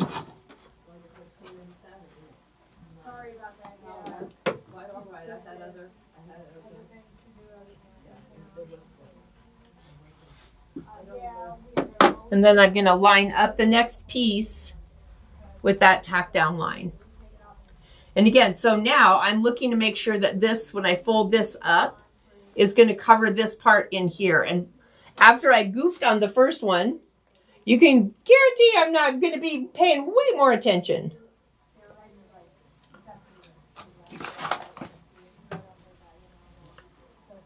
And I like that they gave us really generous portions with this, with the cutting.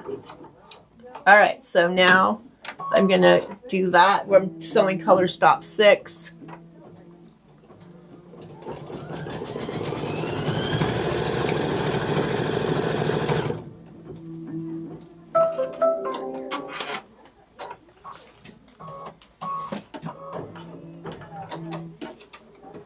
Open it and use my fabric folding pen again, just right on that seam line.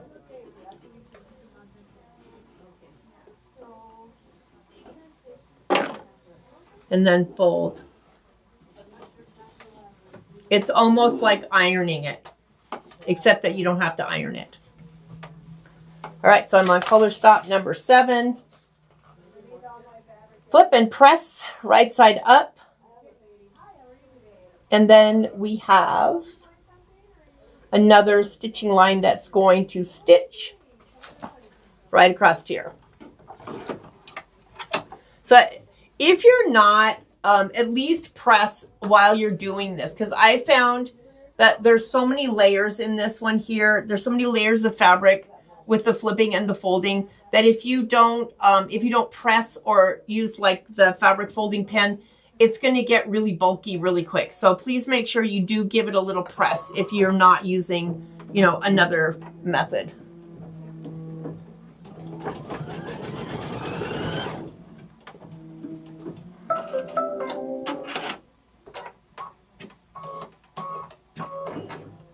All right, so I'm going to fold this back.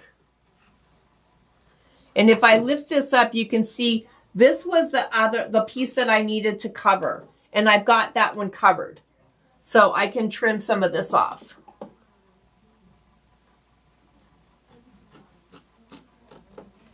And then my next pennant, and some of this too. Just, you know, you can trim generously for now. You'll be trimming a lot more later. I'm going to go get my next one, which in mine was the pale green. So I'm going to do the same. And I'm going to place this one right along that seam line. And make sure you have enough down here.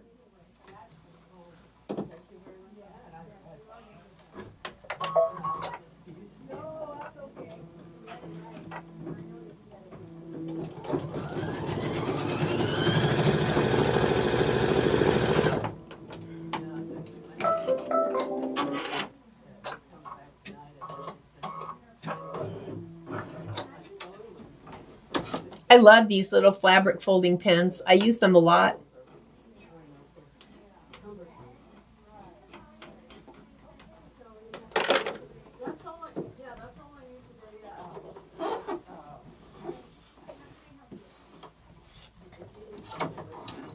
All right, we're getting in a kind of a routine here.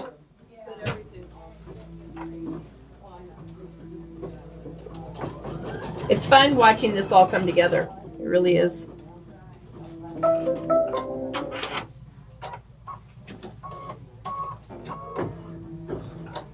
right, so now I'm going to kind of trim some of this out of here. This next piece is going to cover this square right here.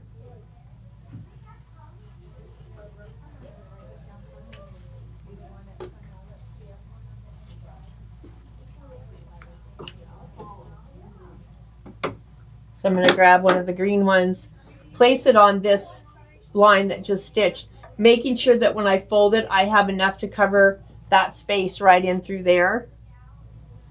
So I don't want to short sheet myself on this.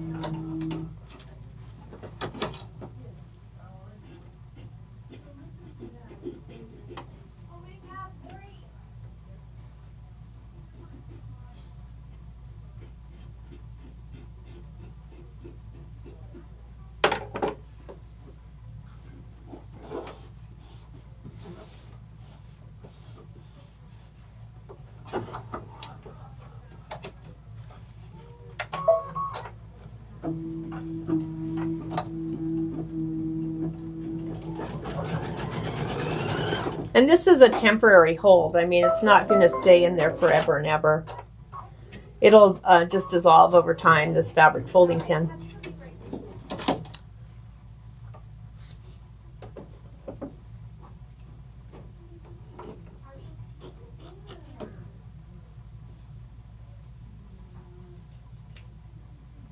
All right, so my next color is the dark purple. So I'll get that one ready to go. Right sides together, and again, I've got to make sure I cover the entire area for the pennant, the little triangle flag.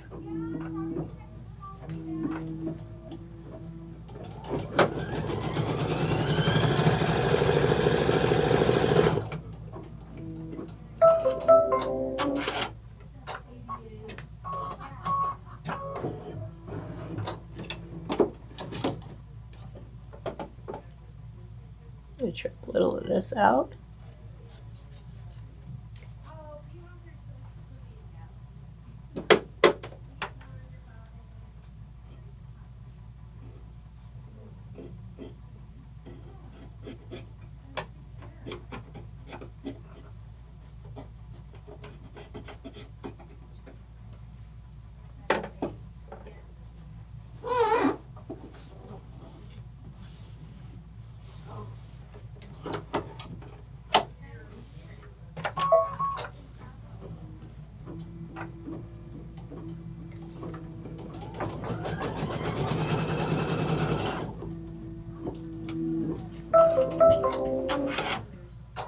Alrighty.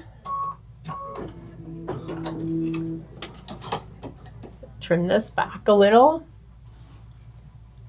I always try to at least leave a little bit of an edge, just so, you know, some cotton fabrics frays more than others. And as we're trimming these pieces, we are actually cutting it like on the bias on some of them. So I try to make sure I leave enough just in case. All right, another green one. So now I'm paying attention more out here because it's getting a little bit steeper. Obviously I need coverage down there, but I really need coverage here too. So some of it's just going to get trimmed away when I trim.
Yay, I'm glad I'm back.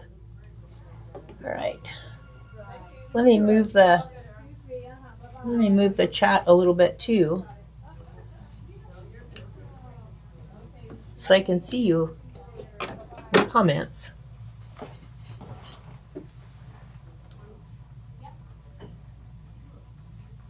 Hello. Yes, Cindy, I do too. It's a great little gadget. And here's the wild thing is I've had like 2 or 3 of them for a long time. I kept buying them. And I'm like, okay, that sounds cool. I keep buying the same thing over and over again, right? Not even paying attention to actually using it. So this has been great. This was a great project when I saw the project. It was a great project to, you know, utilize the fabric folding pin. All right, so the green with the checkers is what I'm doing next. I'll line it up there, right sides together. And again, making sure I have enough here and enough down there.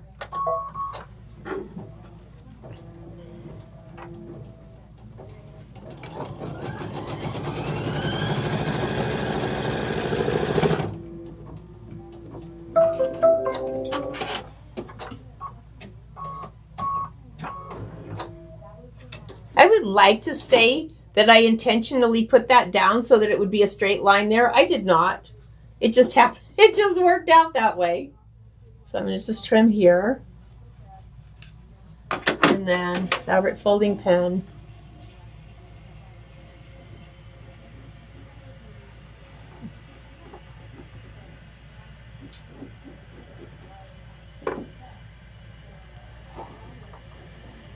Yes, and then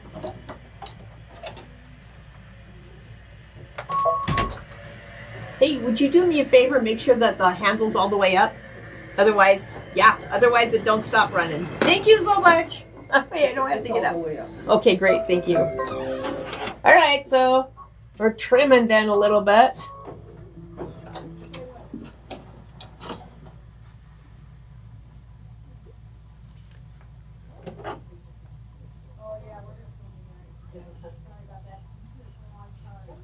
So September, you guys, how did this happen?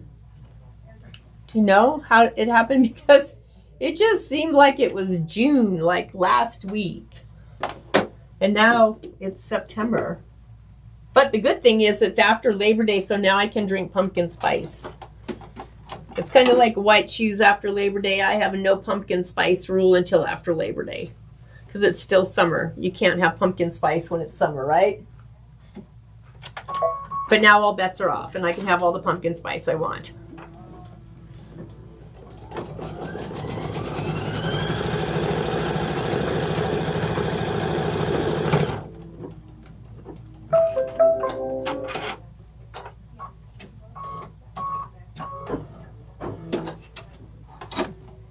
All right, little haircut here.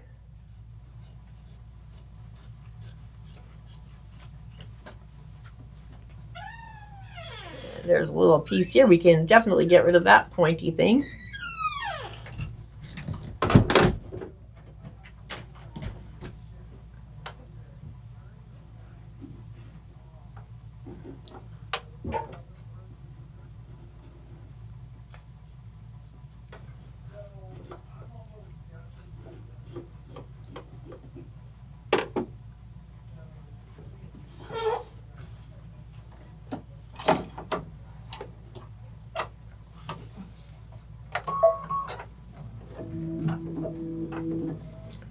Getting pretty thick now with all of those little flags, right?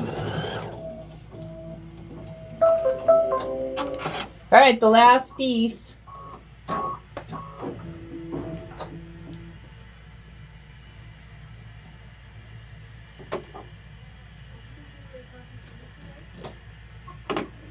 right.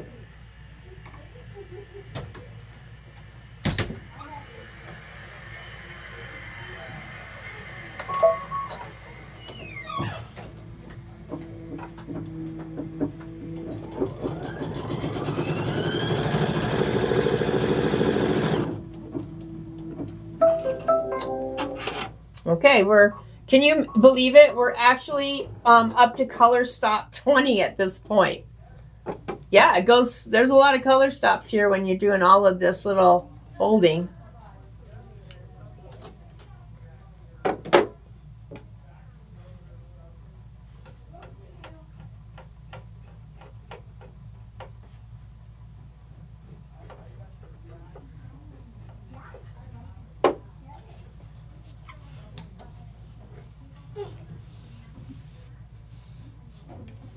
Yeah, Brenda, I do too. I love this time of year. Fall is definitely my season.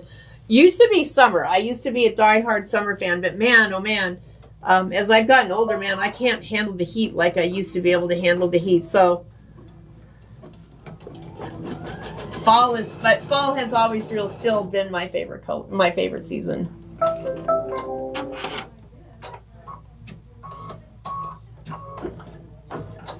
The ladies that know me know that Halloween is my favorite holiday, and the rest of the holidays really don't matter. Just Halloween. So yeah, I look forward to the fall season.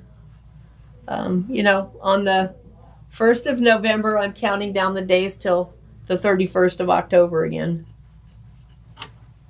All right, our last piece of the flip and fold, and I think then we get to do some trimming. This really goes together quite well.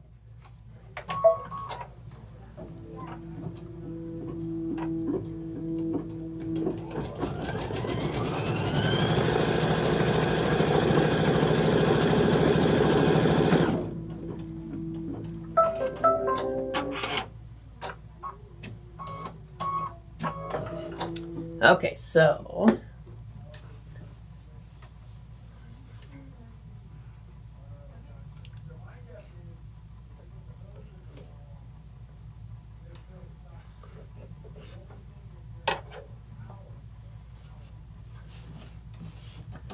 All right, so now what this is going to do is draw a placement line for that other 8 by 2.5 inch piece that we did not fold wrong sides together. So we are officially on color stop number 23. So now that I stop to look, we are on page, wow, we are on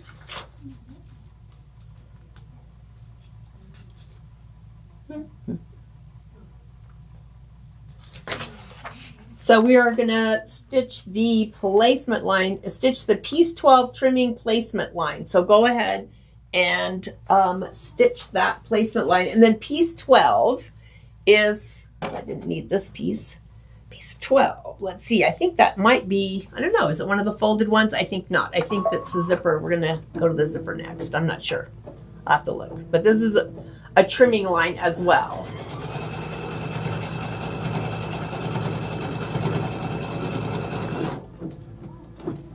All right, so I'm going to move over to the table for just a minute so that I can get this trimmed up a little easier. So hang in there with me. I'm going to show up over at the table.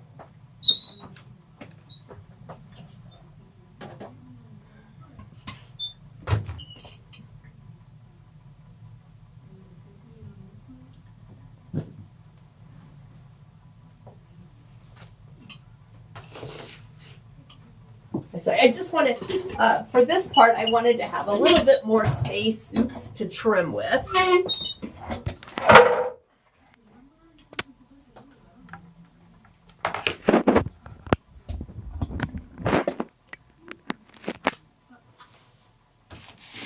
There we go. All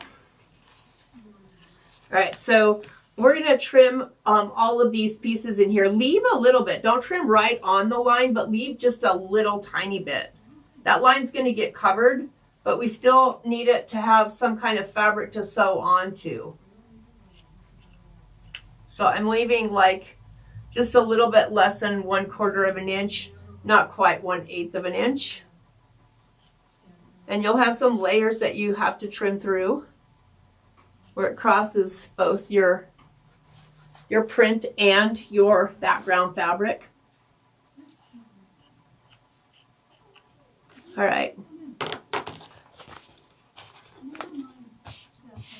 right, so we're going to place piece 12, which is the one other 8 by 2.5 inch strip that we did not fold. We're going to place that one on that line. Make sure you have enough at the top and at the bottom.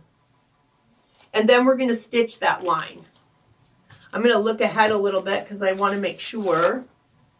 And then there's going to be another line that is going to, we're going to press this over, and then there'll be another line that's a straight line that we're going to cut on. So I'm going to take this back over to the machine and sew the tack down, and then we'll flip and fold, and we'll sew the tack down on the other side too.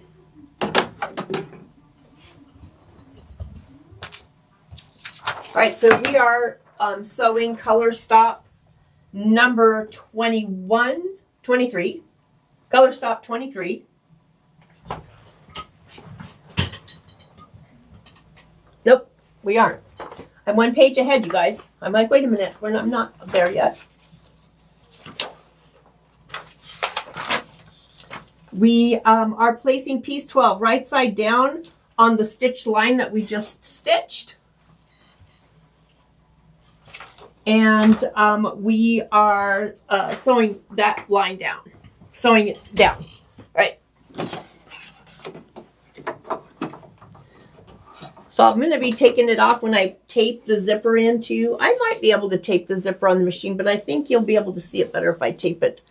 All right, so I'm just tacking it down.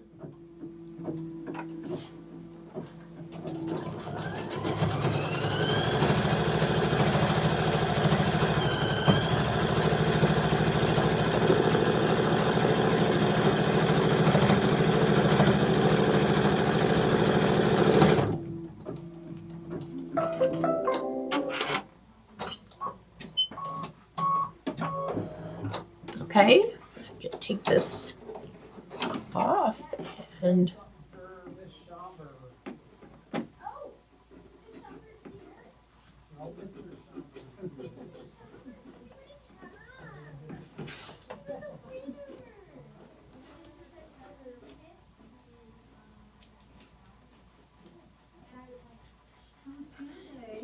It was good. Oh man, you flew up there. Yeah. Well, it's a little England. all right, so kind of pressing this with my fabric folding pen and keeping it flat. And then I'm going to sew the next line, which is going to sew straight across. And then I'll be able to trim it on the diagonal. And then we'll actually have a rectangle again.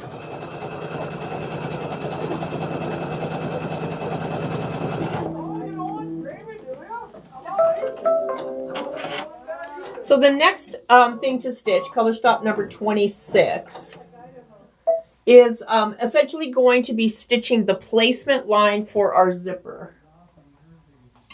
Let me get this trimmed.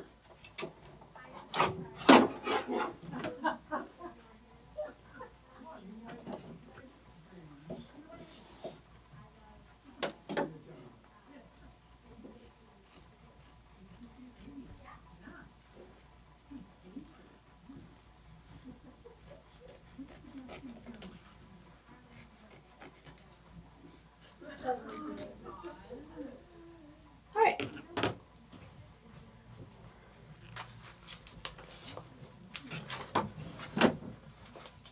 So now I'm on the other page where I was a little bit ahead. All right, so once we've done that, it says do not place piece 13 at this time. Stitch the zipper placement line, which is what we're going to do next. And then I'm going to get out my really cool double-sided tape that goes on every project that I make because it always makes everything perfect. Nothing moves if it's taped down. And even your batting's not going to be not going to move because it's actually stitched to your stabilizer after this step.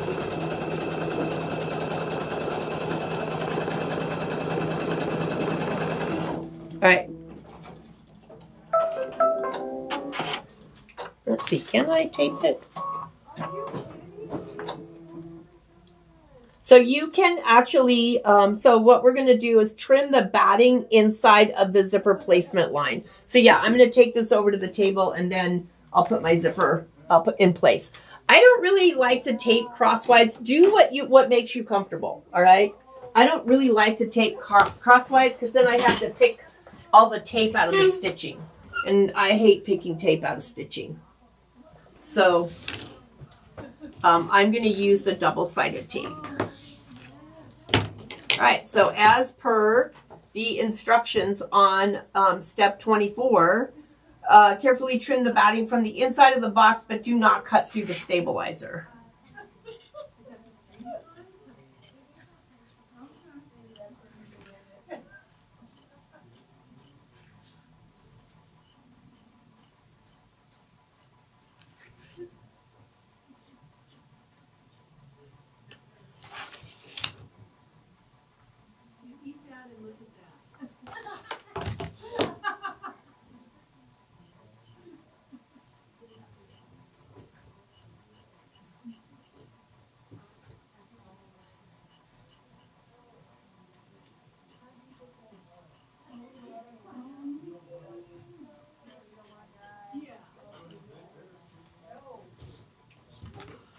And using the zipper placement line that just sewed, place the zipper within the stitched box with the pull on the left side. So the pull should be pointing up of your 5x7 hoop.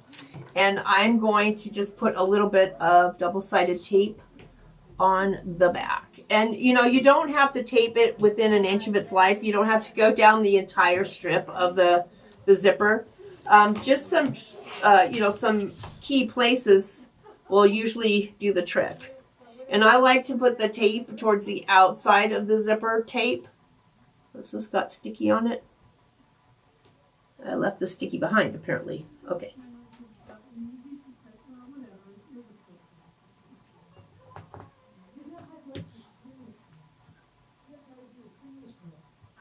So the paper peeled off and left the tape part behind. All right.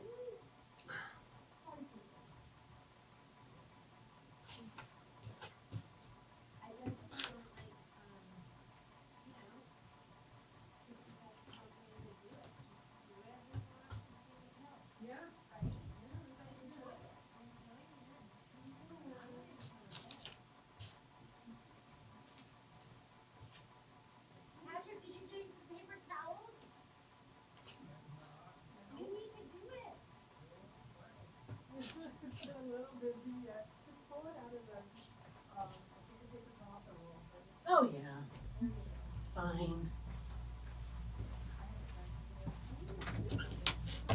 All right. And let's see here.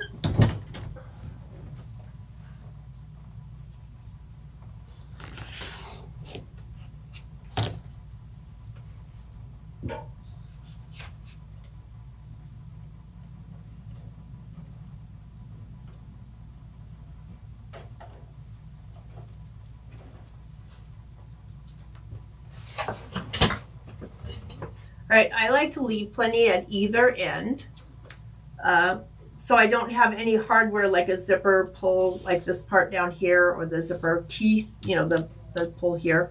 I always buy zippers that are bigger than, or if you buy a zipper by the yard, then you can cut them to fit, but you always want a little bit more. And I just start at the bottom, and I'm going to place this part first before I pull the rest of the tape off. All right, so I'm going to place this between the line. Just tap it down. And what's nice now is from here on out, you can kind of place it and push forward this way. All right, so I've got that first part securely down in between the lines. Now I can pull another section of the paper off.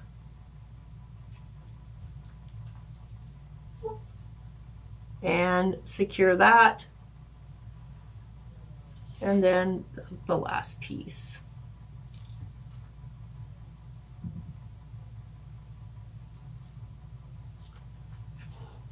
And then turn it over and look at it under the light.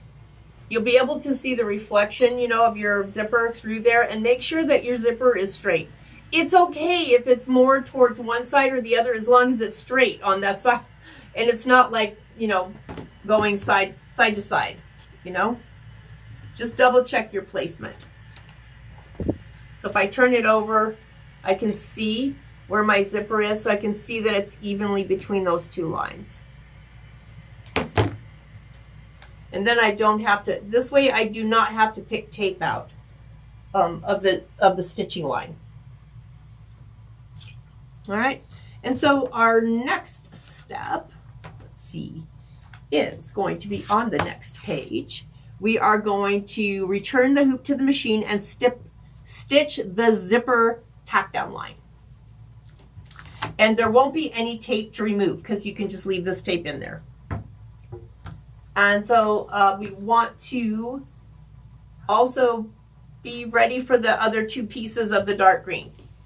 All right, going back over to the machine. And let's see, I'll bring my other two pieces with me. And my fabric folding pen. My fabric folding pen is getting a workout today.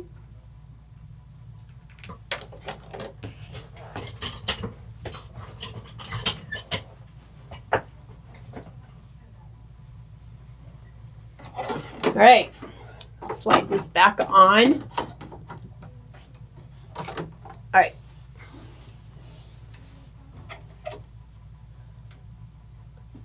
So I'm just going to tack the zipper down.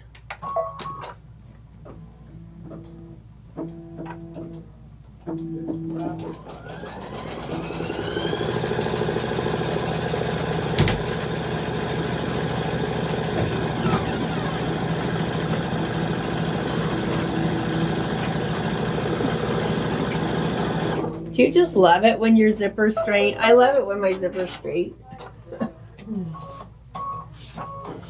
All right, so let's see what comes up next. So you want to grab one of those strips that you folded wrong sides together, and you're going to flip it up so that the fold aligns just below, or you're going to set it down with the raw edges on that stitching line.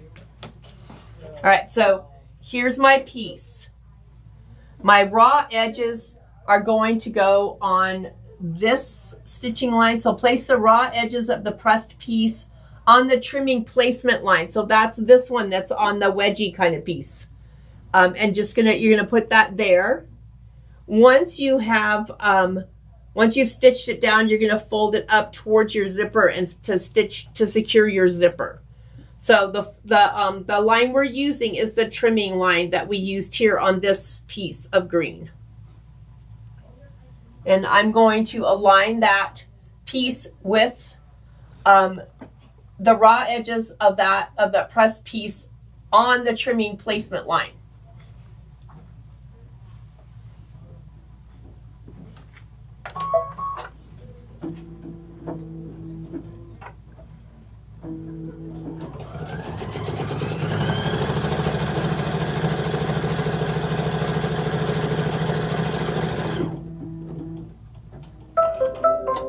And then you're going to flip that piece up so that the fold aligns just below the zipper piece, the zipper teeth. So I think I can do this right on the machine.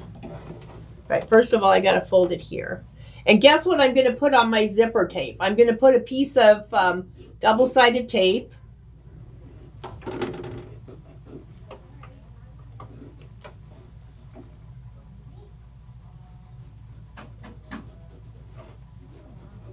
So that I can align that press perfectly.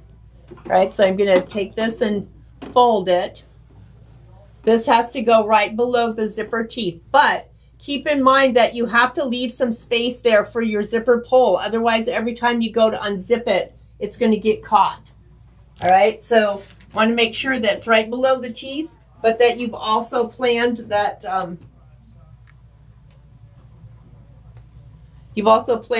some space for your zipper pull. So I'm just going to put a little piece right there, a little piece right here,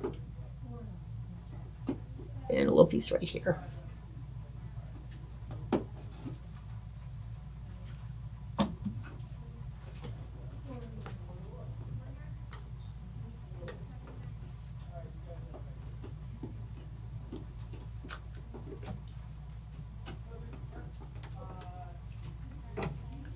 All right.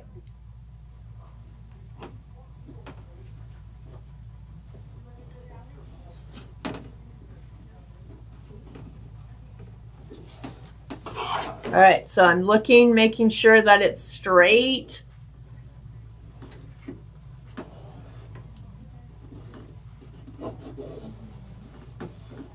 All right.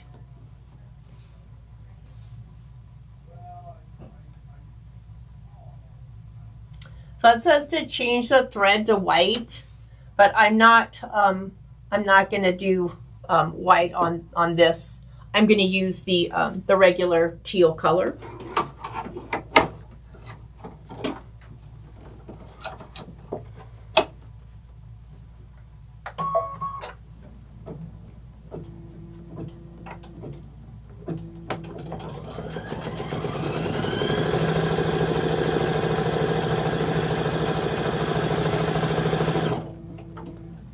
All right.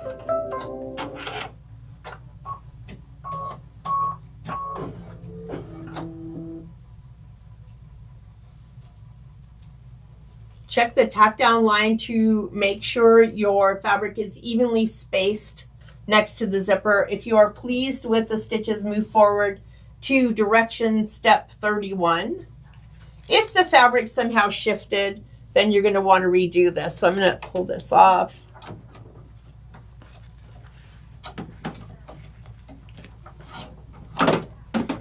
So this line right here should be straight.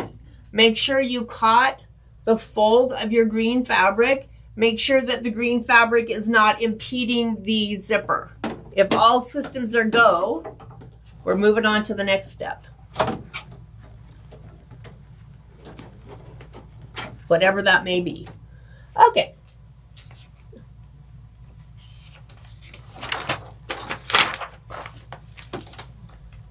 All right, remove the hoop from the machine. From the back of the hoop, carefully cut away the stabilizer that is under the zipper. You should see the back of your zipper.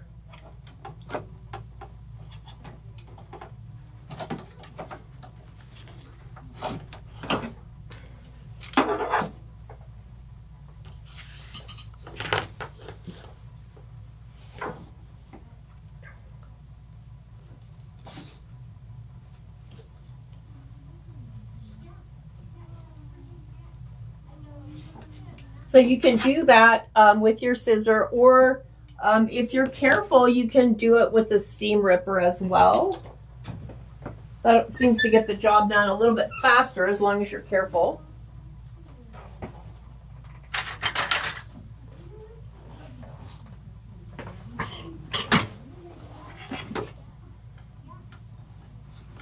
So I'm going to put the red ball down so I don't cut more than I anticipate cutting. The red ball there should be your guide.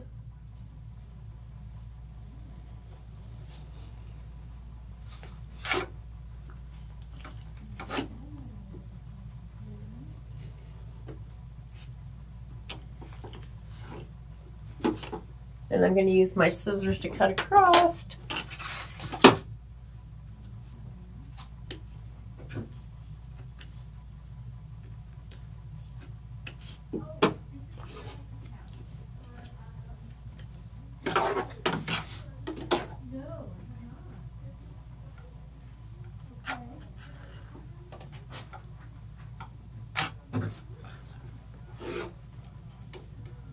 Don't cut your stitches. All right, I can see the back of my zipper.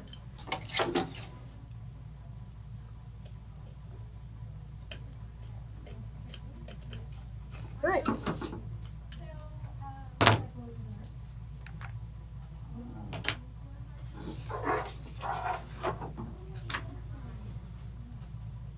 All right, so we need to place the pressed lining below the zipper fabric, right side up on the back of the hoop, so the fold is aligned just below the zipper teeth. All right, so that brings in our folded piece, and this one is going to, so I try to place it along the same line. It's going to stitch, I think, just slightly below it. I've got some threads there. Let's get all those out.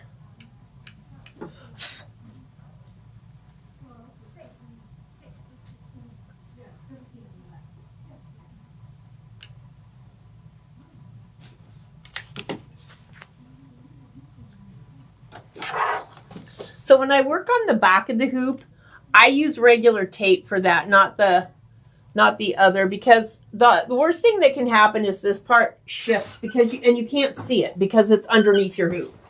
So I do tape this part really well with regular paper tape. So I'm going to go ahead and tape this.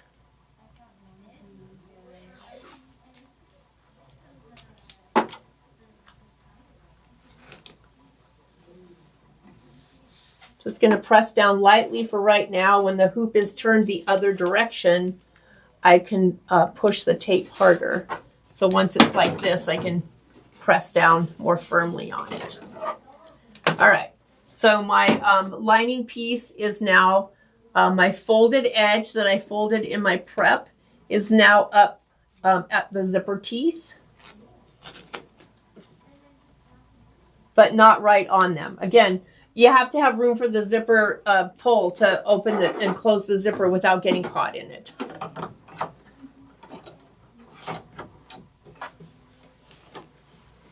All right, so this next stitch is going to sew a box around our what's in our hoop right here. This is going to be step number 30, and it's going to tack it down. All right.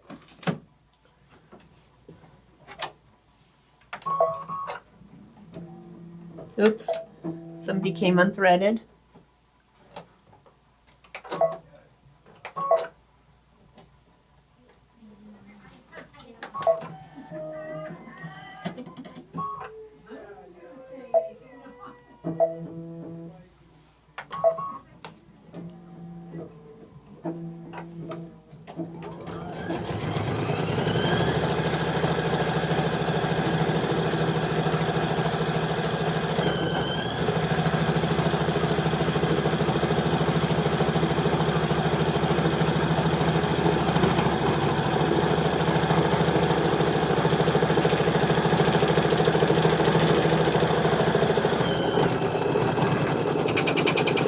All right, I'm hearing tape. So when I hear tape, I know something caught on the machine. So I'm not going to wait and see if it stayed. I'm going to be proactive here and make sure that my lining didn't slip now when it's easier to fix it.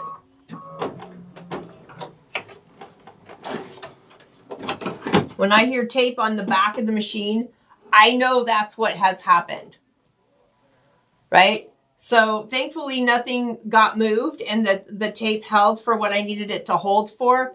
But when you hear that squeaky sound and you know that the tape is no longer stuck to your fabric, it's now stuck to the bed of your machine, just stop. And then, you know, make sure that your lining or whatever it is you're stitching is still in the proper position, which this one was. And yes, I did not do, or no, I did not do any back stitch. I didn't back up because this has still got to have the front and the back sewed together on it. So it's, you know, it's going to have plenty of stitching there. Plus it's coming around another time. So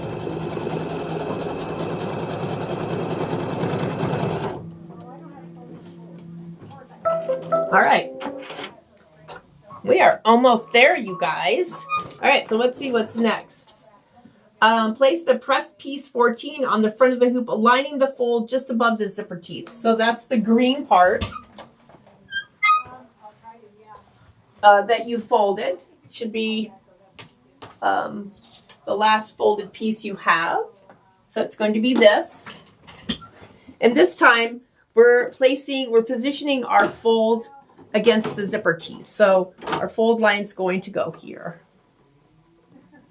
And again, I'm going to get my tape friend here. Just out here on the edge of the zipper so that it's not in the way of my zipper pull or anything.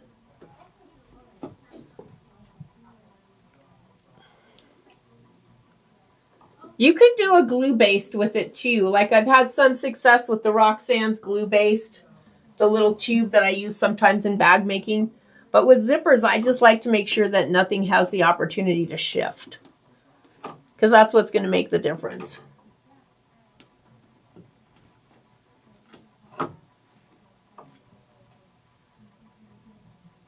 We are doing the 5x7 pouch, Cindy.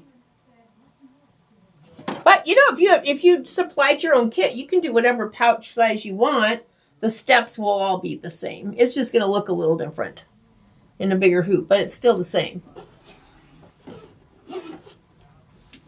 All right, so I've got that one down. So I'm also looking top and bottom so that I have equidistant amount of fabric between the top and the bottom of the zipper tape. Checking down my, let's get this piece of tape off now because I don't need it there anymore. And I'm going to tack this down.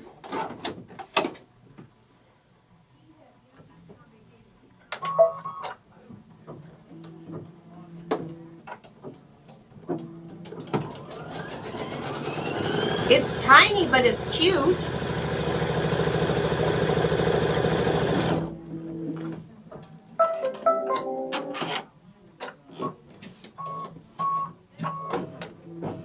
All right, let's see what's next. I think we're going to do the back part too. Yeah, once you've tacked that down, remove the hoop and place the pressed lining above the zipper fabric on the back of the hoop, aligning the fold just above the zipper teeth and tape in place. All right, so that's this.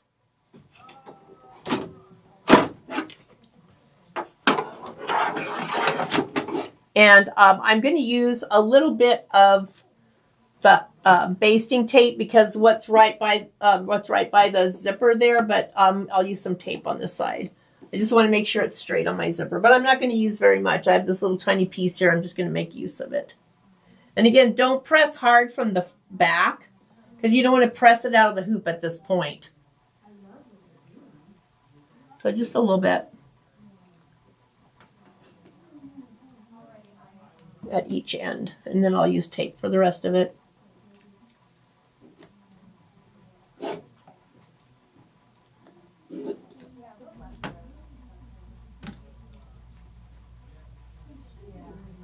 Just want to make sure that I can visually place that and it won't move.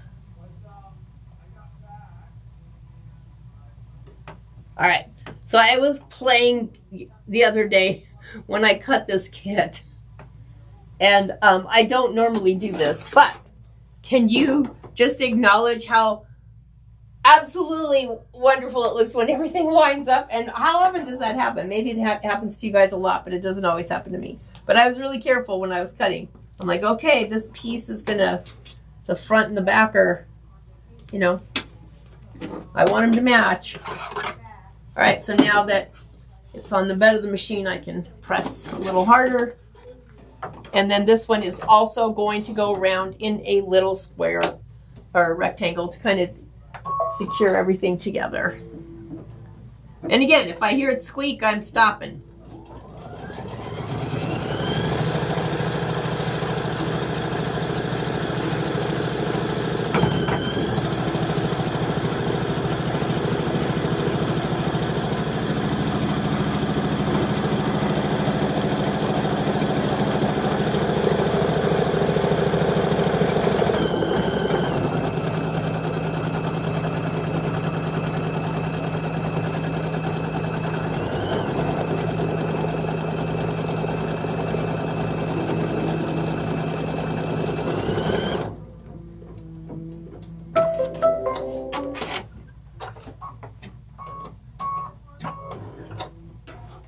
All right. So the front of our bag is done. The inside of our bag has our lining down. Trim any of those little threads you don't want to see from the inside of your bag. Now, because you can get to them now.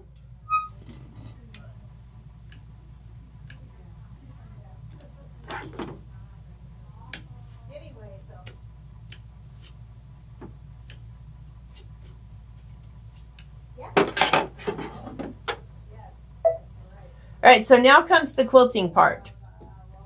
Choose whatever kind of thread you want. I chose a light color again, but if you want to quilt with the same color, that's fine too.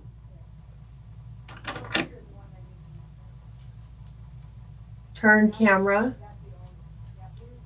Mary Jo, turn camera where?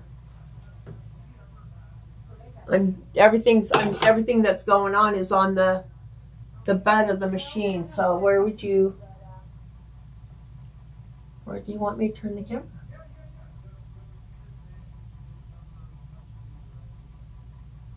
All right, I'll try. I'm trying to pay attention here, but okay. All right, so the next thing is going to be our quilting. So decide what color you want. I picked out a lighter color again. I don't know, maybe I'll just do this one with the dark color since everything else is. I was just worried that the stripes would really show on my light colored. We're going to find out because the other one has light color thread and this one is just going to get the dark color.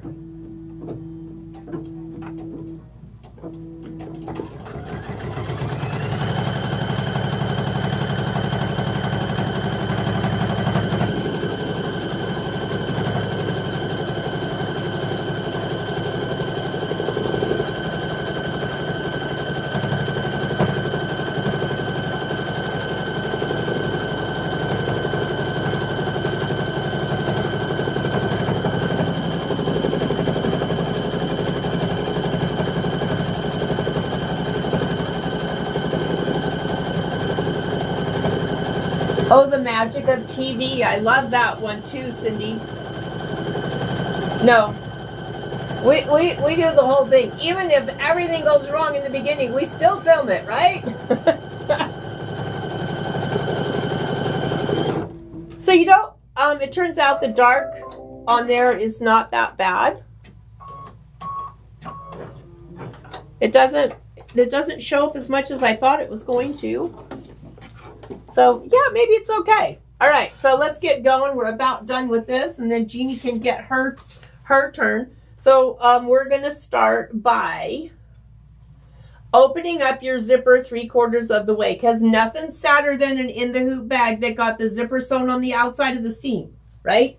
If you're a newbie, let's avoid that, because that's the first thing that everybody does when they forget to open their zipper. So once, as a group now, everybody open their zipper 3/4 of the way, because that way you can, you know, turn your bag right side out. It's not going to be good if you can't do that.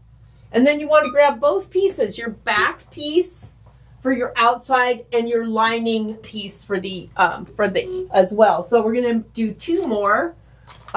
We're going to place fabric A right side down on the top of the hoop and take and tack it down. So it's this piece first over the top of the hoop, and we're going to tack it down.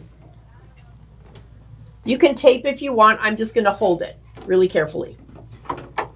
This one's going to go all the way around. The other one, when you put your lining piece on, is going to leave you a hole to turn it. This one's going to go all the way though. It's a whole square. And this one usually goes around a couple times.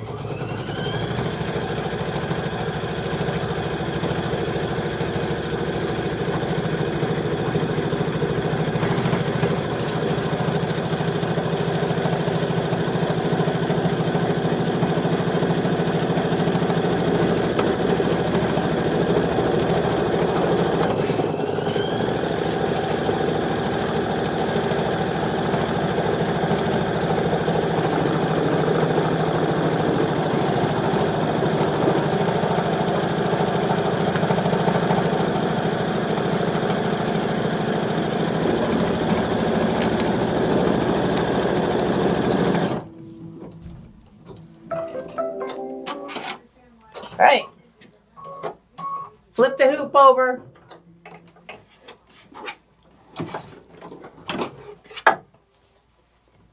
And then we're going to take our lining and place it right side down to the lining. So you're looking at the wrong side of your lining. Let's see if I can even play with those lines and line them up. I don't know. That might be just too OCD, right? But all right, so tape, tape, tape. You can't see this from the front, so make sure you get enough tape on there.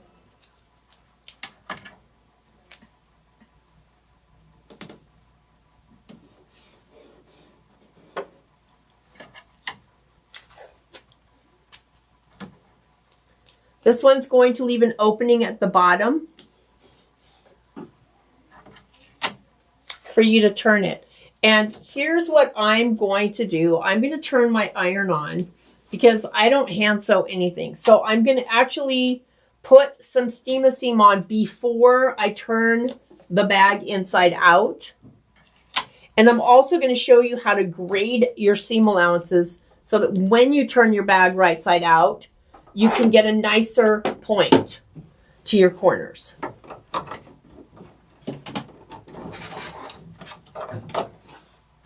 All right, last one, you guys. Here we go.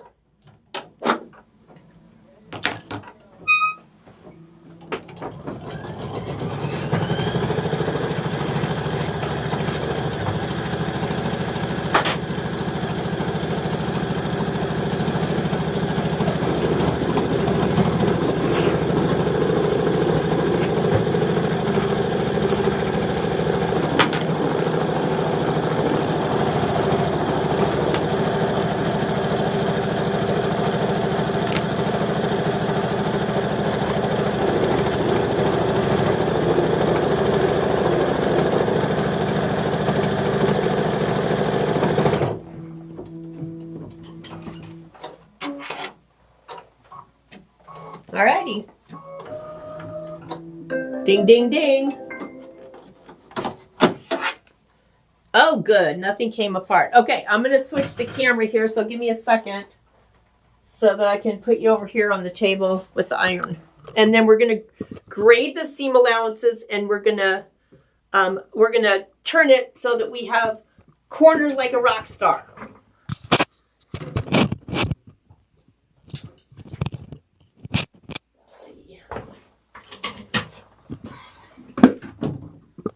I'm just moving the camera.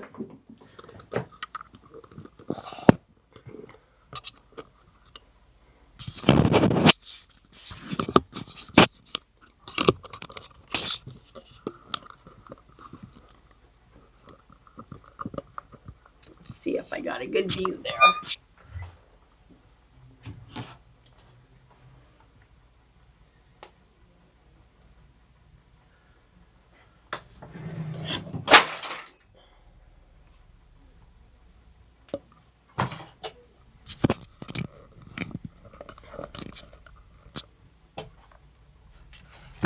All right,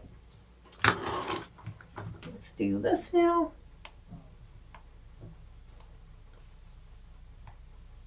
All right, so I'm going to remove this from the hoop. I'm going to trim a lot of my stabilizer away to begin with, because who wants to drag all this stabilizer around with them? It's hard to make a precise cut when you're dragging another half a project around with stabilizer. So I'm going to grab some scissors here, and I'm going to get rid of a lot of the majority of this.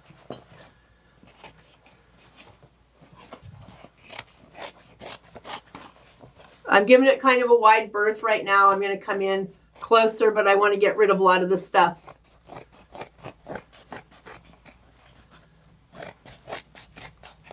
All right, so that's easier to handle than bringing all of this every time I want to trim something. All right, so I want to get in there and trim a little bit of the batting out if I can. This is just at least around the corner area. This is going to give you a better corner when you finish. So I just want to get some of that out of there. The rest of the place, it's fine. In the corners, it's not going to be good if you want a nice pointy corner. So I'm just trimming out that batting.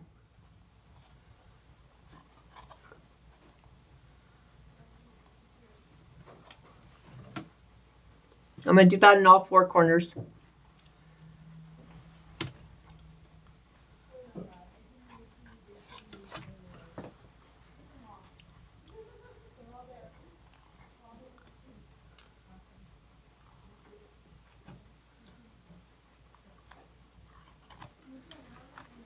I did notice when I started doing a lot of the Kimberbell projects that every single one of them, they want you to cut this way and then cut down the side, which kind of gives you a really weak, pointy corner. Weak not because it looks weak. Weak because you cut away a lot of the fabric that's going to hold it from actually poking hole in your bag later on. So we're just going to go across. And we're going to cut all the way across at a 45-degree angle across to the stitching line, but not through the stitching line. This is one of those where just go slow, hold your breath if you have to, but you're going to go as close as you possibly can without cutting through it. Okay. Let's see how close I am. I guess maybe I can get closer.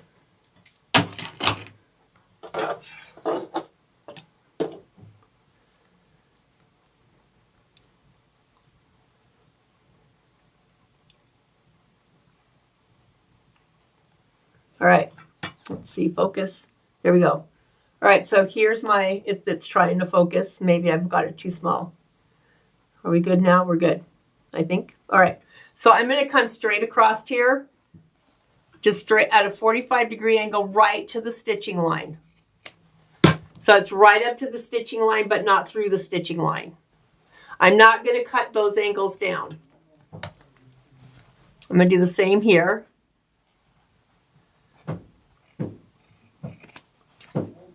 And here, and here.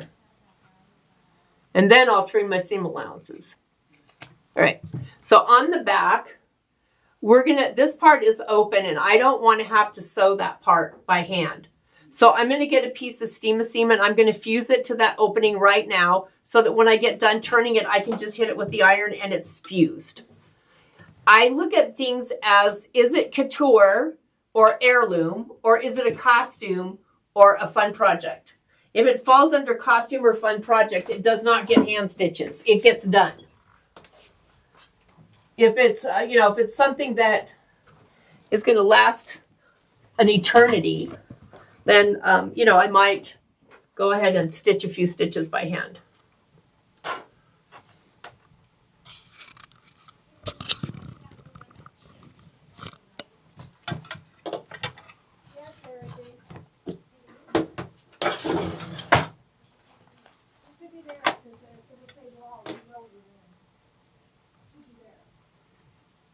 come out a little bit, so I don't need to be quite so close. All right.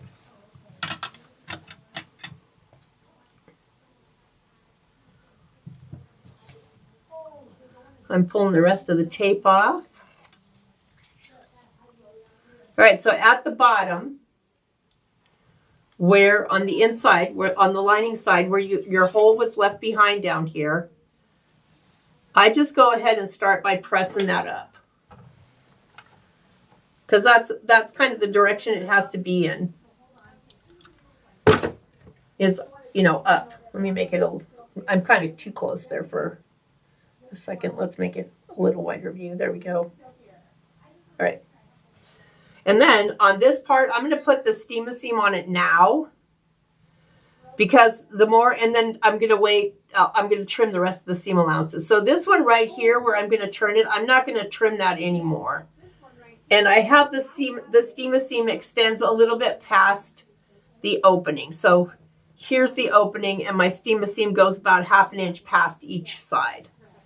And I'm going to make sure that it's fused, because I'm going to pull the paper off, because the paper will get torn off anyway when you turn it. And then I'm going to trim the seams. Now, I came from the garment side of things a long time ago. So we grade seam allowances, meaning we don't cut them all the same length, because it forces the project to turn without the bulk. So I'm just going to start on the top, and I'm going to trim this one. That doesn't have to be perfect. We're just taking a little bit of the bulk out, all the way to the end. See, I still have fabric there. I'm not cutting the zipper tape any shorter, though. I'm leaving the zipper tape out of this. If you cut your zipper tape too short, the teeth will start poking out of your bag immediately. Okay. He said he would, so. Okay, all right. Bye-bye. Bye-bye. You don't need to cut the batting out if you don't want to in here. In the corners, it becomes a problem for you getting a straight corner. On the sides, it doesn't really hurt anything. So if you want to leave it, you can leave it. If you want to trim it out, you can. Sometimes it makes the fabric roll better when you turn it. All right. Then on the back side, I'm still going to trim, but not as much. So what I've got is multiple layers. So when you look at it from the front, you see how you've got that grade where, you know, some layers are longer than others. It takes a little bit of time, but it's worth it in the end, I think, because you just get a much flatter bag. I mean, my goal is to have an in the hoop bag look like you actually sewed it together on a sewing machine and not have poochy corners.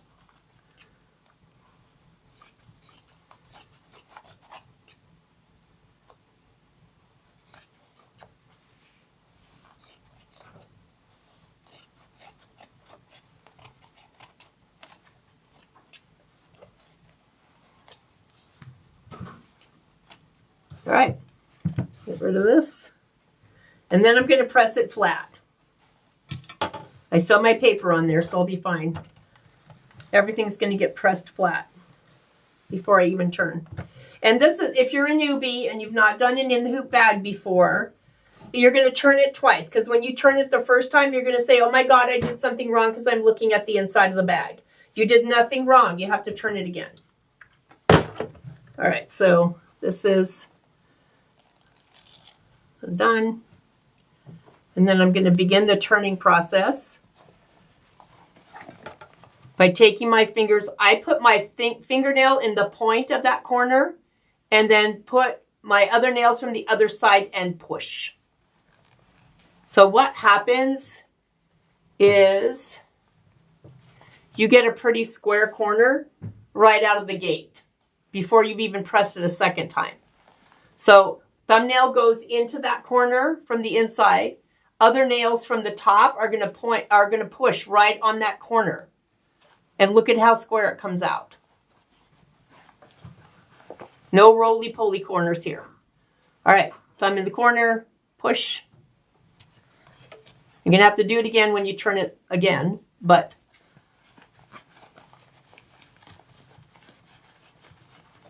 all right, and turn it inside out.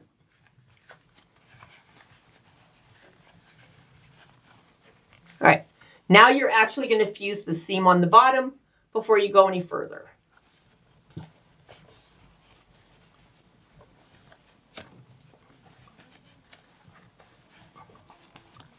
All right, so this looks like, oh my God, how am I going to make that work? Well, you might want to trim that batting out of there, but you don't really have to.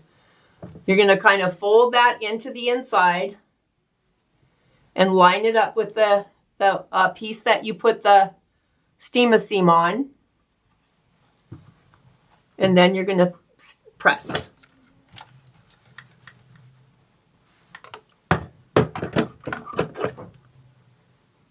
And I'm just putting my hand there till it cools.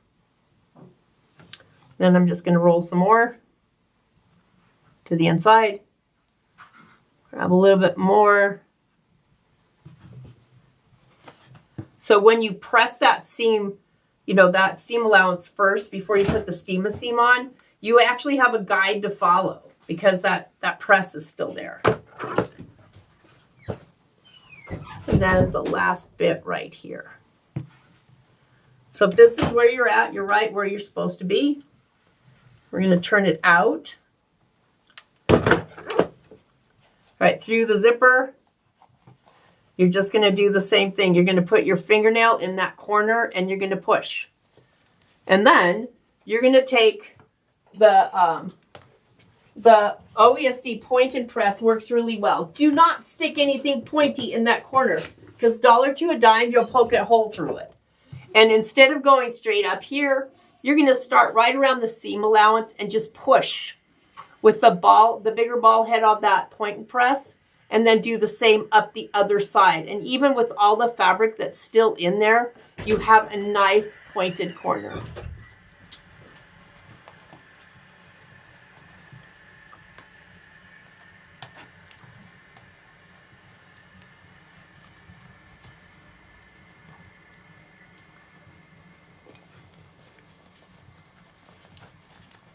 So I'm going to do the same here.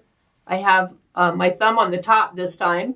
My other finger's on the bottom, and I'm just pushing with my thumb and pushing it out. And then again, the ball head of the point and press, and just roll it along the seam line. So what you're doing is, instead of cramming through the point to the corner, you're taking it and you're pushing everything flat in between. So instead of jamming all of the other seam allowance in that area, you're just kind of flattening everything out. So there you have nice little pointed corner, right? We like that.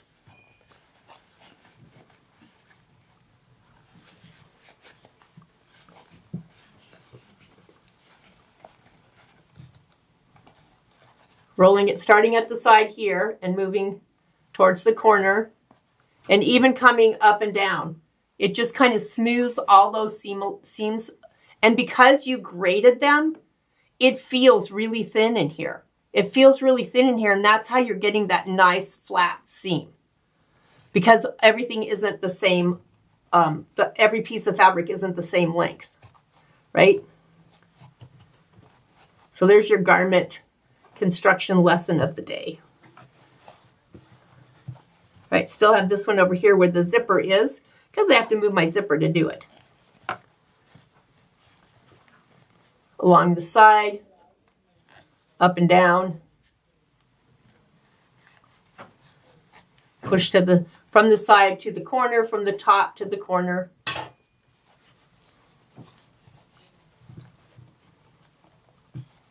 I'll give this a little bit more over here. I think you can be a little bit pointier if you try. All right. Smooth it out, give it a press. Pat yourself on the back, you did great.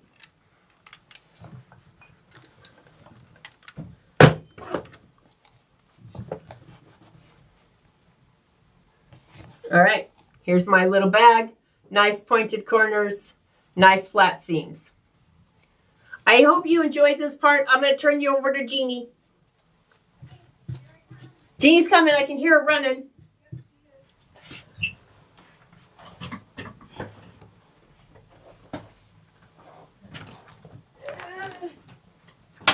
Okay, I hope you guys have a little left in the tank. What, you 5x7? Yes. Okay. But I bought mine. Oh, okay. All right. Oh, shoot. Perfect. Let me just get out of your way. Hang on. Mike, over here. Okay, take this off of here and let's do that one. Where's the other cameras? Let's just do that one for now. Let me get this one back to. Oh, yeah. And I gotta see those oranges. All right. I'm just gonna let you do your thing over here. Perfect. I just have it all tight for you, so just so it doesn't wiggle too much. Okay, I'm out. I was like, I have everything, and then I didn't have my stabilizer. Okay. I left a mess, but not That's too bad. okay. Everyone says it makes you feel like you're at home. Okay. Hi, everyone. So, where's the iPad? Dr. Here we are. Pepper, please. Here you go. Thank you. So let me come on over here, and need we are anything? gonna go. What can I get out of your way? I'm gonna go right over here, and that didn't switch over. Let me go. Oh no, it's me. Right? Okay. There we go. Okay. Hey everyone. So I'm going to wreath-oriented. I'm gonna swing this in 1 second. We all have our favorite spots. I know. Here we go. So, I'm going to go ahead, and this is what I am going to be working with you to do today. This is the Sweet Land of Liberty, and you guys didn't even give a break. So, just know that if you need a break when it's doing a stitch out and there's a lot of stitching to go, that's when you're going to take your break. So, it's whenever you give yourself a break. And so let's look at our instructions really quickly, and maybe I can clean up a little bit. But we made our own special little book. Hopefully you guys have enjoyed yourself. I know it's been a lot, but we wanted you to be able to, do these projects with you, just so they wouldn't sit and be, oh, hang on. I'm still on the wrong camera. Hang on. Wait, so you guys are over here. I want to be here. Michelle, can you tell me why it's not switching over? What's happening? So it's not switching like I'm seeing what they're seeing. So But that's there. their So, camera. Is it live? Is that what it says? Live. Yeah, why is it not switching over? If I do done. Oh, that's it. I was on the wrong screen. I haven't Okay. used this in so long. Okay, Yeah? there we Okay. go. Sorry about that, guys. I haven't been on this in a while, and so yeah, Michelle's said you've gotten the full A1 poop show today. So yes, you have. But thank you for joining us and being patient with us, anyways. So what we're going to be stitching right now is Star Spangled Celebration. Here's the fabric, and then we kitted your little kit should look something like this, and you should be prepped and ready to go. So our fabric's a little bit different, but I thought this was so cute with the little stars. This is from their newest line that they had out for Star Spangled Beauty, and then some of them are just going to be the classic fabrics. So now that I have the right thing, we can go ahead and get started. It's calling for a cutaway stabilizer and a 5x7 hoop. So I'm going to go ahead and hoop this up, and the stabilizer or the hoop I'm using is going to be my oldie but goodie. You guys know how much I love this one. So this is what I'm going to be using. Let me just pull the magnets off. And here's your instructions. So go ahead and heat up your iron too. I'm going to heat up my iron over here. Looks like it's already on.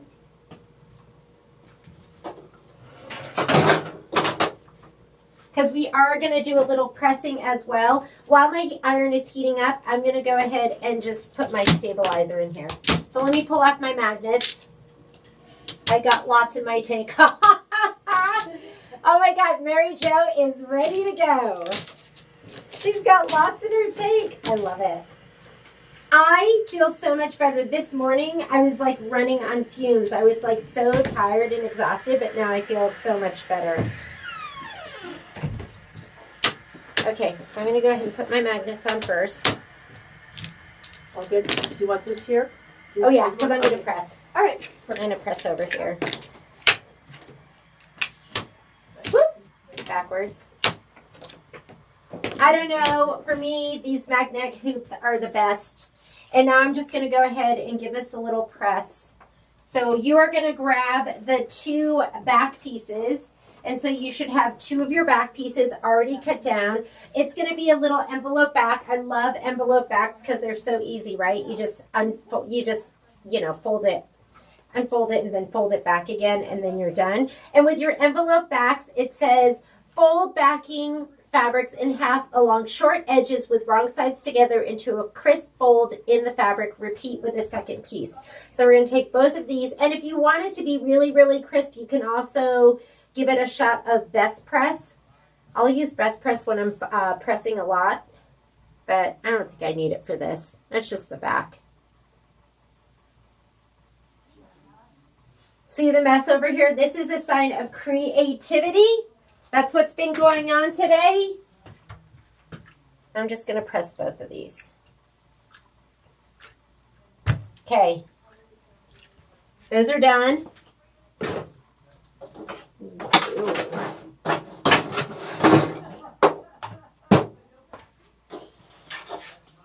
Whoop.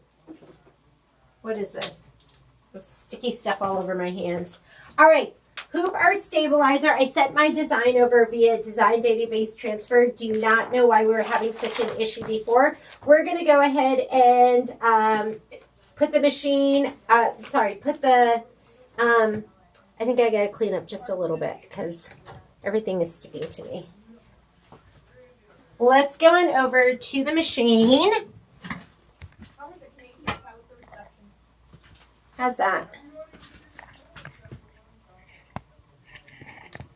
Hang on. You know how we all like to have stuff set up, how you like to have it set up. So I'm going to go ahead and adjust this a little bit.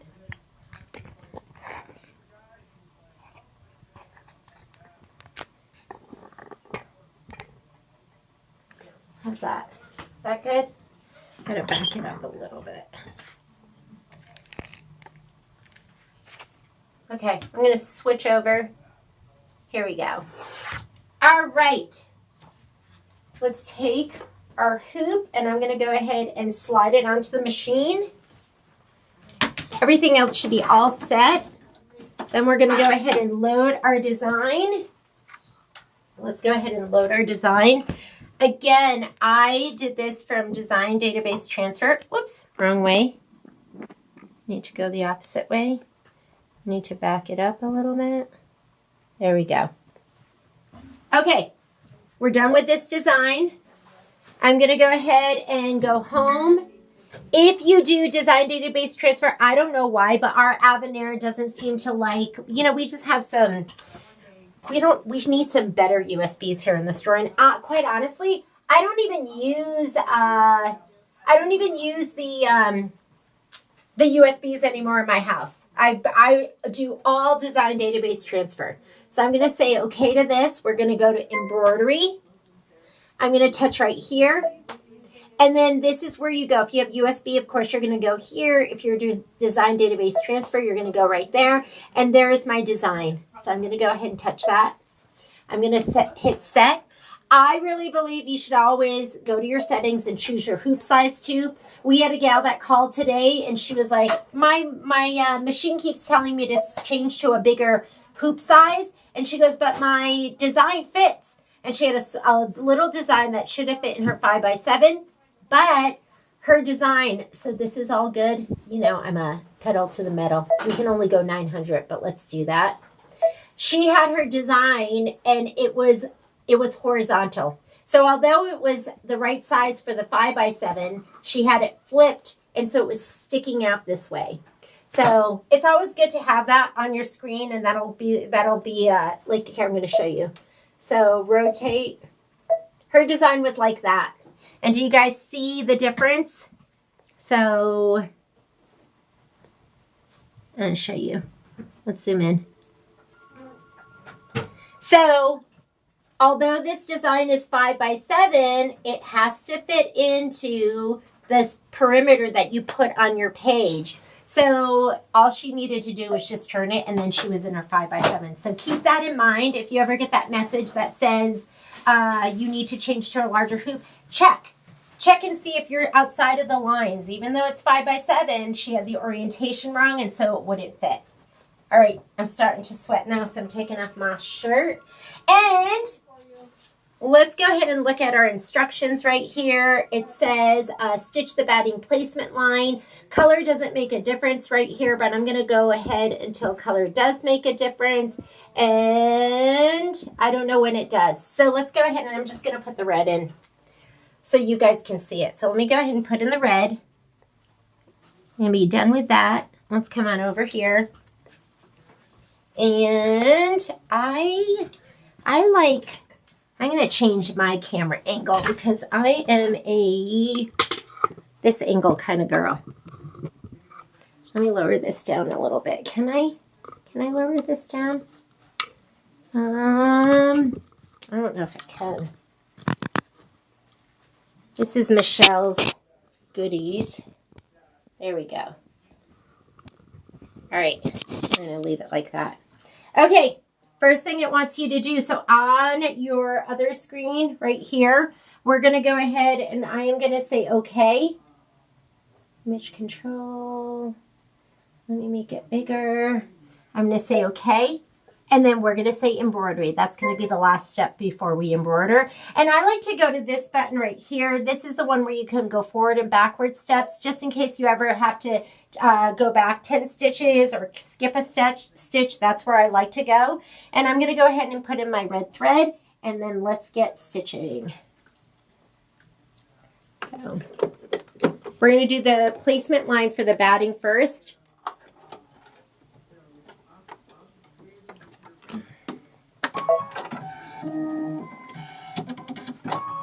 And just go ahead and hit start. That's your placement stitch. While it's doing that, I'm going to go ahead and spray my batting.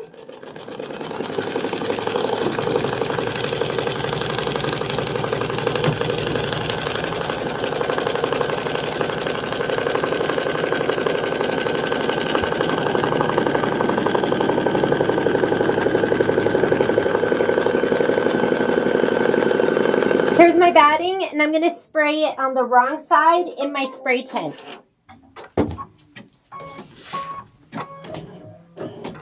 So you guys know I use my dime spray tent right here with, here's my dime spray tent. This is what I like to use with a piece of cardboard in it. And then I like to use my Ganold spray. That's my secret sauce. So I'm going to put this over here. And let me go ahead and spray in there. Remember, you have a wrong side and a right side. Like the wrong side is the bumpier side. That should go face down. So I'm going to spray that side. Don't go too crazy. Just a little spritz.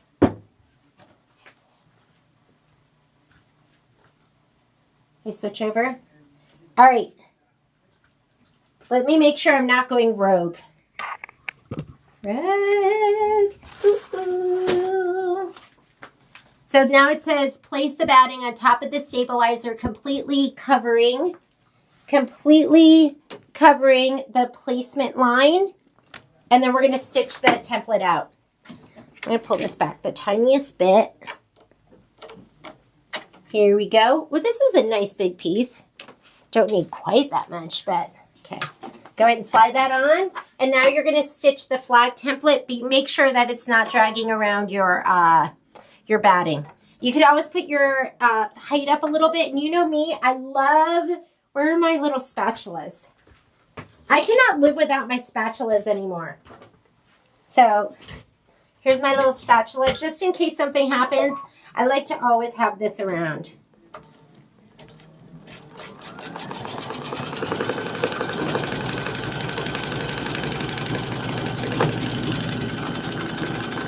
Oh shoot, hang on.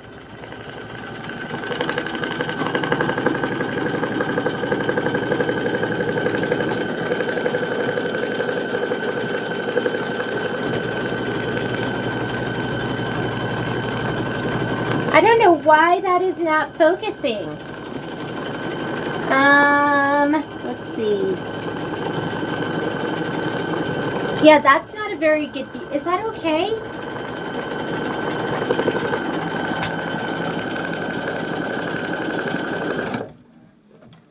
Sorry, I don't know why that's not focusing and why I can't get it. Oh, she's got a manual focus on here. Let's see. Oh, I'm not good at manual. Oh, there we go. How do I switch that? Hang on a second. I'm going to see if I can... It said tap to focus. Double tap anywhere to focus. Okay. Oh, well, we'll just leave it like that for right now. All right, let me put this here. Alrighty, let's go ahead and look at our instructions. So we just stitched out this. This is going to be the template. And now this is the order, so you need to keep this in mind. This is going to be the order in which we stitch. Can you guys see that? Let me see if I hold it up like that. So we're going to start here on the right-hand side, and we're going to go. It's just going to be flip and fold. Really easy. Flip and fold is super easy. I'm going to go ahead and grab my spray tent, and I'm going to get all my little pieces. I'm going to spray them all right now. So, oh, whoa, sorry. Camera down. Let me see if I can get this over here. Done. And I'll come over here. And I'm going to put this over here. There we go. Are you guys seeing that? Nope. Okay. Hang on. What view are you seeing? Oh, yeah, you are. All right. I'm going to lay down all my pieces. Whoop. With your white, make sure you're on the right side. There is a wrong and a right side. And look at that. I have like a red thread here. You want to get that off of there too. And let's just spray all of these. I didn't even press mine. I'm not worried about it. And I should do the, whatchamacallit, the blue one too. Let me put it all in here. Here's my blue. And let's give them all a shot of spray.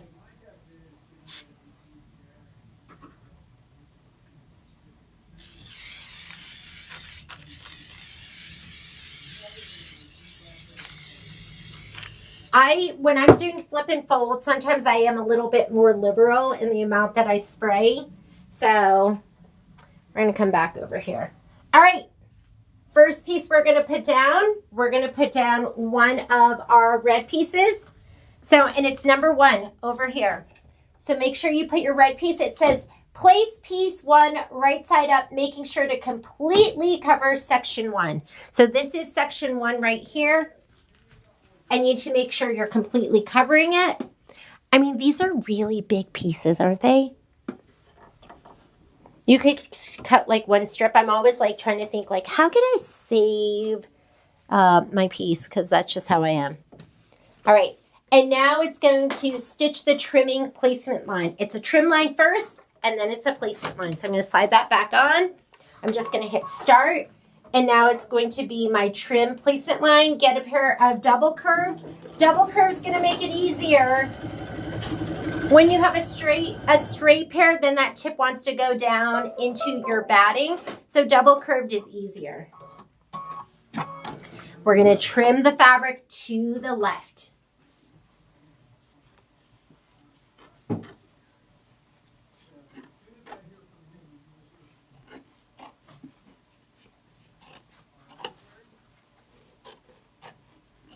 Okay, that's your trim line. Guess what? It's also your placement line. So now you're going to place down your white piece of fabric. And this is really important. When you place the white piece of fabric, do you see you could put it right on the stitch?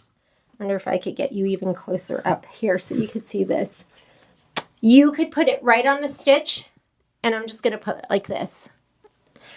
But when you go to fold it, that little bit of red that's sticking out is going to shadow through. So just a little hint for you. I don't know how to adjust this stand. Here we go. me see if I can do this so you can see it. I'm feeling super clumsy today. Hang on. Okay, we'll just go with it. So what I want you to do with this, and you want to center your white piece to the stitch line. Don't have it too low or too high. You want to cover it. So bring it over and cover that red, and that way it's not going to shadow through. And now it's going to do a stitch. And you know what I'm going to do is I don't want the thread to shadow through as well. So I'm going to change my thread to white. So I would put like a white or a pearl or a cotton or something that's not too dark. So you can see I'm going to go ahead and just put cashmere in, okay? But make sure you just take that white fabric and just pull it over just the tiniest bit so it's covering that red, or it's going to bug you because you're going to see that red kind of shadowing through. Here we go. And cashmere is like a good neutral color. It's not too dark. I don't think you'll see it. The other thing you're going to want to do, did you see that stick to my foot? So you're going to want to use your spatula, which I've already lost mine, or whatever device you have that you can hold this down. I actually brought 2 spatulas in anticipation that I would lose one. So I'm just going to kind of hold it down right here where it's getting started. And I'm going to hold it down with my finger on the other end over here.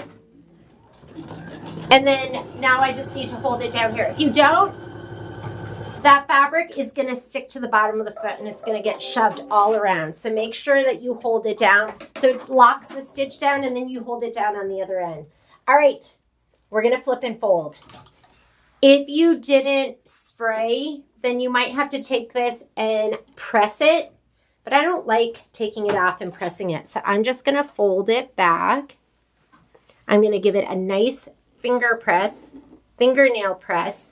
And because I have it sprayed, it should hold it nice and taut. Okay. Or you can just take a piece of tape and you can tape it top and bottom, but that gets really messy because you have batting. So I'm just going to lay it down like that, slide it back on, and now it's going to do the next step. So we just did this step right here, and flip and press right side up. Next step. Now it wants to do your trim placement line. So we're going to go ahead and do that. Trim placement line. I'm going to just go ahead and put my fingers over here just to kind of tickle this back. I like to just do that. And we're going to trim. So first, it's your trim line. Next, it's your placement line. Turn camera. Is the camera's fixed now, right? Sorry. I'm out of practice with our camera setup. Right now we have 3 cameras set up. Go ahead and trim. Now, the red fabric that you're going to put down next doesn't matter as much because the white's not going to shadow through. So I'm going to grab my red fabric, just any one of those pieces. They should all be the same size.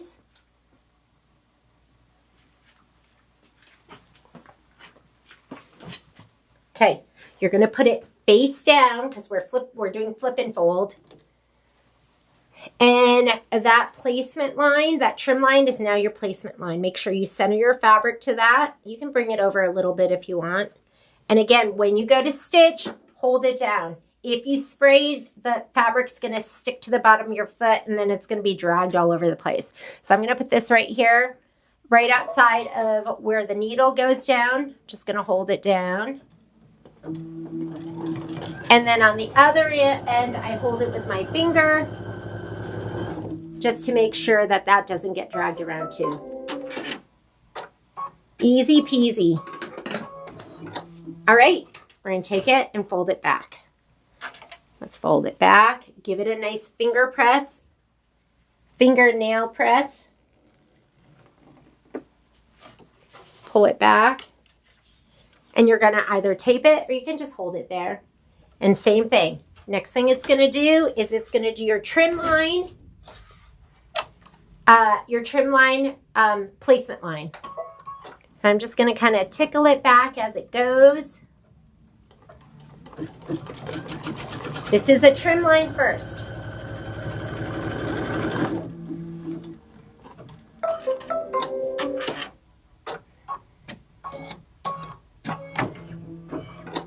Go ahead and trim.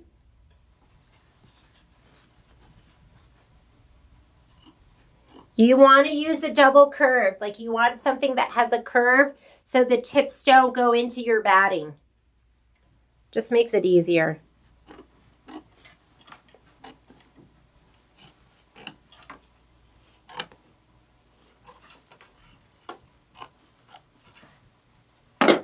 There we go.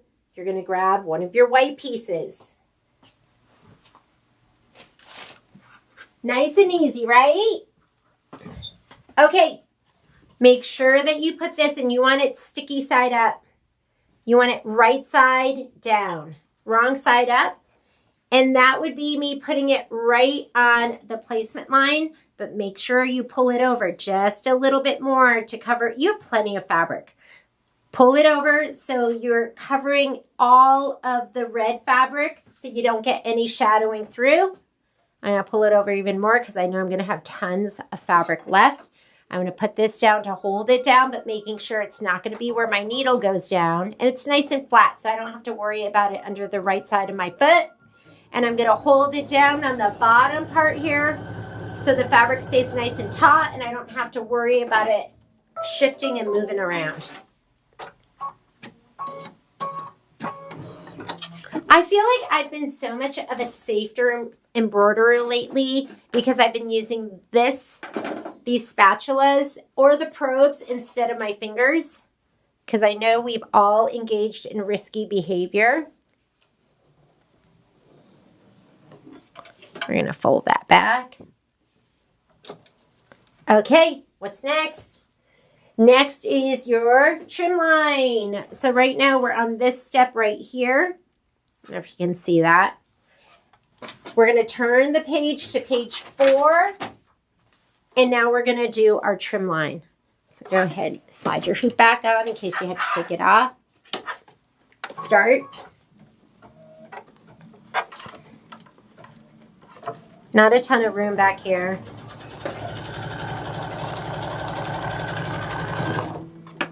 Okay, let's trim.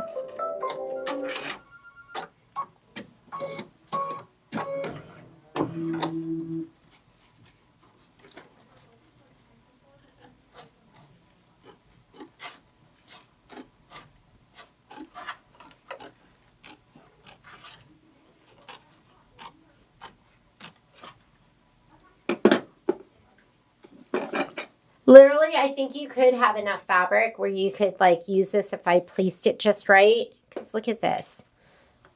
This is totally enough fabric for that. So if you want to make it, stretch it, make it last to another, you could.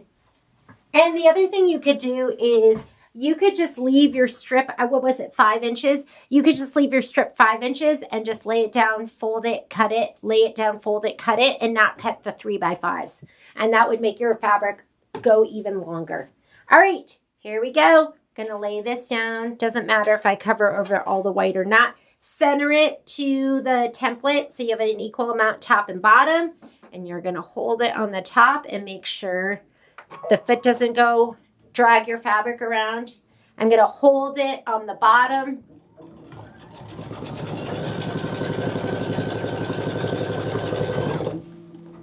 Because I did spray all of these before we started. And bring this forward. I'm going to go ahead and lay it back. And then let's see what it's going to do. Okay, instruction time. We just did flip and press piece 5. So that's what we just did. Flip and press piece 5. Now what it's going to do is right down here, it's going to stitch piece 6 trimming placement line. Okay. I know that's blurry. I'm sorry. Where's my iPad? So it's going to stitch right across here, and then we're going to trim everything to the bottom. So go ahead and slide this on. You want to be ready here just to hold that fabric back, and it's going to stitch all the way across. Here we go.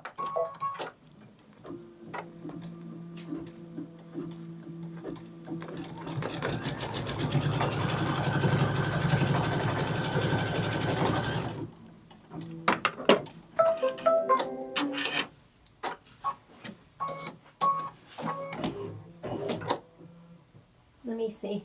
I think that looks okay. You're going to go ahead and trim everything down and to the bottom.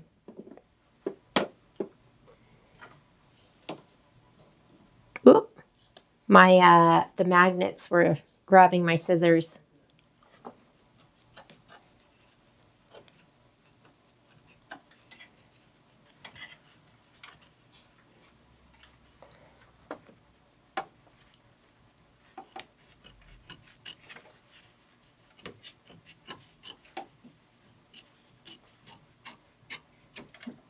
Okay, there we go. Did you guys get that whole thing? All right, so we just trimmed the very bottom. You're going to get your blue piece. How's everyone doing? Let me see if I need to refresh this. Not top chat. And live chat. That's what we needed. Okay. I'm going to grab my blue piece. You're going to put it right side down, and you want to center it to the stitch right here and here. Equal amount left and right. And this is pretty dark, so you don't really have to worry about that shadowing through, but if you wanted to be sure, you could drag it down a little bit more. You have plenty of fabric there. And it looks like it's going to start here. I'm going to slide this on.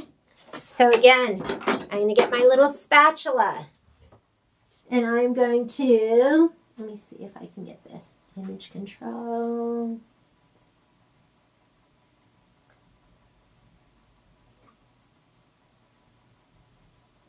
Hang on, it's focusing. There we, whoa. Can't decide. There we go. Okay, I'm going to hold it down right here. I'm going to hold it down on the left too. Oop. Let it do its locking stitch over on the right hand side. Hold it on the left so it stays nice and straight. And then we're good to go. And now we're going to fold it down. That was the hardest part. So I'm just going to grab this, pull it down, and give this a nice little finger fold, fingernail fold. Flatten this. And now we are ready. So we are on page 5, and we're doing this part right here. It says stitch the piece, tack down line. It's going to go all the way around the entire project, and then we're going to change our thread. So I'm going to go ahead, whatever direction it is, I'm going to use my little spatula, keep my fingers out of the way. I don't know if it's going to go up and around or which direction it's going to go. Oh, here we go. I'm just going to kind of drag this in front of it.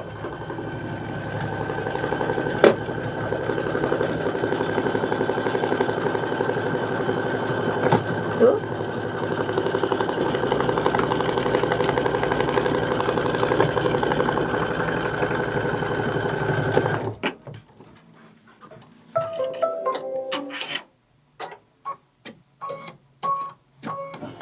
Okay, next thing it wants to do is it wants you to change your thread to white, and it's going to stitch the star quilting right here.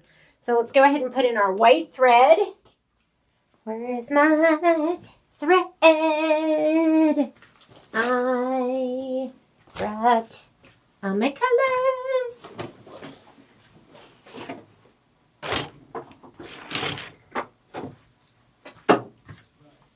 Here's my white. Let's go ahead and thread her up. Thread her up. Oh, wow. Rebecca, you're a warrior. 720. Right? Kind of a fun day. Just spend it all together. Maybe some of you are just getting home from work. Okay, when it's the arms close, I just stick my hand under there. Okay, Start time. Just go ahead and hit start. Let it go. That is going to be a minute of stitching. This is a quickie. This is a good gift to make for your friends.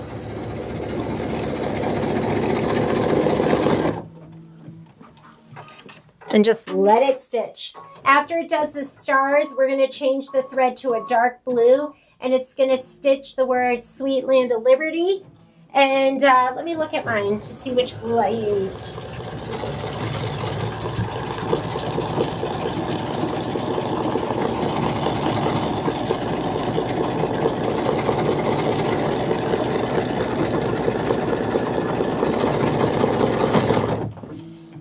I mean, it's really up to you, but I'd say at least do marlin, or you could do denim.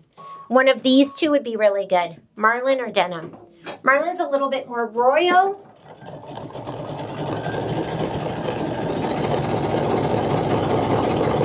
I did this one with the denim. I think I'm gonna go marlin this time, because I'm gonna mix it up and be wild and crazy. At what speed are you stitching? Oh my goodness. Lucy, I'm a pedal to the metal kind of girl. So I'm almost always stitching at 1,050 stitches per minute. Because I have this hoop on, it doesn't let me go faster than 900 stitches per minute.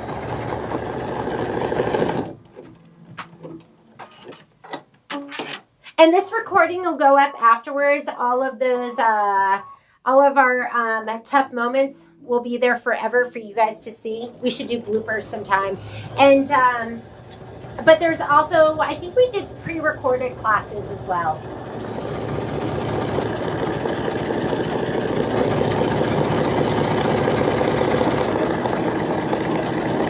Oh yeah, the curved scissors are so great. Like, these are fantastic, as well as the snips. The snips, I absolutely love those. Okay, done with that. Like I said, I did denim for this original one, and I think I feel like trying something different. So actually, I'm not sure if I did denim, but I'm going to do marlin for this one. That's the name of the color, the Kimberbell blue. And as you can tell, I use it a lot. It's like a good one to have in your stash. I'm going to take out my upper thread.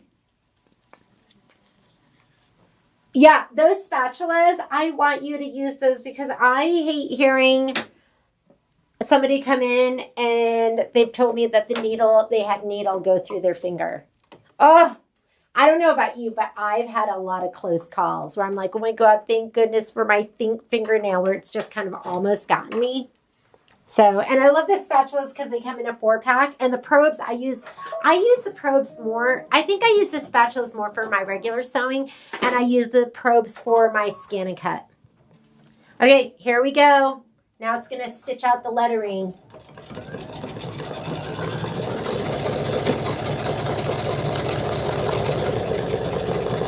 I can't wait to see it. I haven't even, Michelle said she was on her computer and she was like, Cindy's already posted her pillow. Your Halloween one, so I'm dying to see that. Yeah, who says this has to be red, white, and blue? Okay, you're going to want to have your back pieces, and you're going to need some tape.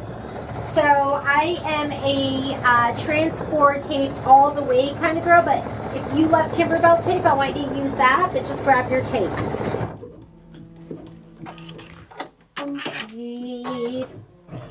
Huh, where's my transport? I'm not seeing it. Let me go grab some.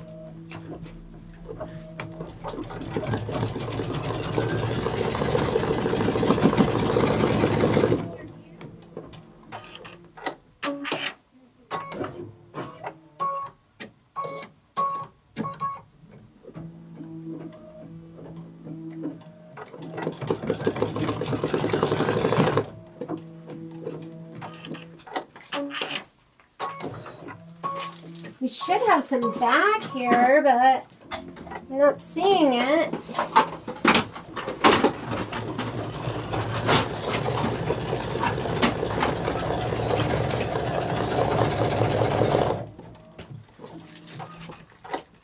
All right, I just grabbed some. Okay, this is transport tape. To me, it's the best. I love it because it's really easy to work with.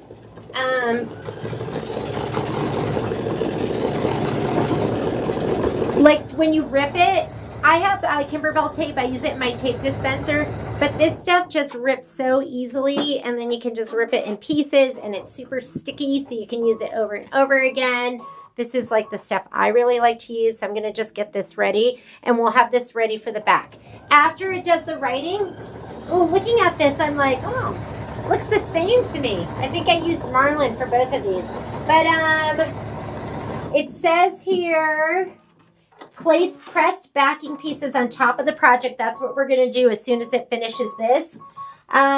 Towards the center and overlapping about 1 inch. Make sure the entire box previously sewn is covered. And then we're going to cover it with tape and we're going to do our final stitch out. So we are almost done. You guys are going to finish strong. I know you are.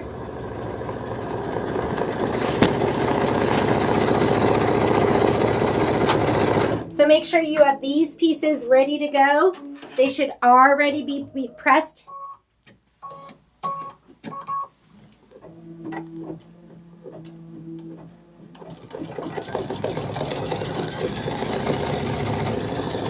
Oh my God. Have you been on all day? Oh geez. Well, I'm glad. Hopefully you've had fun.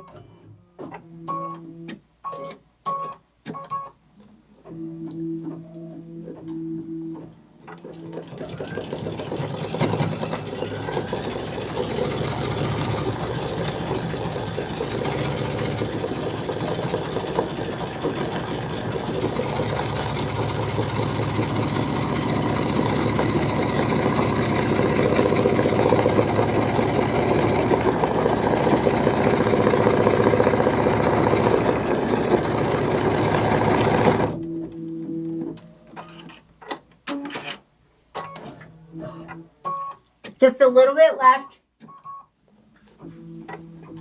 You know what's really fun is a progress bar. Like that's one of the things I love about my machine. Like I love that it has, like if you look up here on the screen, so it has this progress bar right here. So it kind of gives you an idea like how long something's going to take. So I can look right here and go, oh, when it gets to the blue, I'm going to run upstairs and get myself a snack or something like that. So the progress bar to me is totally key. Let me come back over here. Okay, now it wants to do the final stitch out. So if you look right here, it's showing you that it's going to do the final stitch out. So let's go ahead. We're going to take our fabric and put it on here. Hang on a second. Let me blow this up so you can see everything. You're going to take your two pieces and you have your outline stitch. Make sure this goes over the outline stitch. Fold is to the inside. Okay, here's your raw edges over here to the outside. Fold to the inside. And just check it. Turn it up and go, okay, I'm covering this line, I'm covering this line. Turn it this way. You want to overlap about 1 inch. So I'm going to put this one down too. Here's my fold. That goes to the inside. And then turn this over. Make sure that you're going past the stitch line on the top and the bottom, which I am. And this is supposed to be about 1 inch. That looks like about 1 inch. I could bring this down a little bit more.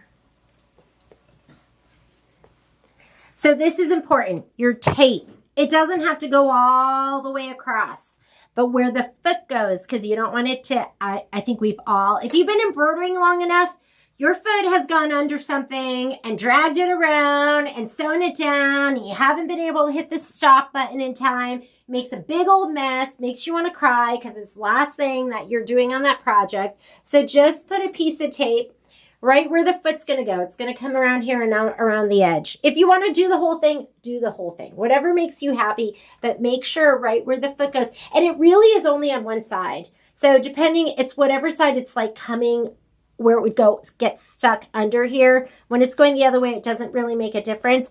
I am not going to go ahead and put tape anywhere else, but I'm going to use my spatula And I'm just going to make sure I'm laying the fabric down as it goes. Or I'm going to just like push it down, keep this so it doesn't get wrinkled or anything. All right, so we're going to go ahead and hit start. I don't know which direction it's going yet. Oh, here it comes. There we go. And just make sure this fabric stays nice and taut.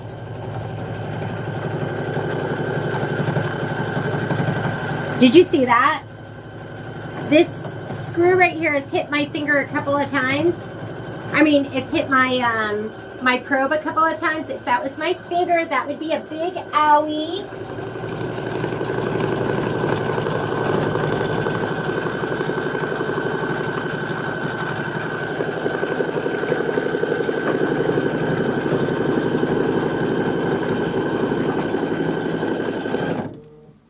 What happened? How come my view? Okay, that looks okay.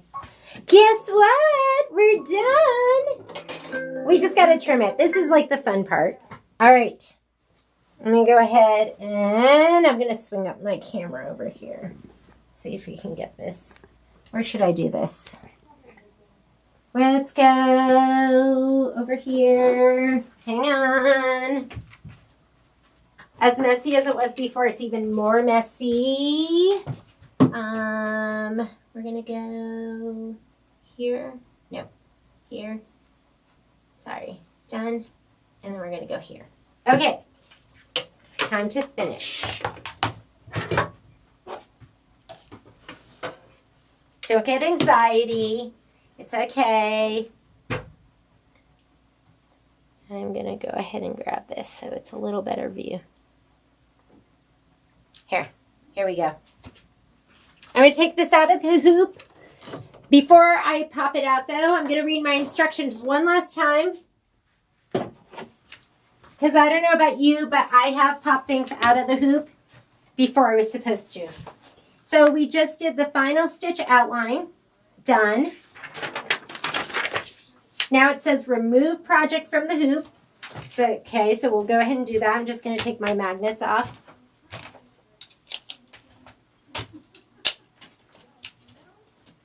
It wants us to trim everything to 1/4 inch. I brought my one of my handy dandy little rulers with me. 1/4 inch. Uh-oh. With my telly. Uh-oh. I'm singing.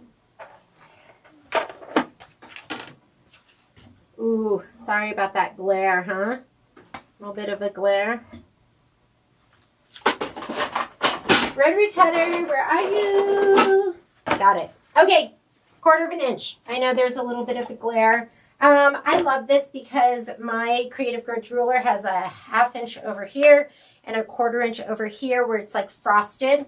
So it says 1/4 inch. I'm going to put that right on my seam. Let's make sure it's the same for both sides.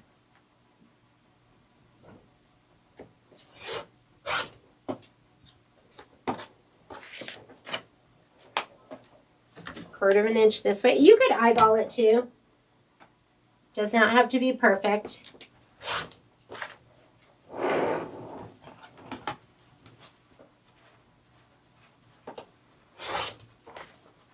Oh, I got to take off my tape too.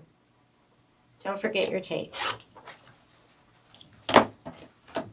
So go ahead and get your tape off of there. When it's coming by the stitches, support your stitches. Just don't pull back and rip.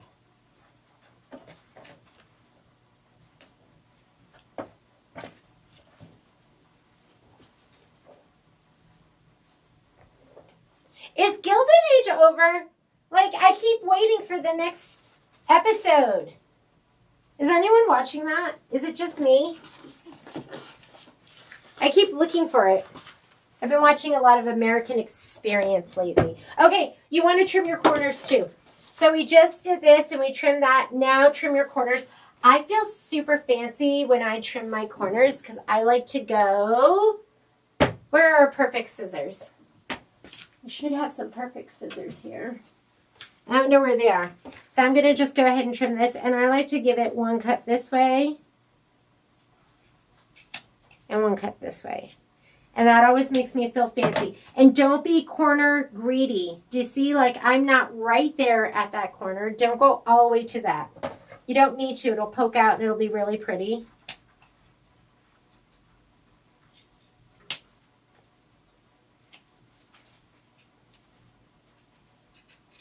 Look, and now you have a present for somebody who loves 4th of July.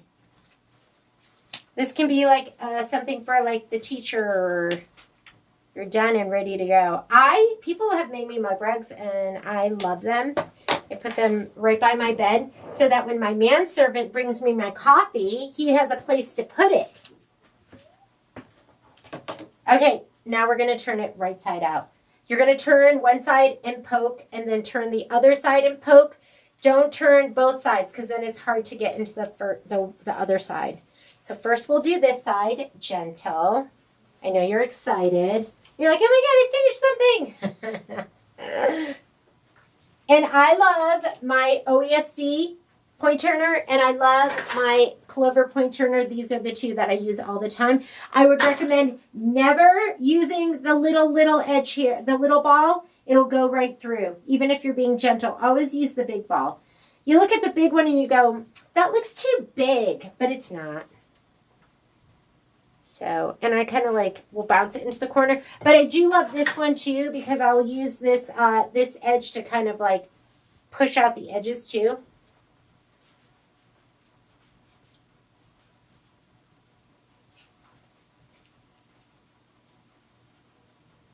Okay, you're going to turn and you're going to poke out these two corners. Then you're going to turn the other side. Okay, once that's done, then turn this side and poke out the corners. So you're going to do it in pairs. The reason why is it's kind of hard. You're going to have to dig back and go around. You know what I mean? You kind of have to get under there. So do one set and then do the other set.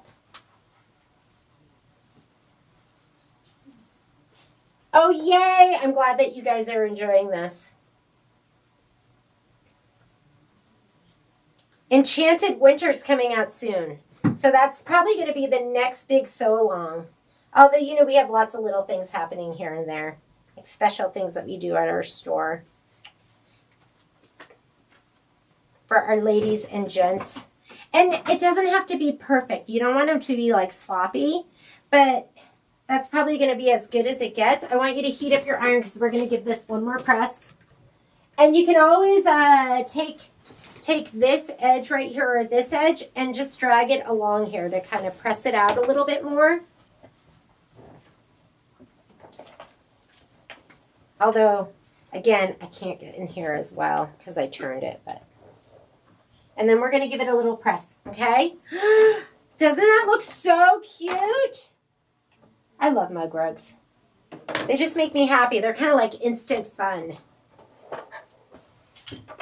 It's so funny because with Karen, Michelle and I were looking at the projects and we're like, we'll give Karen the pillow because it was like longer. We had no idea how long it was. I thought it was going to be like 2 hours. But it's one of the older designs. Like maybe if they redesigned it, they would do it a little bit differently.